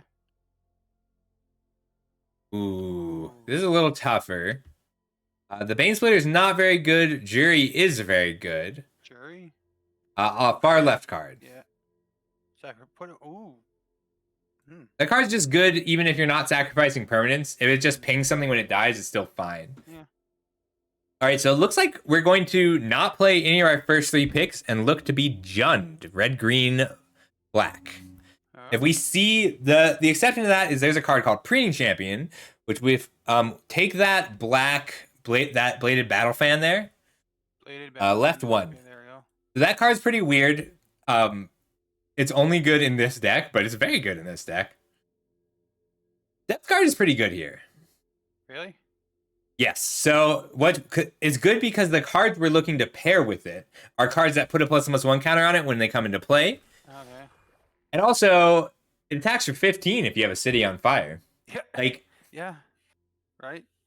Yeah, and we may just end up black-red, and we may end up black-red-blue. It really depends on what we get next. What have we got here? Take the black card, but we really are not looking to run it.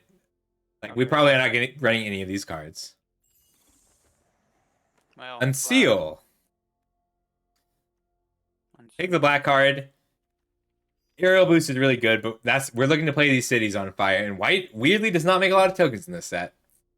I actually just got this while I was waiting. That card's pretty cool. You want that Joyful Storm Sculptor, 2 to the right. 2 to the right? No. Human Shaman. Yeah, but it also makes 3 bodies. Yeah, but it's a blue. It's a City on Fire card. And we're taking out that. So take out the Renata and the Invasion of Urgamon and both white cards. Inversion of Agamon.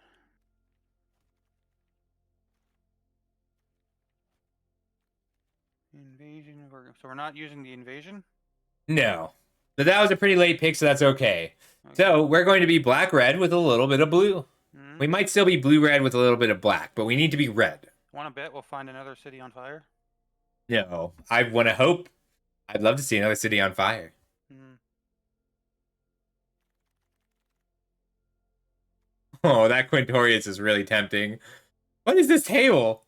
Huh? That card's really good, but that's just not what we're doing right now. What are we? So we want token. I think we want that Vanquish the Weak in the bottom left. Bottom left. Vanquish the weak. Okay. We just want some removal, because if we live to the point where City on Fire comes down, we win the game. Yeah. Stall and then play City on Fire. Right. So, sounds like stall, then play Zerg. That's fine. There's nothing wrong with that either. Oh, what do we have? Sorcery can't be countered. It deals instead of the target is white or blue. The card's just okay. It's okay. I mean, yeah. I mean, against blue and red decks, it's fantastic. Which I think we want either that card or the Searing Barb. But Merciless Repurposing is nice. Hitting anything is pretty good. Oh, Searing Barb is actually pretty good, especially if we have already our fire out. So yeah, so it's solid because it also makes a creature that you can use to cast City on Fire. Ooh, take that Black Invasion. Black Invasion, the Invasion of Algrotha, I think. Yep, okay. Card's solid. Okay. And you are good at plinking it down. Huh. Hey, this is tough. That card's really good, but so is the second Joyful Storm Sculptor, 2 to the right. Yeah. I think you just want to... So, like, the question is, do you want a third big Convoke spell or a card that lets you cast your big Convoke? I think you just want the Storm Sculptor. Okay, I'm blue-red is fine, so...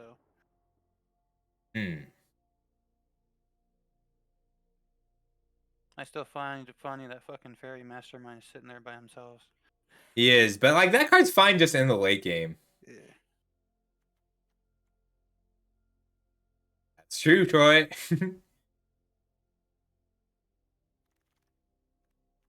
Ooh. That card's pretty good. It's a little weird in your deck, but it is solid. Discard it's basically a card. card draw spell. Maybe discard land card. That's not too bad though. Like. No, the card's quite good. It just depends on what else is in this pack. I don't think there's anything better. The Beamtown Beatstick is also good, and so is the Glistening Deluge, but I think you just want that red invasion. Okay. We want more Rouse reinforcements. Rouse reinforcements. Take you back, I'll send it. Yeah. Take the 2-drop Furnace Gremlin. Realmbreaker is good if you're blue-black, like if you're the mill deck. There's a good mill deck. But Furnace Gremlin is what you want. Card's just solid. Okay. This is called Neck Brace by Ratatat. I can't hear the music. Oh wait, I'm muted. I have you muted. That's why. You're good. I was just telling Quebec. Hey, Quebec. Is that? I'll ask. I'll DM them. Curious. I'm like Quebec. That sounds like Quebec. I'm like, no. Just take that red creature. It's actually solid because you have some battles that are worth attacking. That card gets better the more battles you have that you want to attack. Meeting of Minds is also pretty good here, but not really helpful. Whoops, didn't mean to do that. Heck yeah. What is this GIF? I've never seen this emote.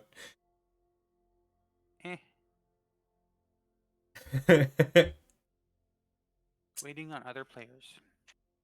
That's okay. But still, 2 City on Fires in a row. That was kind of... So, when you play this deck, the trick is going to be when you keep creatures back and when you use your Convoke spell. And what we really want is a Stoke the Flames. Which is why it's too bad we passed that Stoke the Flames, but we had no way of knowing. Inga's okay. I mean, Inga does dig. So let's take the Inga Rune Eyes, and we're not going to play it unless we get more blue cards. Mm-hmm. I did say GIF. Did say GIF, Troy. I say GIF.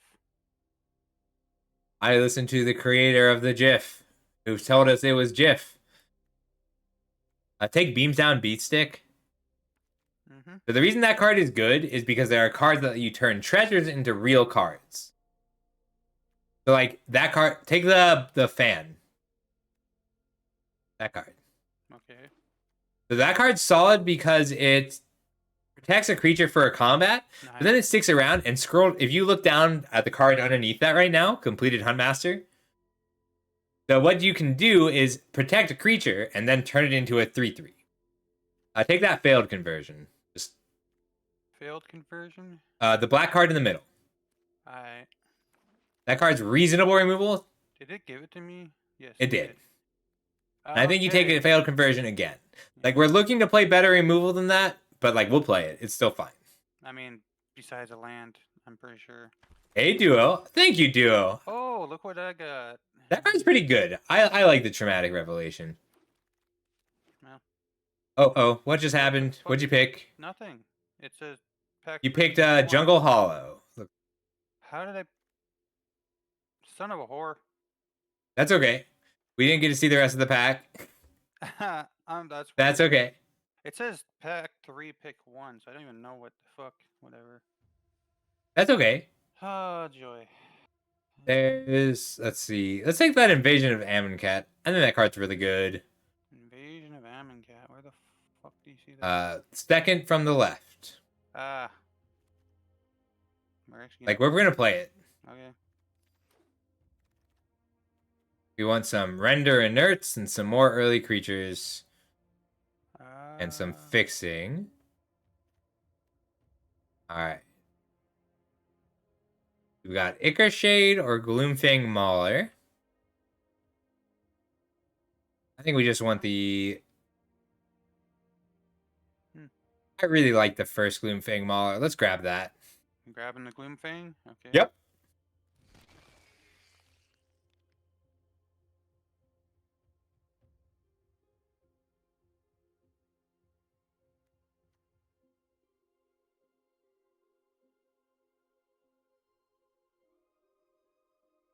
Oh, nice.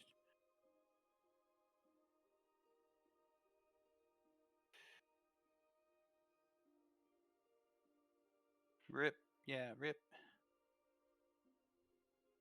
Hey, dude. This is solid. This is quite a deck. I think you'll be just fine. Eh. Like, what we need right now is blue fixing and burn spells. And more Rouse reinforcement. We really want more Rouse reinforcement. Or another city on fire. Acre Blade. That would be nice. Let's take that Nezumi Informant over Vanquish the Weak. Vanquish the Weak is what we'd rather have. Where is Nezumi Informant? All right, bottom left, take the Vanquish the Weak. We actually need that. Okay. Nezumi Informant is good because it's a good body. Hmm. And we just want bodies to help us pay for City on Fire. Yeah. But we need a certain amount of removal to keep us alive until City on Fire. City on Fire is so funny. Unless your 1/1s trade up with 3/3s. Like, it's an 8 mana win the game kind of spell. Mm-hmm. Can't believe you got 2 City on Fire. Yeah. The only thing that you would have been really upset to pass in that first pack is a City on Fire. Yeah. Look at that. Another Furnace Dremlin. I think you want the black creature, though. Grafted Butcher? It ends up just being a 2-mana 2/2 that pumps some of your creatures, but it's good. Okay. It pumps all your incubate tokens. Right. Take that Nezumi Informant. I really like that card, but I think you already have one. No. Oh. I think you still want the Nezumi Informant because we want to make sure we can cast City on Fire. And all your bodies that stick around are good for that. Completed Huntmaster. That's what we want. Where? Black card, second from the left. Completed. Oh, yeah. Okay. Really want a Kraken or a tapped blue land to help you cast these blue cards. Mm-hmm. Let's see what Nezumi does. Okay. Ooh, Final Flourish. That card's really good. That's a gift. A third from the left. Yeah. Okay. Yeah, that's not bad. Card solid. Yeah. We may not end up running it, but I think you still grab it. You're probably not running all 3-bladed battle fans. So grab Nizumi? Or Yeah. Grab that Izumi Informant. You could use some 4-drops anyway. Ooh, Hanger Scrounger. That card's solid. Hanger Scrounger is the rightmost card. It's really nice for digging for cities on fire. Ichor Shade. Awesome. Black creature. Ichor Shade. Another Ichor Shade. No, take the Nizumi Informant. Okay. That card's really good in your deck because it's a 2-mana 1/1 that they discard a card. And then you can also recur it. You can make more value with it with your completed Huntmaster. Huh. Well, You're not playing any of these, but take the conversion. 2 conversions is enough. Conversion, yeah. Well, yeah, 3. Well, better than land. All right, so we didn't get. Ooh, look. That's great. Another beats down. All right, so we're gonna cut the Fairy Masterminds, and we're gonna use the Joyful Storm Sculptors. We're gonna use the treasures that they make to cast the Joyful Storm Sculptor. So take out Fairy Mastermind. Yeah. So starting from take out Fairy Mastermind, and Thrashing Frontliner, which is near the bottom. Oh, there we go. We're not using that? Okay. Yeah. No, we didn't quite get enough of those. And we're going to take out Invasion of Amonkhet 2. All right. Then we take out Karthus Depth Guard right above that.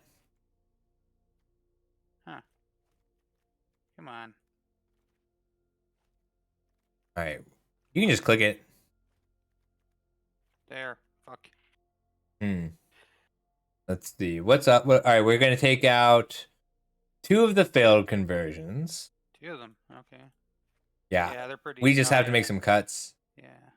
And ooh, can we run this Invasion of Kaldheim? I think we have to cut the Invasion of Kaldheim. I really like that card though.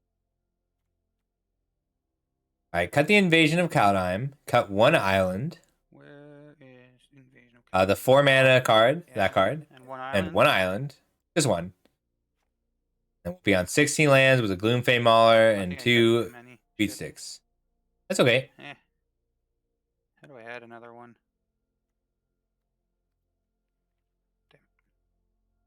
No worries. You may have to click the land icon up there. That one. Yeah. Yay. Just drag one in. All right. There we go.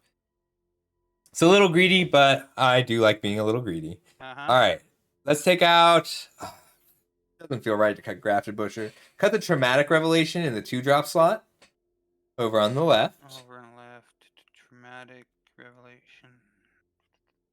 It's underneath Yeah. Nizumi Informant. There we go. And what else? Hanger Scrounger to the right of that. Okay. 1 more card. What's our last cut? Why don't we cut the Gloomfang Maw? Gloomfang. That sounds, yeah. I really like that card, but the City on Fires. All right, you can go ahead and get started. I think this deck's sweet. Okay, so essentially we want to convoke the shit out of everything. Yep, we want to curve out and play those cities on fire. Yay. And save our treasures for at first.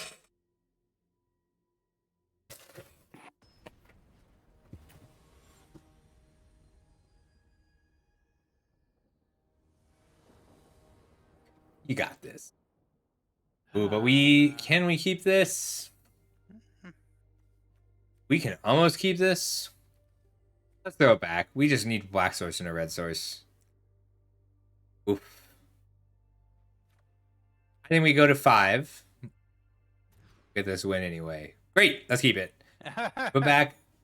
We're gonna put back the Beat Stick and the City on Fire. Yeah. Hopefully. You have another one to draw. Yeah.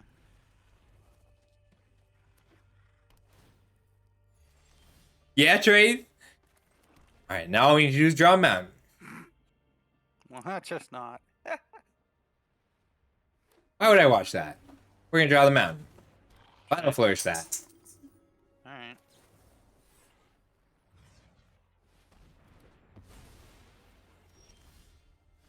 Damn. I was so sure we would draw the mountain.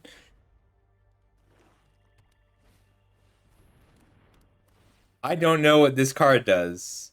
Oh, yeah, I do. Card's fine. Doesn't do a lot here. Any mana would be nice. Yeah, we just need a land.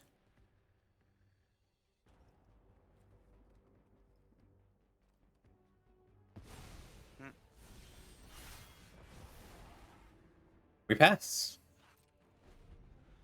Lovely. That's okay. That's Magic. We'll get that third land, and it'll be before they have anything crazy. Legender, I want that. Finally. Yeah. There's only one card we can play. Yeah, just jam it. Yeah, they'll probably kill it, but They might, but that's okay. We draw a mountain, we can Searing Barb.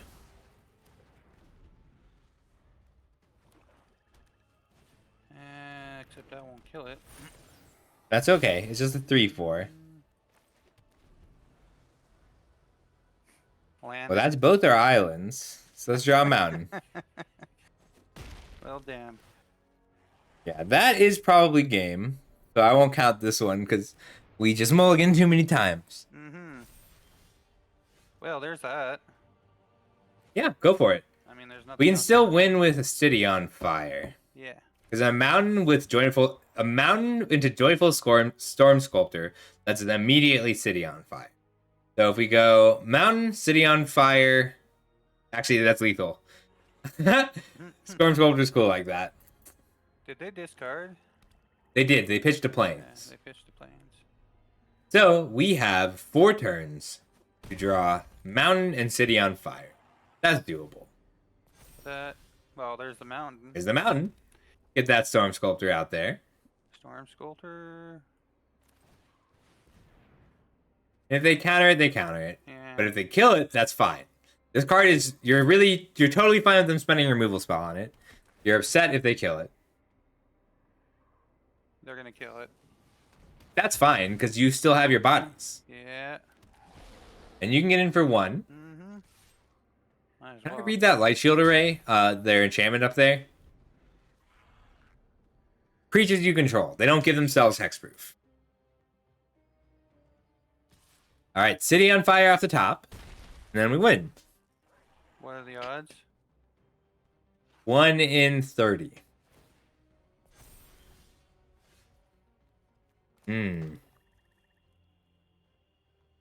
Yeah, you just gotta crack in for 3 and put down that completed Huntmaster. Cracking for 3, huh? Attack first. Okay. Because things might change based on how they deal with this attack. But all you need is 1 removal spell to deal with this Golden Scale Aeronaut. City on Fire doesn't do it anymore because you'll just die. So all you gotta do is draw a removal spell. Hopefully in a turn. It has to be now. In a turn. And it has to be... No, I actually don't think you have anything that can break the Light Shield Array. GG. Damn. Yeah, let's try that again.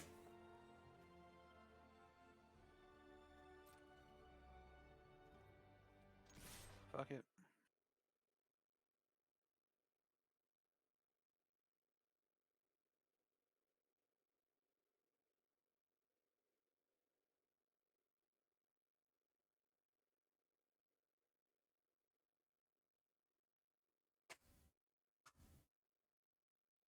He's like, I got a flyer. You don't have anything that can block. It doesn't matter.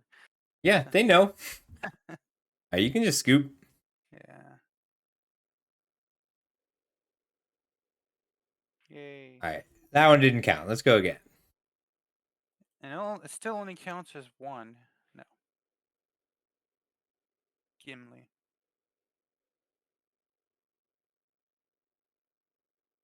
Try that again. We'll get your cities on fire down. Mm-hmm. You want to burn down the city? Like, is that too much to ask?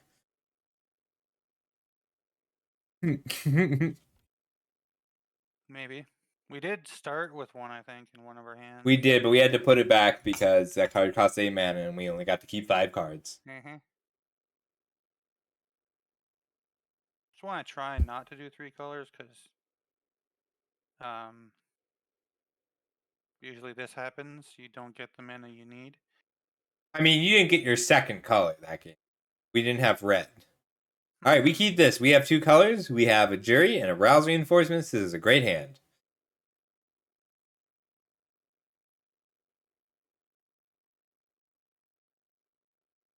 I think we start on Jury here, just see, because then our attack is slightly better. We can get down the battle fan. But if we're on the draw,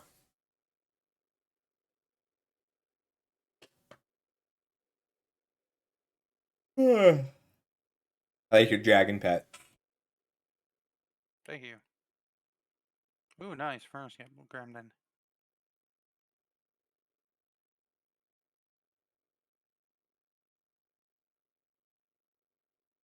We just wait. Yeah, just get in there. Get And then in. I think you put down the gremlin now. Okay. Because what we want to do is play a turn 3 completed, well, turn 4, but a next turn completed Huntmaster. Then we can rouse reinforcements and hold up the battle fan. Card's really good. Assuming they don't do anything. So how do you want to play this? Still do... You should attack with the Furnace Gremlin first. Because then if they block, you can pump it. If they block with both. Uh-huh.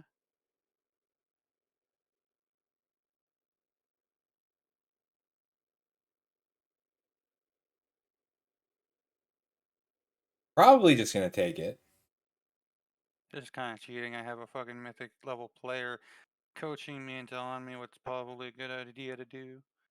Yeah, I mean, coaching is not cheating. Mm. Ooh, in that case, you play out that battle fan.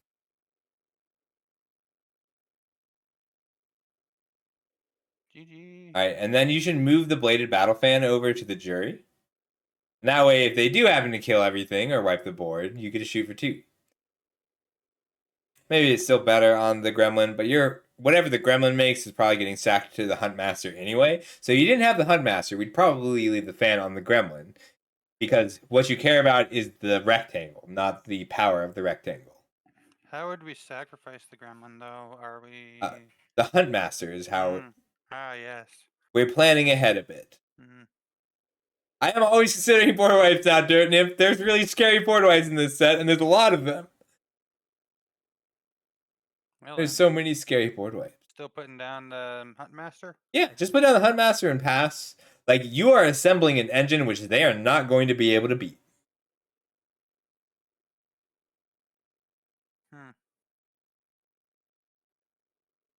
So this is why the Bladed Battle Fan is good in this deck and not others. Because it's just a random equipment right now. But it's a random equipment that you get to feed.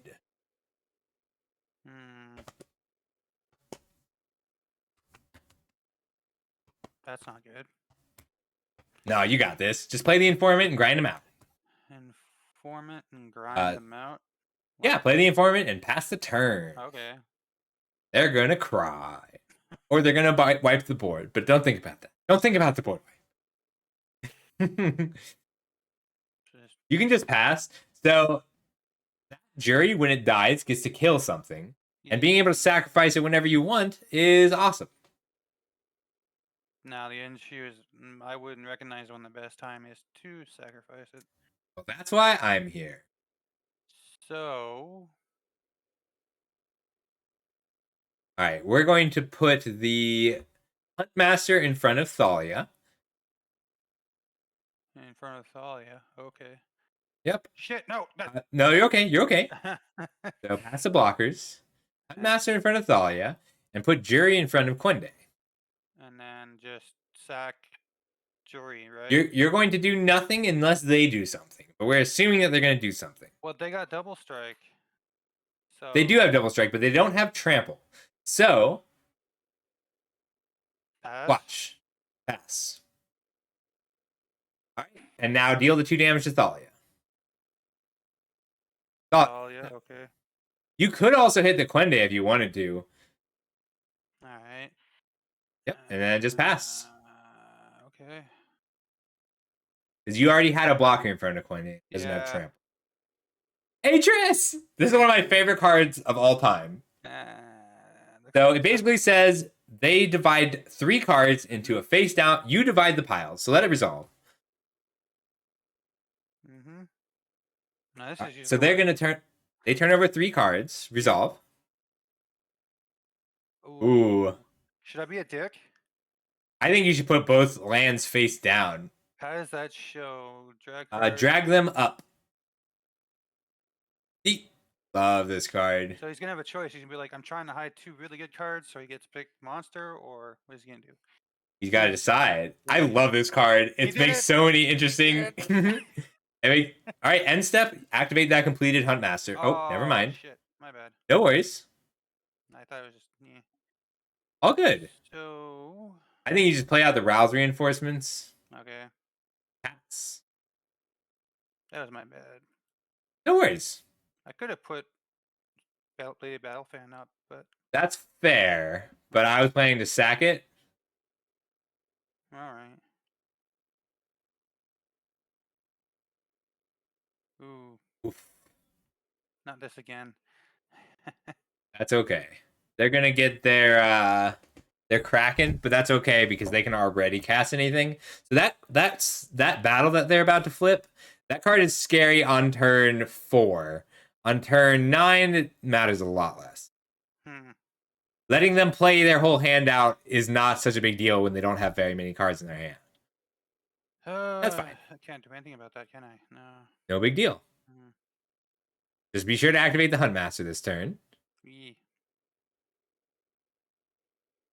Damn.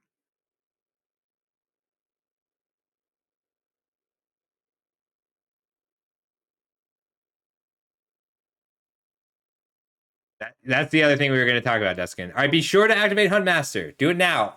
Do it now? Do it now. What am I... Back that fan. Oh, I'm picking the fan? Yep. Okay. That's why that card's good, because it lets you win a combat and then turn into a 3/3 later. Well, I have one option. You're fine. You just pass. Pass.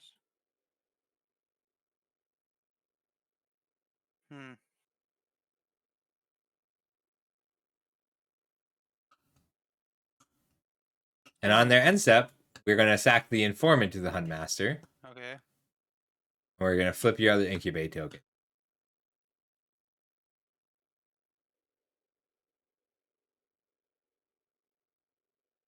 Love this song. It's very nostalgic. Oh, dear. That's fine. We're just going to have to keep killing creatures.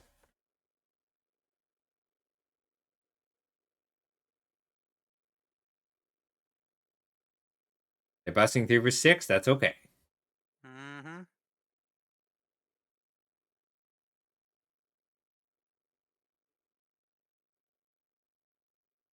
Are we blocking that 4/3? Put it... So, flip your Incubate token. Okay. And then put the Furnace Gremlin and your token in front of Atris. Because it's got Menace. Yep. They can't kill both. They got to pick. Mm-hmm.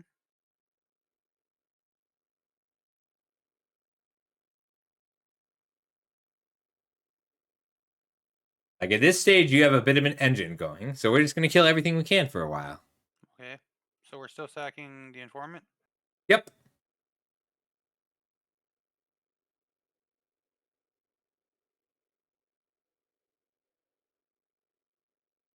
Well, there's more land. All right. What do we got? So we need to kill something with this failed conversion. Which would you go for? I think we kill the 2/2. the 2/2. The Quende. Because if you kill the 3/3, they're just going to slide the Kite Sail over. Wouldn't we want to kill the 2/3 instead? Or no? Well, so one of them attacks for 6 in the air. One of them attacks for... Right now, you're taking 6 in the air. Yeah. If you let the Quende live, they slide that over. They attack you for 8 in the air. That kills you in 2 turns. I think you have to kill like you could kill the Golden Scale Aeronaut. Yeah, kill the fly. You can kill the existing flyer and dig for another removal spell too. Which would you do? You said Quende?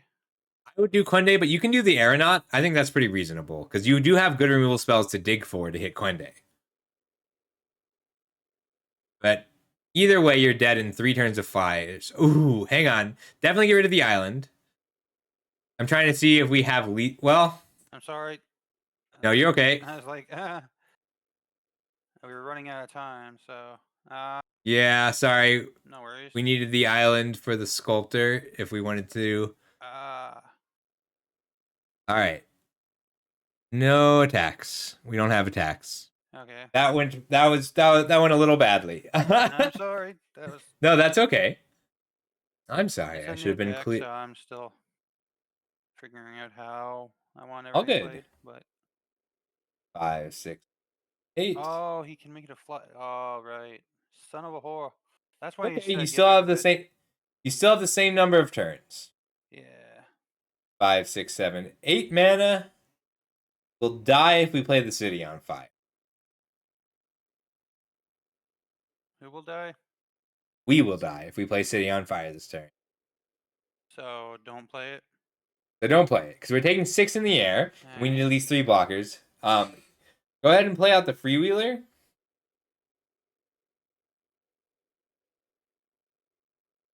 Okay. I mean, Like we just had to hit a removal spell. That's where we're at. Like that Vanquish the Week would have been great. oh wow. That's okay. And the other city on fire. That doesn't help. No, no, it doesn't. I just passed. We need the blockers. I think they got us here. Unless we draw a removal spell this turn or a way to deal with the kite sail this turn.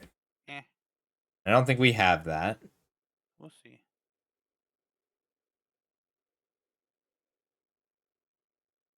Oh, that's game. What a draw. Wow, they even did it wrong. They did it wrong? They should have just given something else flying. Wow. That's okay, though. That's okay. We're going to do one more game, and then you're up there. We do it through Discord, if you don't mind.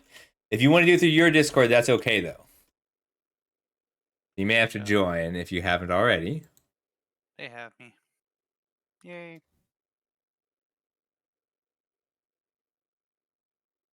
Oh, great.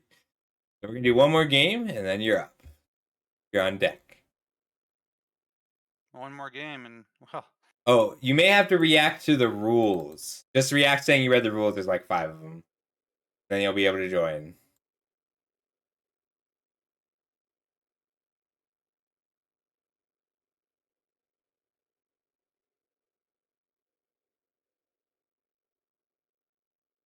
This is solid. We can keep this. Is that enough removal? If we go 03, I'll give you a free draft guide at least. Okay. That's my general rule. Although not currently, like not right now, but in next time you draft, Yeah. I'll tell you what to pick for free. Okay. Wait, I thought wasn't it already like You are 02 right now. free? I mean, you paid channel points for it. I won't make you redeem channel points again. This again. Yep. But being able to play this Huntmaster feels really good.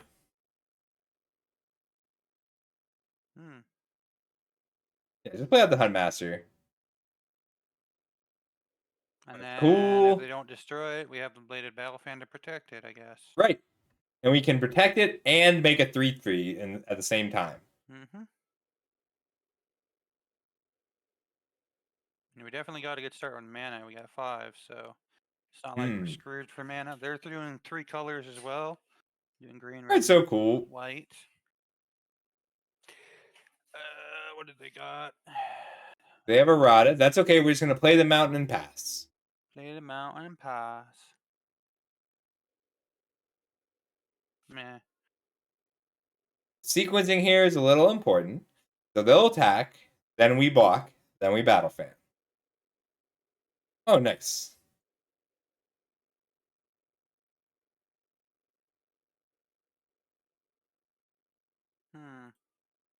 That's not good. Okay. They're going to get a 4/4, but that's also okay.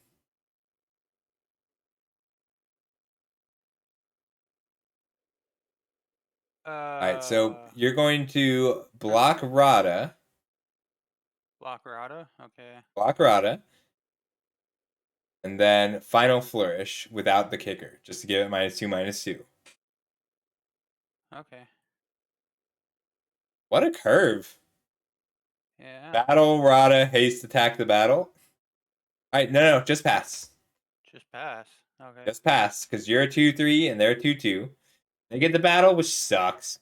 But you can fail the conversion at least. Yeah. You're hoping that they try and play a burn spell, or... Yeah, that's fine. Just take your turn.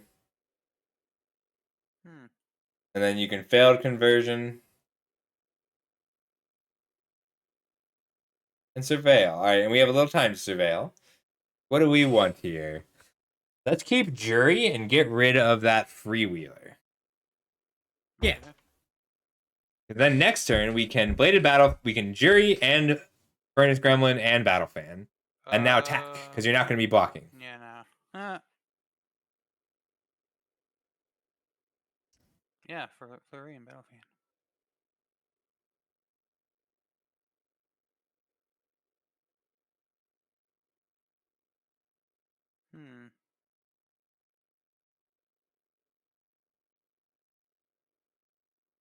All right. You're going to play the Jury. Yeah.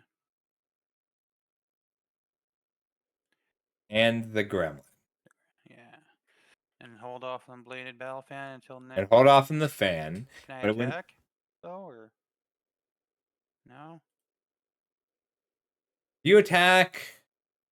Yeah, I think this is fine. They're going to attack you for 4 with the Geoderm, and we might want a Battle Fan, because if we double block, they'll definitely put the Huntmaster before the Gremlin, and then you can Battle Fan it anyway. Ooh, or they're going to pre-combat. If they pre-combat player removal spell, that's great.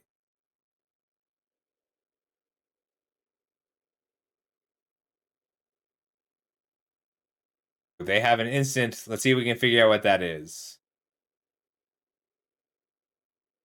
So what are we doing? Blocking both? Let's think for a second. So if it's a removal spell or a pump spell, like pump spell is better. We can put the Huntmaster and the Gremlin in front of the Geoderm. It just comes down to what can we afford to play around. Because if we take 6 damage and go to 10, that's not the end of the world, but it's not great either. But if we... You said the Furnace Gremlin? So if we double block and play the Battle Fan, we risk a removal spell. I'm trying to figure out if they have a removal spell. Hey, Hazmat, how you doing? Yeah, let's try it. Let's just go for it. Put both of them in front of it. Okay. Yep, just like that. And wait for them to order blockers, which they're going to do right now. Hey, Hazmat, we're doing coaching today. So, Bladed All right, now you Battle Fan. On the Huntmaster. Okay. So the way this works is they have to go through the first blocker. So both of your creatures live. Yep. And that was a risk because if they had the removal spell there to take out your Huntmaster, that's a blowout. But they didn't have it. Because a pump spell is okay. You don't mind the pump spell. A removal spell is lethal. Uh-oh. How you been, Hazmat? It's been a while. My creature still dies. Nope, you're still indestructible. The effect is attached to the Battle Fan and it lasts until end of turn. Damn. It's pretty good. Yeah. So attack with Jury and the Furnace Gremlin. And just pump the first Furnace. Pump the Furnace Gremlin twice. No! Oh. It's fine. Just pass. Damn it. That's okay. What we're going to do on their end step is pump the Furnace Gremlin twice. On their end step? On their end step. So make sure they play everything first. All right, now activate Furnace Gremlin. Well, sorry, we're not there just yet. Yeah, on their Having the gun. step. I just don't want you to miss it. Yeah. Sorry, I I'm a gotcha. bit fast on the... It's all good. We're getting there. I got you, Hazmat. I figured as much. I pay attention to your Twitter. All right, see what they target. So let this resolve first and see what they target. Yeah. Maybe let's screw them over. Okay. Yeah. You care? Yeah, I think you respawn by activating the Huntmaster here. Yeah. And No, because you don't want to ping the rot. You don't want that rotten tail to die.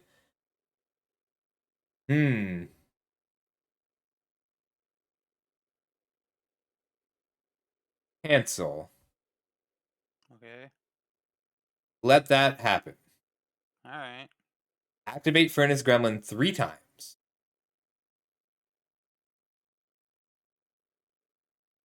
And then activate the Huntmaster.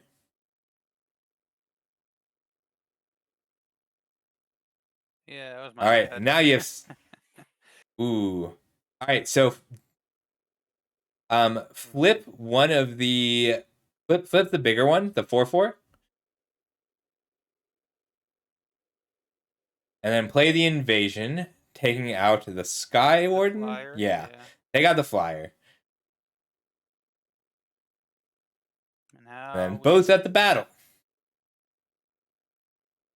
Very nice. What does this give me? Just a flyer. So the thing about the invasion and in battles in general, and this is for everybody, not just you, Diva. Thing about battles in general is when you attack a battle, you're calculating how long it takes you to get the damage you put into the battle back out. Oh, he's got a 5/5 haste. Can he attack with it? I don't think you can attack with it. Haste? I mean, he can, but if he attacks with it, you get your battle. Yeah, he's attacking. Wild. Okay. Well, Right, here's a neat trick. Hold the mountain. So attack just your 4/4 into the invasion.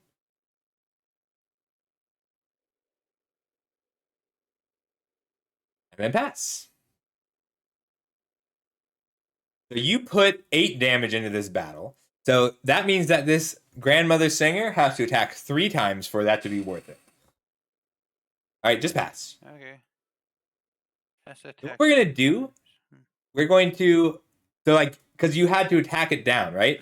But if they attack here, they will. So flip your incubate token first. And sacrifice it once it's. After you block, you sack. Yeah. And you just get to keep turning your 3/3 into a 3/3. That's why I like the Huntmaster so much. So one blocker. Just one blocker. Just one blocker. Yeah, I'm trying to make sure I don't accidentally. I understand it pays to be careful at times like these. Yeah, I've made that mistake before, and it's just like, eh.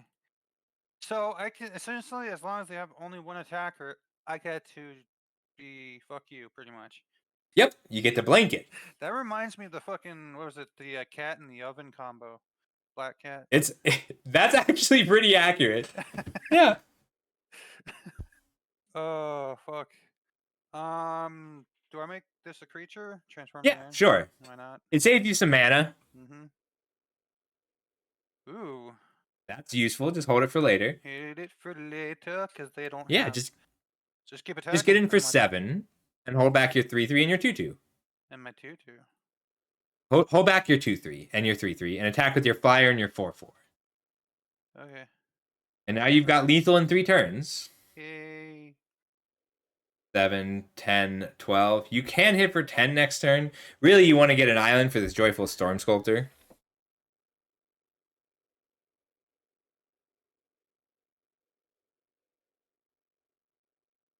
That's fine. Okay. Just be sure to vanquish it when they transform it. Well, after they transform it, right? You can do it in response, too. No? You can just do it now. Goodbye. They just tapped out, by the way, which is kind of funny. So they're fucked for this turn anyways. You can attack, or do you realize that... I guess you're right. If we had waited to vanquish until after it flipped, then they might have attacked. Yeah, just take your turn. Attack for 4 in the air. He didn't attack. Nice. Ooh. Oh, what a draw. So this is really cool. Play and equip that to your grandmother. Well, to your 4/4. My 4/4, huh? Because once it's got menace, you can't block it anyway.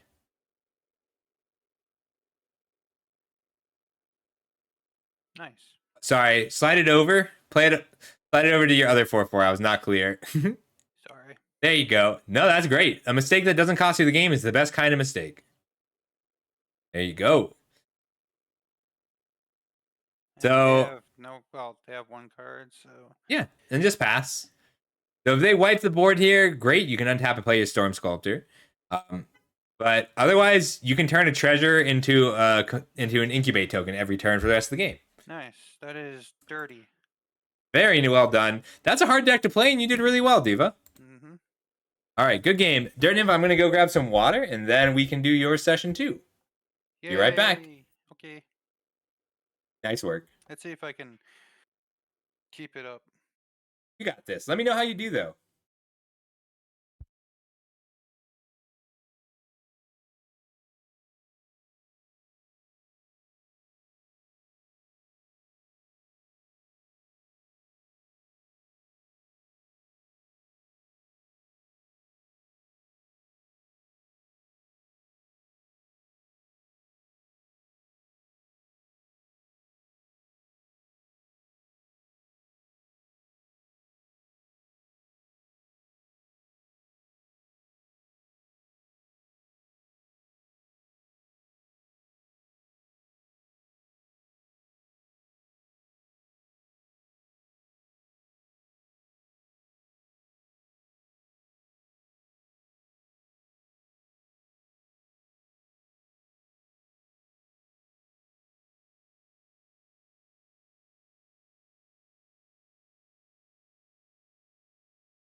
Ooh, what do we get? What do we get?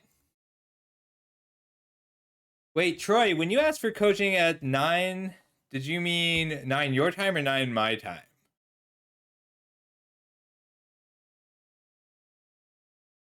Here we go. Oh my god, your profile picture is so cute. Sorry, that's a little tougher. But Troy, even if I'm not streaming tomorrow, I can do tomorrow if you're free. All right, Dirtinf, let's go. If you want to share your screen, we can make sure everything's coming across well. Oh yeah, I need to do that. I need to share a screen. Fair enough. And you're streaming as well right now, right? Yes, you're live. Hey, hi everybody. I'm Scuffle. That's Scuffle. Okay, I'm supposed to share screen. You cannot share screen or your game, whichever's easier. Applications, MTG. Okay, go live. Okay, can you see? Yes, my Discord's just running a little slow. Okay. Right, looks good. Okay, so I've watched your stream, so I know how you draft, and you're quite good. We don't need to focus so much on the basics. There's a few directions I wanted to look at, but we won't be able to lock one in right away because, like, if we open a bomb, we're gonna want to force that bomb. If we open something that wants us to stay flexible, we'll work on that. So what I want to focus on for this draft portion is what's coming back around. I want to focus on finding that open lane because you're very good at picking an archetype and making it happen. So we're going to look a little bit more at what's open and see if we can find that. And then once we're actually playing, we're going to work on predicting what your opponent has in hand, what specific tricks they have. Because you are you're very good at, you're not. You're very good at knowing when they have something. Okay. So we're going to focus on developing that into figuring out what specific card that they have. Okay. So slightly more advanced concepts. And we got this. Okay. Another thing is I will ask questions and it will come off as me being resistant. I'm not. Questions are good. Yeah. So it mainly goes by, well, I think why this might be good, and then you could be like, well, no, you're just wrong because of this reason. I'll be like, okay. Oh. If I can't justify something or explain it, then chances are I'm wrong. Okay. So that's good. Right. Arguing is good. Arguing is how you get better. All right, we got this. Okay. So I usually just stick around for 2 games. I'll do 3 if you need it, but I think you're gonna be just fine. I like your avatar. Matches your name.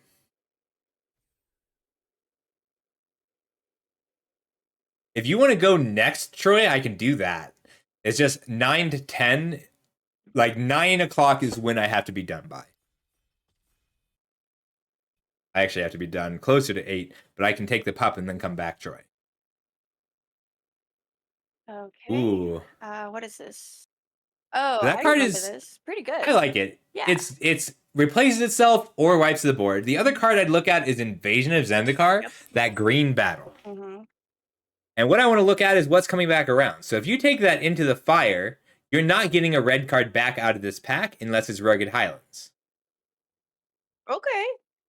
So if you take Invasion of Zendikar, you're going to get a Death Touch creature out of this pack or a reasonable white card.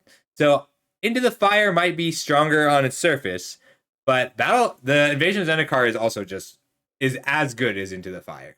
Why do you think Finn is going to come back? Because Finn is basically a 1/3 with Death Touch, and that's not a reason to play green, but it is a reason to play Finn if you're in green. So it's not that he will come back, it's that he has a reasonable shot of coming back. Because someone has to already be green to take the Finn. Okay. He doesn't actually do anything except be a 1/3 Death Touch. You're not going to kill someone with that poison. But I love... what a gift! That rare is nuts. That rare looks good and is even better than it looks. Ooh, for just 4, 2 and 2 green? Card's really good. It's messed up. Yeah, that card's crazy. And what a gift, because you're already in green. So with this set, personally, my draft style is I like to lock into half. So I'll lock into green and then try and stay flexible on my second color. and that locks you into green. Like, you don't want to avoid. You want to definitely play both of those cards. Okay. We'd really like to see that Blighted Burgeoning come back. But in this set, so that Javelineer is a good red card. Preening Champion is not coming back around, but maybe it will. You'll probably get a red card back out of this pack. A good red card. This one? And a red card? So you'll probably get an Onake Javelineer in the bottom left or a Fearless Scowled back out of this pack. And that's not a reason to be red, but it may have you lean into red in later packs. It's just something to keep in mind for these next few packs. 3, 4, 5, 6, 7. All right. So we've got Streetwise Negotiator or Invasion, or that Invasion. I prefer the Negotiator just because good 2-drops are hard to come by. Yeah, and I've had like awkward experiences with Invasion of Moraganda where like, yeah, you know, this is a really good card, but like it's really expensive. I'm already behind and I don't have a creature to really fight another one, so it's just like sort of in my hand for a bit. And it's always competing with other 5-drops. They're always like, which of these crazy 5-drops do I want to take? Which of them do I want to play? So like, you'll play that if it comes back around, but that Streetwise Negotiator, that's always making the cut of your green deck. It's also a pretty weak pack in general. Someone's going to be really happy to get that Night Lord. But it's not you. I love this set. I love that that's Night Lord. Like, if you take the Night Lord, you are definitely Knights. There's no other thing to do. The Night Lord? To the right of it, the 2-mana 2/2 that gives all Knights +1/+1. Oh, that one. Yeah. So, like, you're passing that, and it's worth noting that you're passing that, because it means that someone on your left is going to be the light blue Knights deck. Ooh, that Invasion of Moog is pretty tempting. There's also a Timberland Ancient. Timberland Ancient. So I like the Ancient, but I only ever really want 1 or 2 copies of it max, and it competes with other 6-drops. But that green-white card is really solid. This one? Okay. Yeah. So that one's also easy to splash. So it doesn't necessarily say you're green-white now. So you said, like, archetypes aren't all, like, the thing in this set? So it depends on what you're doing. So, like, the green-white archetype is less restrictive than, like, the white-blue archetype. Like, if you're white-blue Knights, you have to be all Knights. But if you're green-white counters, you don't have to be all counters. Okay. I like the Seraph a lot. That Kithkin is solid, especially if you're growing it enough. But I like to look at how we're going to curve out here. So if you take that Seraph, then you get to go Streetwise Negotiator into Seraph into one of your 2 invasions, and now you also have a good attacker for one of those 2 invasions.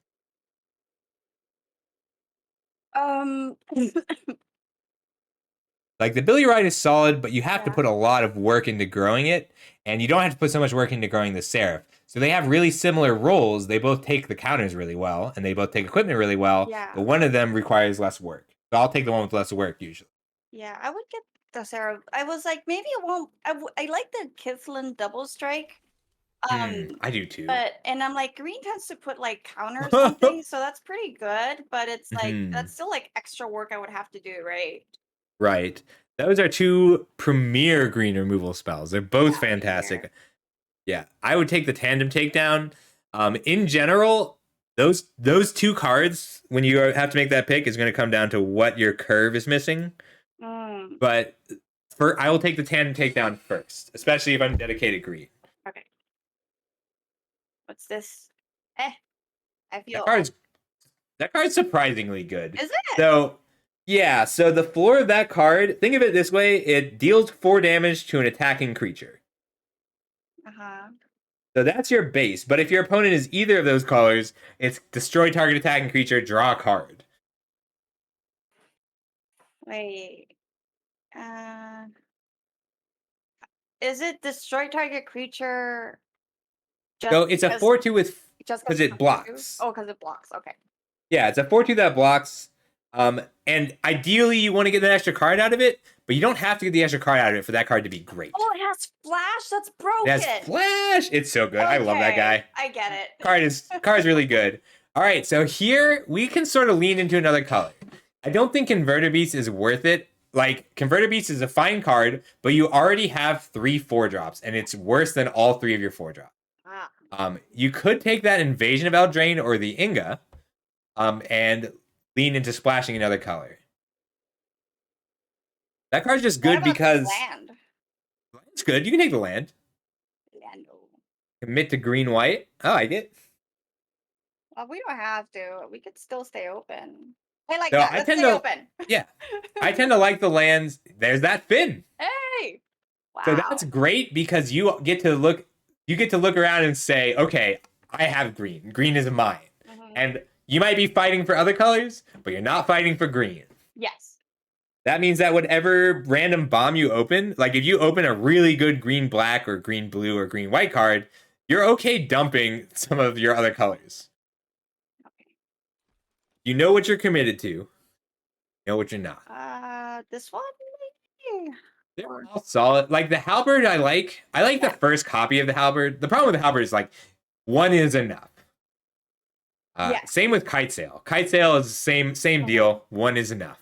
How do you feel So about you can get one later. Hopper? Hopper, Hopper is a vanilla 3/2 unless you are a dedicated Convoke deck. I actually really like it in the Convoke deck. Yeah, because it's essentially free because it's colorless. Right. So. Ooh, I love the Rotten Tail. Cavalier's fine though. I just like the Rotten Tail a lot. It's so cute. Like Is it's the a reason fungus you like it rabbit. because it's cute?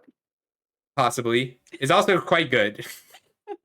Okay. See, the Rotten Tail is... I hate Cavalier. I think it's a very bad card.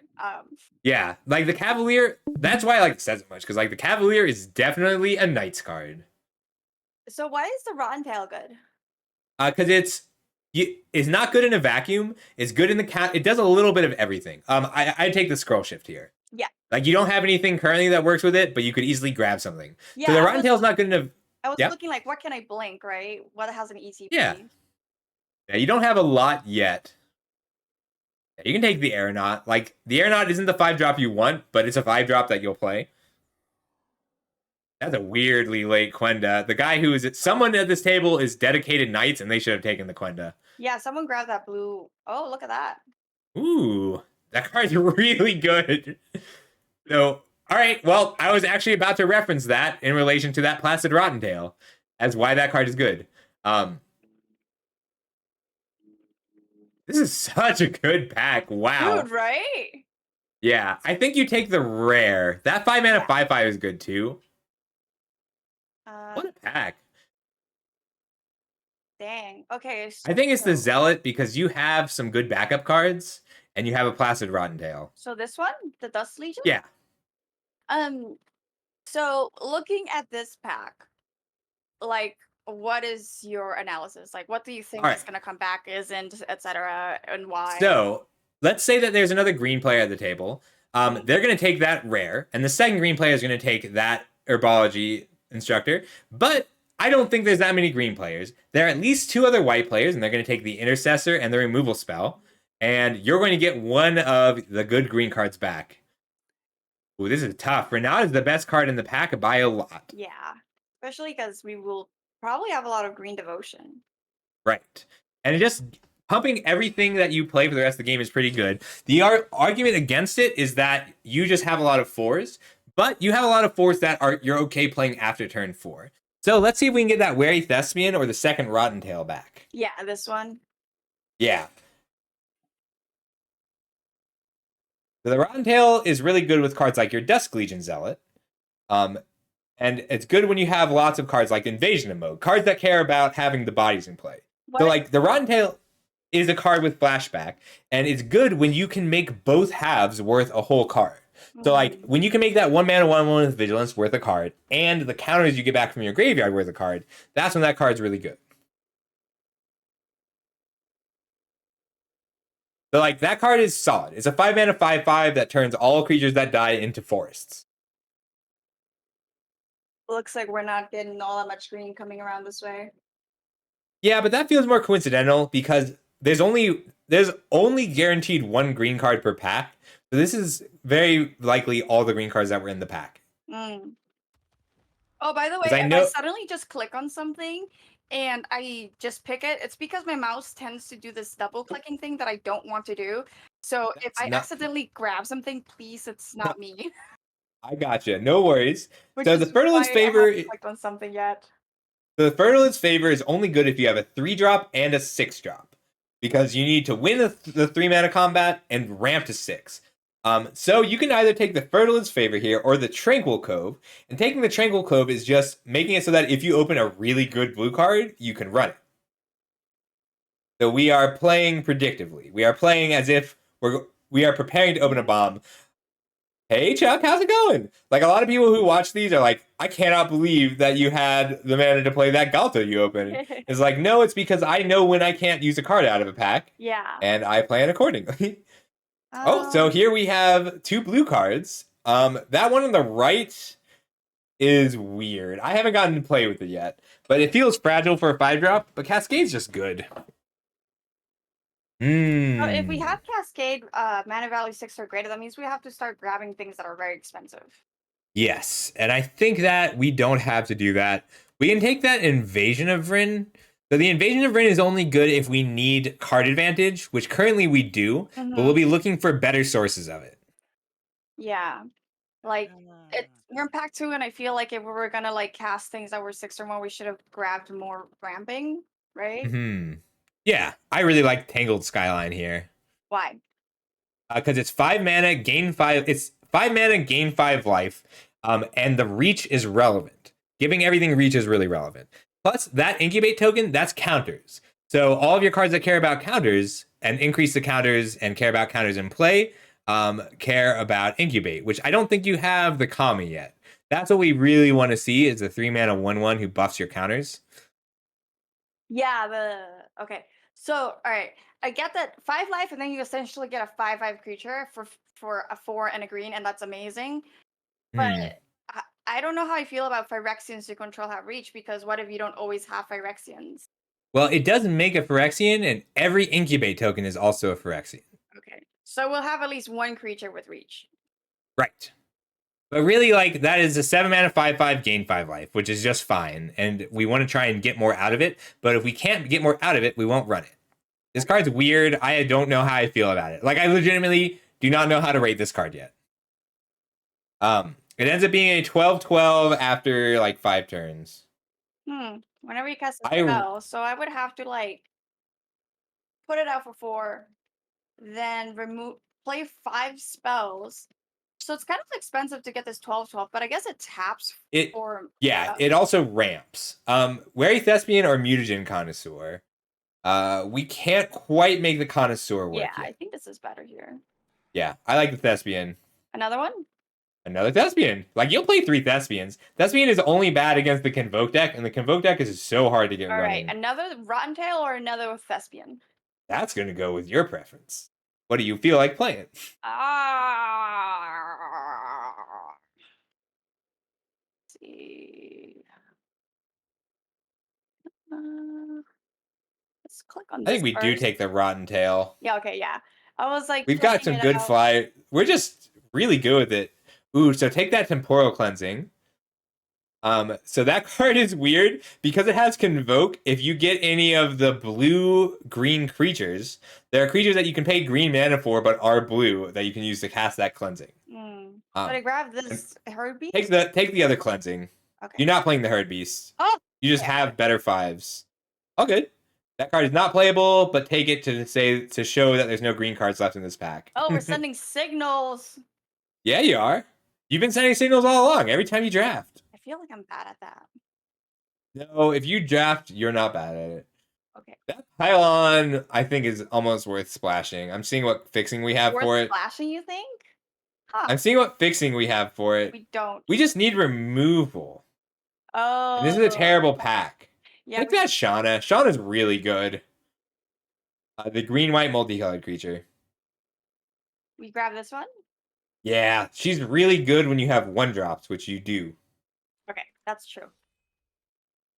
Oh, look, Dinosaur! That card is really good, but it's hard to splash. I think you just want the Botanical Brawler, though. Botanical Green-white uncommon. That's your signpost uncommon. I was curious, Blue. What's your Twitch ID?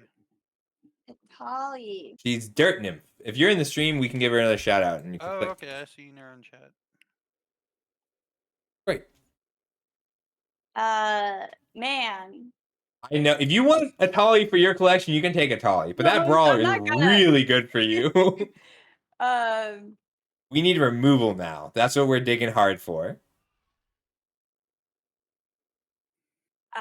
Guess another negotiator. I love the Negotiator. I think that card's so good.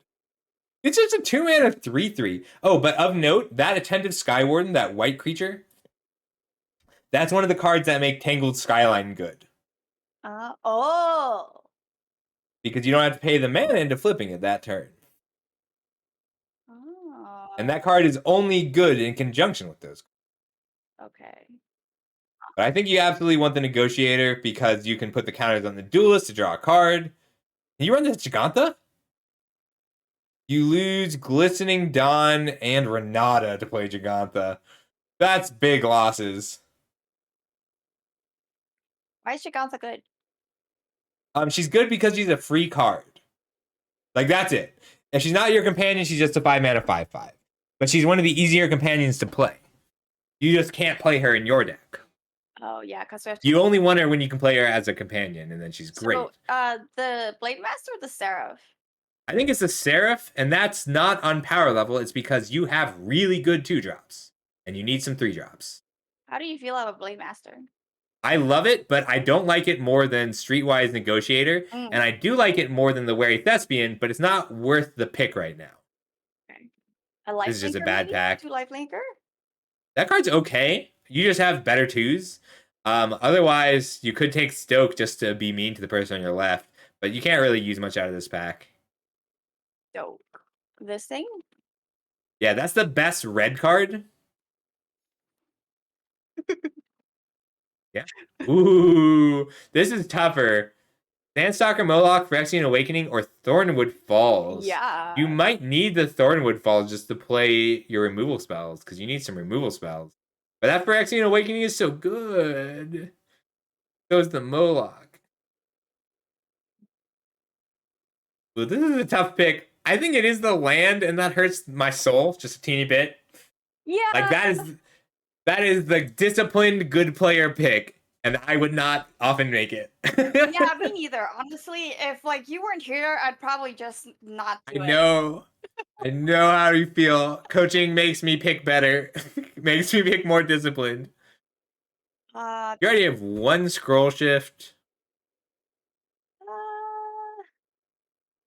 There's not much you can play out of here. Take the Assailant. Assailant's actually fine.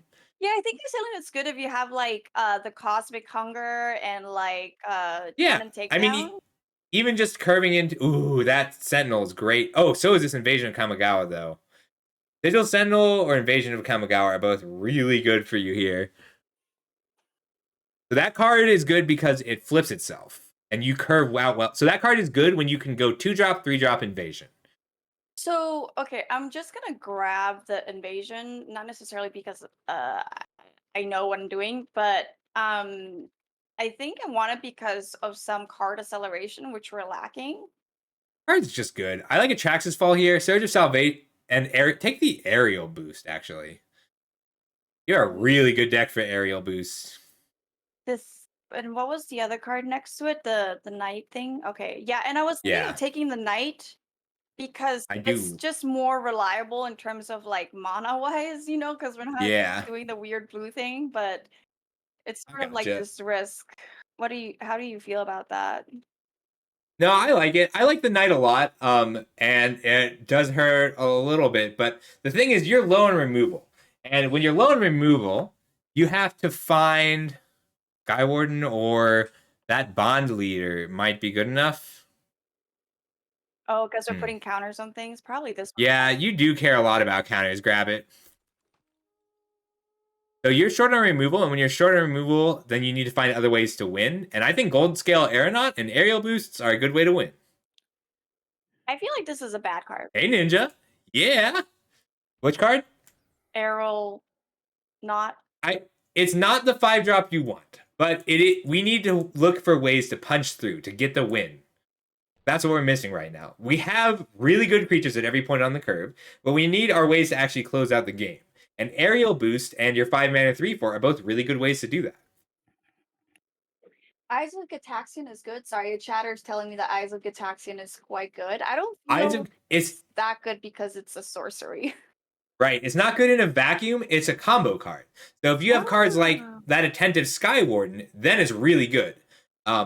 Or if you have cards that there's a card that taps at 2 mana that can only be activated for abilities, then it's really good. But like you have to build around it. It's not good in a vacuum. Can we get away with not having any blue cards? Invasion of Kamigawa. I don't think we're running the Invasion of Rin because we did find card advantage elsewhere. That's really awesome, Ninja. I'm glad. To run these. I don't think we need that many Aeronauts. I don't think we're running the Tangled Skyline, and I'm sad about it. Why not? And I don't... Because it's just your... So it is a 5-drop, but it's a defensive 5-drop. I think your 5-drops need to be offensive, which is why we're running the Aeronauts and Eudora instead. We're not guaranteed to run both Aeronauts either. So give me like a I don't know what, I guess, rule of like how I know when something's defensive and not aggressive, because I would think that this was a little bit like mid, because you still get like a 5/5, which can be aggressive more than defensive. So that's true, but what we were looking at here is how your game is likely to play out. So if we look at your deck here, then the games you lose, the games you lose. The games you win are the ones where you go turn 1 Placid Rottentail, turn 2 Streetwise Negotiator, turn 3 Seraph Nuka-Penna, turn 4 Invasion of Moog, hit them hard, or flip your Invasion of Moog. That's the green-white battle there. And the options are going to matter a lot here. And then on turn 5, if you play that Tangled Skyline, that doesn't put any power on the board that attacks until turn 6. And it's not a bad card. Like, you'd still be willing to play that. But compared to the Aeronaut, which gives another creature flying for 1 turn, that's it. That is how you actually close the game. Because what's very likely to happen is on turn 5 or turn 6, your opponent's going to be at 4 life. So you want a 5-drop that can close out those last few points of damage, even if it's on a 2, even if it's not at a great rate. The Aeronaut is not a great rate, but like you will need to either attack down a battle or attack down your opponent's face with those last few cards. Okay. I actually really like Invasion of Kamigawa in this deck. And that Glistening Dawn is usually going to be a 6-mana spell. So even though it's in that 4 slot, we can slide it over a little bit. Let's see. What's a Glistening Dawn? That's your green rare in the 4-drop slot. Oh, duh. Okay. That card's great. It's usually going to be... It's not duh. So, like, I think we take out Scroll Shift as just your worst trick, and then we decide if we want to run your blue cards. Because we can take out... We lose Temporal Cleansings, but we gain a lot of consistency in the deck. So then... So if we take... Yep. We'd have to, like, think about... It's the right question then to ask. Can this deck, with what it's trying to do so without removal? So, one common thing in Magic, big creatures are removal. It's just much harder to play that form of aggressive game. So, you will lose to a Galta on turn 7, but if your opponent has to block with their creature, with their mana dork, they're not going to get to 7 mana. And if you need to put on enough pressure that your opponent is forced to block and you can get the kill with Arachnoid Adaptation, or you can go over top of them with cards like Aerial Boost. So if we cut the blue cards, we need to put the cards that grant flying back in. So if we cut those 3 blue cards, then we probably need to cut Eudora too, put in the other Aeronaut, and put in the Aerial Boost. I think because we're gonna. I would put in the Aerial. Just because I don't want, because I have like very poor fixing.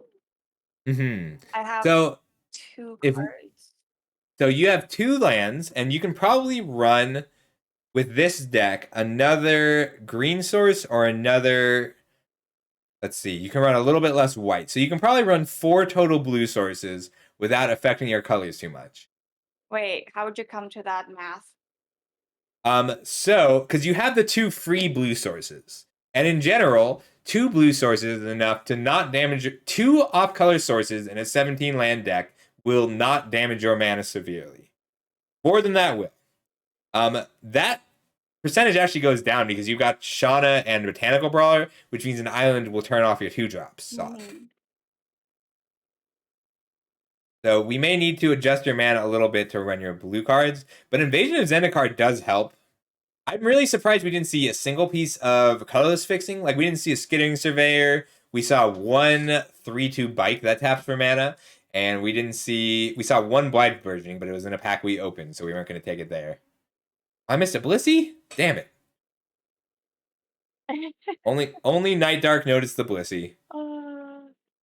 Tragic. Wait, so do you like, how do you, okay, oh, a wild Blissey comes out and then you say catch it. Okay. Right. I thought You you got a just put Pokecatch. exclamation point Poke Match and then like Pokecatch and then it would just catch randomly something without announcing it. But So if you put this onto your... So every single Twitch stream with this extension saw this same Blissey at the same time.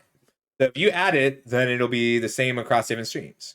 All right, so what do we have left to cut? If we cut both of those lands, we need to make 1 cut, and then we need to put that aerial boost back in. okay. So you think like 2 won't damage the mana base? I think 2 islands in a 17-land deck won't damage your mana base. Wait, do you mean 2 islands or 2 off-color? 2 off-color lands plus 2 islands. Plus so you'd 2 be islands. at 4. So you'd be at 4 total blue sources. I don't know if that's enough. Like, the thing is, your deck is so fast that if you don't have the blue source on turn 4, so Invasion of Kamigawa, that card's not good late in the game. That card is spectacular on turn 4, turn 5, turn 6. Anytime after that, it's garbage. Sounds like a liability. I agree. I think it is a liability. So, like, sometimes it's worth having to sometimes it's worth taking that risk. I don't think it's worth taking that risk here. I think we can take all your blue cards out. All of them? I mean, it is a little sad. Like, we didn't see a single Realm Breaker's Grasp. We saw 1 Realm Breaker's Grasp. But that was before we were white. And then I think we cut the Enduring Bond Warden. We can also go down to 16 lands with this deck because we curve out at 5.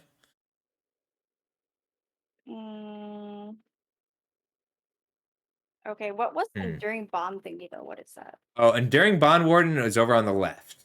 It's actually like reasonable. Oh, yeah. But we need to put the other aerial boost back in.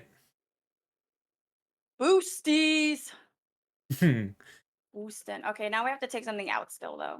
I think it's the Enduring Bond Warden on the left. Really? Which I really like that card, but if you are going to be on a 9/7 split, which I think is correct because that's how your mana works out, then you're not as likely to have white mana on turn 1 or extra white mana when you need it. Shit. Dude, I'm just going to have to replay this VOD over and over again because you're just saying so many things that make sense. Good.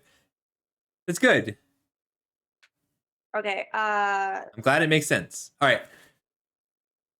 Now, this one was you. I helped, I'm sure. Yeah, no, this was mainly you, actually. No, I definitely weighed a few picks, but not nearly as many as you'd think. Okay, so I think this is okay. I think you were very helpful in like honing in on what the deck is trying to do and then cutting things out and putting things back in for the purpose of what the deck is trying to do. And I'm very bad at that because I like to do everything. I get that, but you're pretty good at attacking. That does lend us to a deck that attacks better. I like Magic because it's a wide enough game that you can play to your own play styles. This is kind of sketchy, but I'd keep it. It's like sketch, but it's good enough. It's good enough. That Glistening Dawn also is going to win the game. Oh, heck yeah. Thank And if you're lucky, if you're very lucky, they'll lead on a black source. Yeah! What a draw. Never cursed. Never didn't have it. Even the 3/3 is just so good. Hey, Hextech. Oh, heck. That's okay, just smack him. Yeah. And then you can put down a forest and pass. So when it comes down to this card, will you always put the counter on itself? So no, but you will always cast it first chance you're able. So oftentimes there's a 1/1 that comes down first. Like the reason that card is good is because it's 3 power and 3 toughness for 2 mana, even if it's spread across. I'd go for the block here. Yeah. Or you can just take the 2 and crack back for 7. Yo. But what if they put out another creature on their second main phase and I crack back for 4 only? Then so any creature they put out will die to either creature you have. So you will still be trading off a card for a card. Okay. The thing is about the botanical creature is if they had something like that Servant Blade Assailant, yeah, just let that resolve. And now you get a free card off your Sandstalker Moloch. And that card's really scary, but only for card advantage, not for tempo.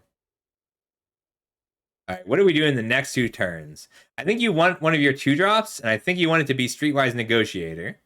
You can make an argument for Finn if you wanted Finn instead. It does block really well. I think we're trying to out aggro them almost. So because you want to play the Thespian this turn.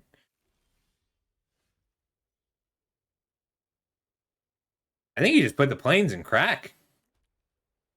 If they want to block, then great. Is this the type of set where like you don't get scared of trades? Am I putting anything down? You put down both your 2-drops. Because another 6 power this turn is going to be really hard for them to deal with. And that is a really good question. Oh, keep that. That might give you lethal. It gives you lethal if 3 creatures are busting through. I think you're just growing yourself here. Because you don't gain anything from growing anybody else. So it depends on the deck. So this deck, you are less afraid of them. You just don't compete with most late games. Your late games are going to come from just putting down a giant creature. This is a deck that's going to win when they have a lot of cards in hand. So if they sack that Portent Tracker to the Bloated Processor, both their creatures grow. They've got a 4/3 and a 3/3.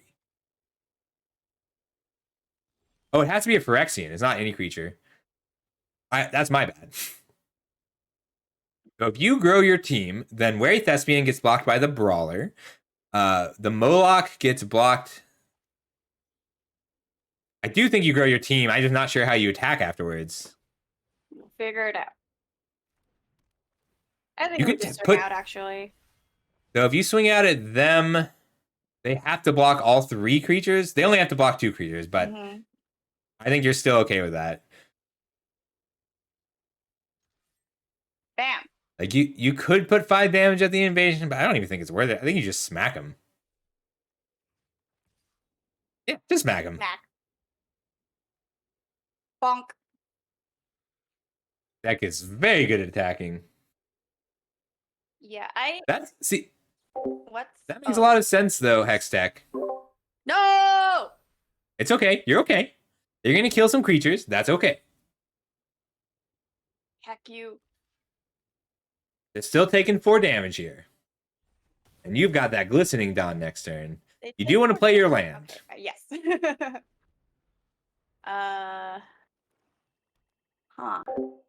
That's totally valid, So Hextech. what, we traded 2 for 2 essentially, right? You traded 2 for 3 because they played a trick 2. Yes. 2.5 for 3 because you did trade half an invasion of Moog.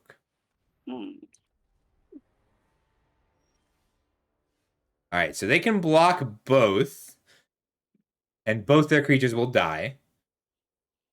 And so the only thing that matters is, do we play Serpent's Blade Assailant this turn?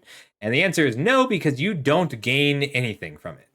Would it be okay? So what if I block both of them? We both lose our creatures, but I still have one creature and a really good Glistening Dawn that will get me another creature? Is it worth I think attacking them to keep pressure? So if you attack them with both and they block with both, then they go down to 1 creature and all 4 creatures trade off. The thing is, if you don't attack with both and try and attack with both next turn, then they get to flip their Heliod. And I don't know that that's a bad thing. I'm just thinking. So they get to play some spells. 1, 2, 3. But if you attack now, they don't. You know that they don't have any tricks. I think we can attack now. Yeah, I just put it at them then. So if you attack them, because if you attack Invasion of Moog, that's akin to your opponent gaining 5 life. You don't want your opponent gaining 5 life. I love the battles. I'm so impressed with Wizards that they made a card type that actually plays differently than any other card type. Yeah. We don't need that. No, you don't. So now you get to Glistening Dawn, and they can't. No, Glistening Dawn. So if you Glistening Dawn, then they can't stop you with any instant sorcery speed removal. Oh, heckity. Look at this aggro. I love these incubators. That aggro. They're so cool. That's just 4 mana, put 12 power down. Yeah, that's messed up. It really is. Are they getting their splash color? They have 3 colors. I was like, what are they playing for? All right, end step, flip. They've got... Then you can flip the other one. Oh, or you can just kill them. That should be lethal if you just play it. No, right? Because they can flip this and then block with... Yeah, but you grant flying. Oh. Card. That's why that card's good. Like, so this is actually exactly what I was talking about in that, like, yes, your 5 mana 5/5 is a better card, but you are way more likely to have them at the stage of the game where the Aeronaut is lethal than a 5 mana 5/5 is interesting. Backup is so good. I love that mechanic. I feel like backup is good, but it like falls short in like half the cards because some of them are not that good. But it's all contextual. Like, that's a bad card. You just won the game by top decking a bad card. But it's good in your deck because they're usually going to be within range of lethal flyer. It's really cool. I love contextual sets. I love sets where every card has to be contextually evaluated. Yeah, I love it, Lion. Like, that card... Like, if you look at your other 5-drop, that 5 mana 5/5 that turns any dead creature into a forest, that is an objectively better card. But Gold Scale Aeronaut will win you more games. In this deck specifically. Damn, that's sort of hard to evaluate. It's really hard, but you're doing a good job. And also, the set is so hard. I love it. Okay. I like sets that we can't crack. Right. Think I was actually okay when I first started this set when it just came out. I've been playing it. I've actually been bored with it, but the more you talk about it, the more I like it. I think there's so many little things. Like, the thing is, I get bored with a set when it's solved. When we feel like, okay, we've figured out everything we can do with this set, I'm bored. I'm done. But I feel like it's gonna be a really long time. I like this hand. Yeah. You might actually get a poison kill here. If your opponent doesn't have a 3-drop, Finn is going to kill them. It is Stupid Lion. This is going to be it. As soon as this draft is over, I'm done for the night. It's so easy to play good piles in this set, but that's not the way to play it. So this set in particular, you feel that way. Is that right? That's what Lion says. Yeah. And I think, like, it's easy to play good piles in this set for right now, but good piles tend to be what you end up with when you don't have enough synergy. Traith Crayos is asking you, when are you done streaming? How much longer are you streaming? Yeah.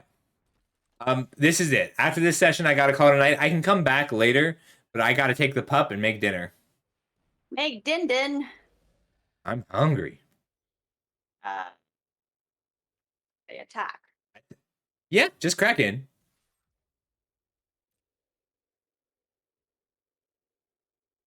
What is he? Yeah, what are you? A Convoke card? I don't think there's any 1-mana Convoke cards. for red. What the heck? No, in general. I don't know all the rares in this set yet. I like learning them as I see them. So I haven't looked at that yet. Yeah. I usually walk in blind into a set, and one of my chatters made a very good point that you probably get to know the cards that you're gonna be spending the several next months with. So this is all right. What do you think they have that they are considering this block? Because if you put a counter on that Finn the Fangbear, it survives all the three damage burn spells. I think. Oh, that's a good question. I think if they were considering blocking, then they might.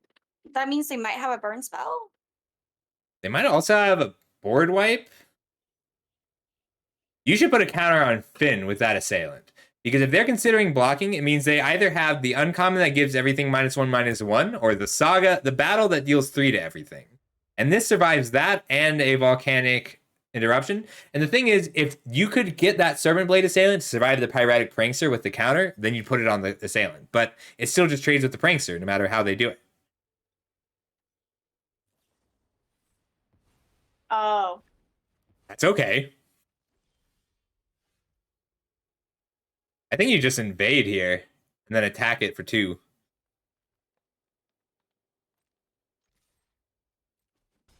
I guess you can attack it for 2 next turn also. Get you some planes. Oh, I'm a stupid. I should have fucking put the fucking. No.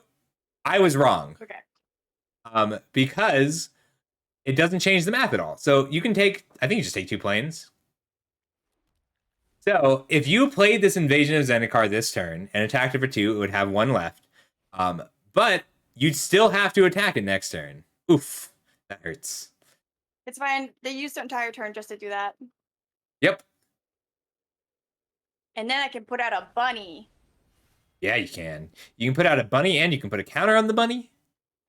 Oh, heckity.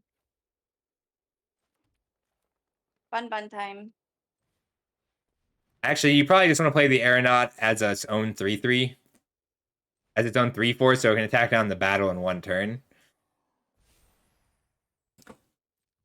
Yeah, and you can just hold the Arcane. So you only adapt to save a creature here, and I don't even think you bother saving the Rotten Tail. Just if they play a Stoke the Flames or something. Mm-hmm. You can save your Aeronaut.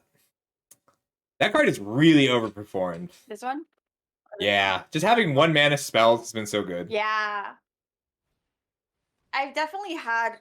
I lost the game because I was like, they don't have anything unless they have that 1-drop pump, and then they did, and then the fucking tide turned afterwards. And I was just like, wow. Is that how it always goes, though? Uh, What do they have in their graveyard that they can get back with the gorilla? Yeah, you're okay with that. You're okay with them drawing that card. ooh.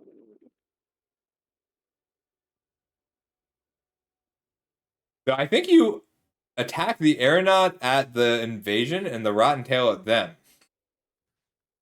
And you're just okay with them blocking the Rotten Tail. Yeah. Because Dust Legion Duelist is nuts. Boop. Block it, you coward. Aw. They are cowards. How dare they? By the way, I wasn't calling you a coward. I was calling the opponent a coward. Oh, I understand. The opponent wouldn't attack you, and I was like, attack him. Calling me a coward wouldn't do anything. I have too much self-confidence. Alright. Amazing. Did I put this down still, or is it I think just... you do put that down. You just want to hit him. You want to keep hitting him. But, okay, I guess I'm often concerned about putting Yeah, something Trey. down that's good just I for wanna it to see be it. removed. I feel that, but you're too aggressive. Like, your deck is too aggressive for you to be able to just not play anything. And if your opponent plays yeah, that's fine. Why did they block the Rotten Tail? So, all right, as a quick aside, we know that they just drew this card. Because if they hadn't just drawn this card, they 100% would have blocked the Rotten Tail. Because, of course, you're just going to sack the Rotten Tail here. Yeah. So, we know that before this card came down, they had 3 cards that they couldn't play. That's how, I'm not going to go through it all, but that is a point of data we're going to look at when we try and figure out what our opponent has in their hand. Yeah. Draw your card. Yeah. So this blanked a battle and drew you a card? Great, heck yeah! Trade's been testing this mono red deck, and I really like his build. I was working on a prowess deck for him a little earlier. I played a little bit more Trade. I just tuned it a little, but I'll post it a little bit later. Yeah, just put it on the Seraph. They can't play Invasion of Fiora this turn. The most that they can do is deal 3 to everything, and that's just not a problem for you.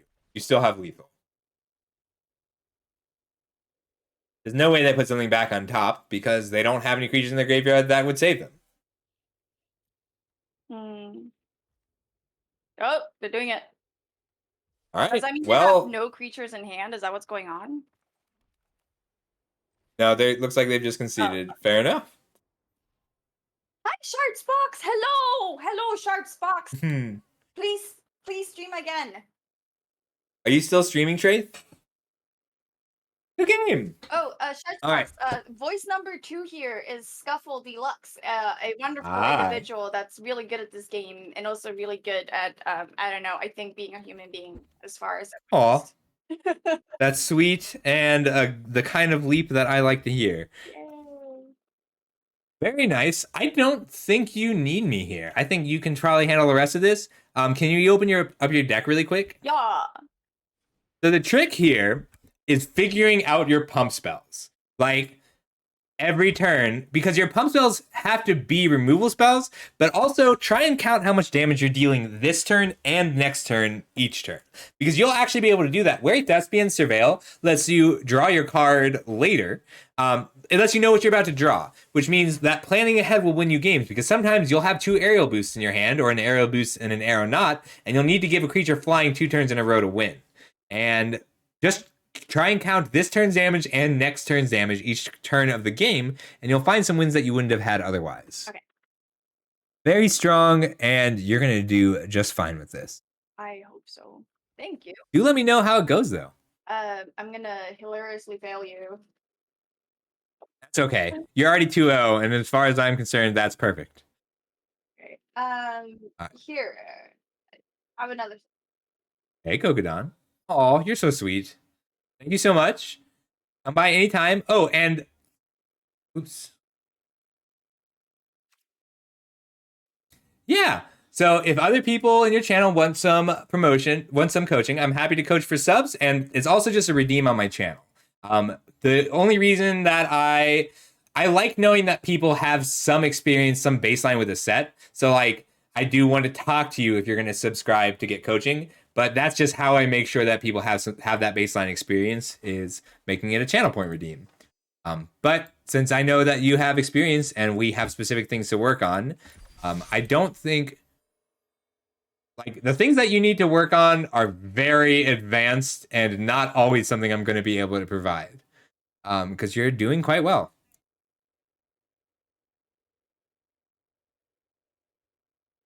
See, but the thing is, you tend to arrive at the correct solution, but even if we can just help you understand how you got there, you'll get there more often.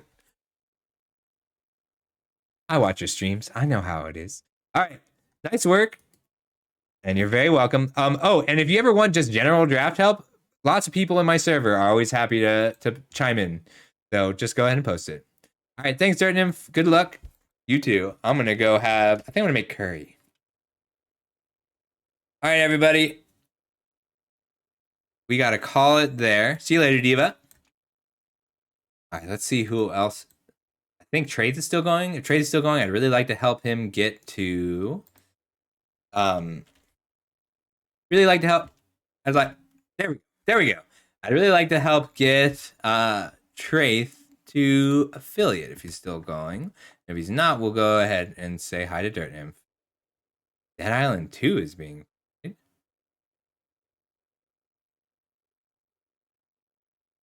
Looks like Traith is all done. Oh, you're streaming tomorrow? I'll be there, okay, Traith? You're welcome. I'm always happy that you are also interested in the coaching, because it's fun for me. All right, let's go ahead and just head on over to Dirt Nymph. I do like her. All right, great.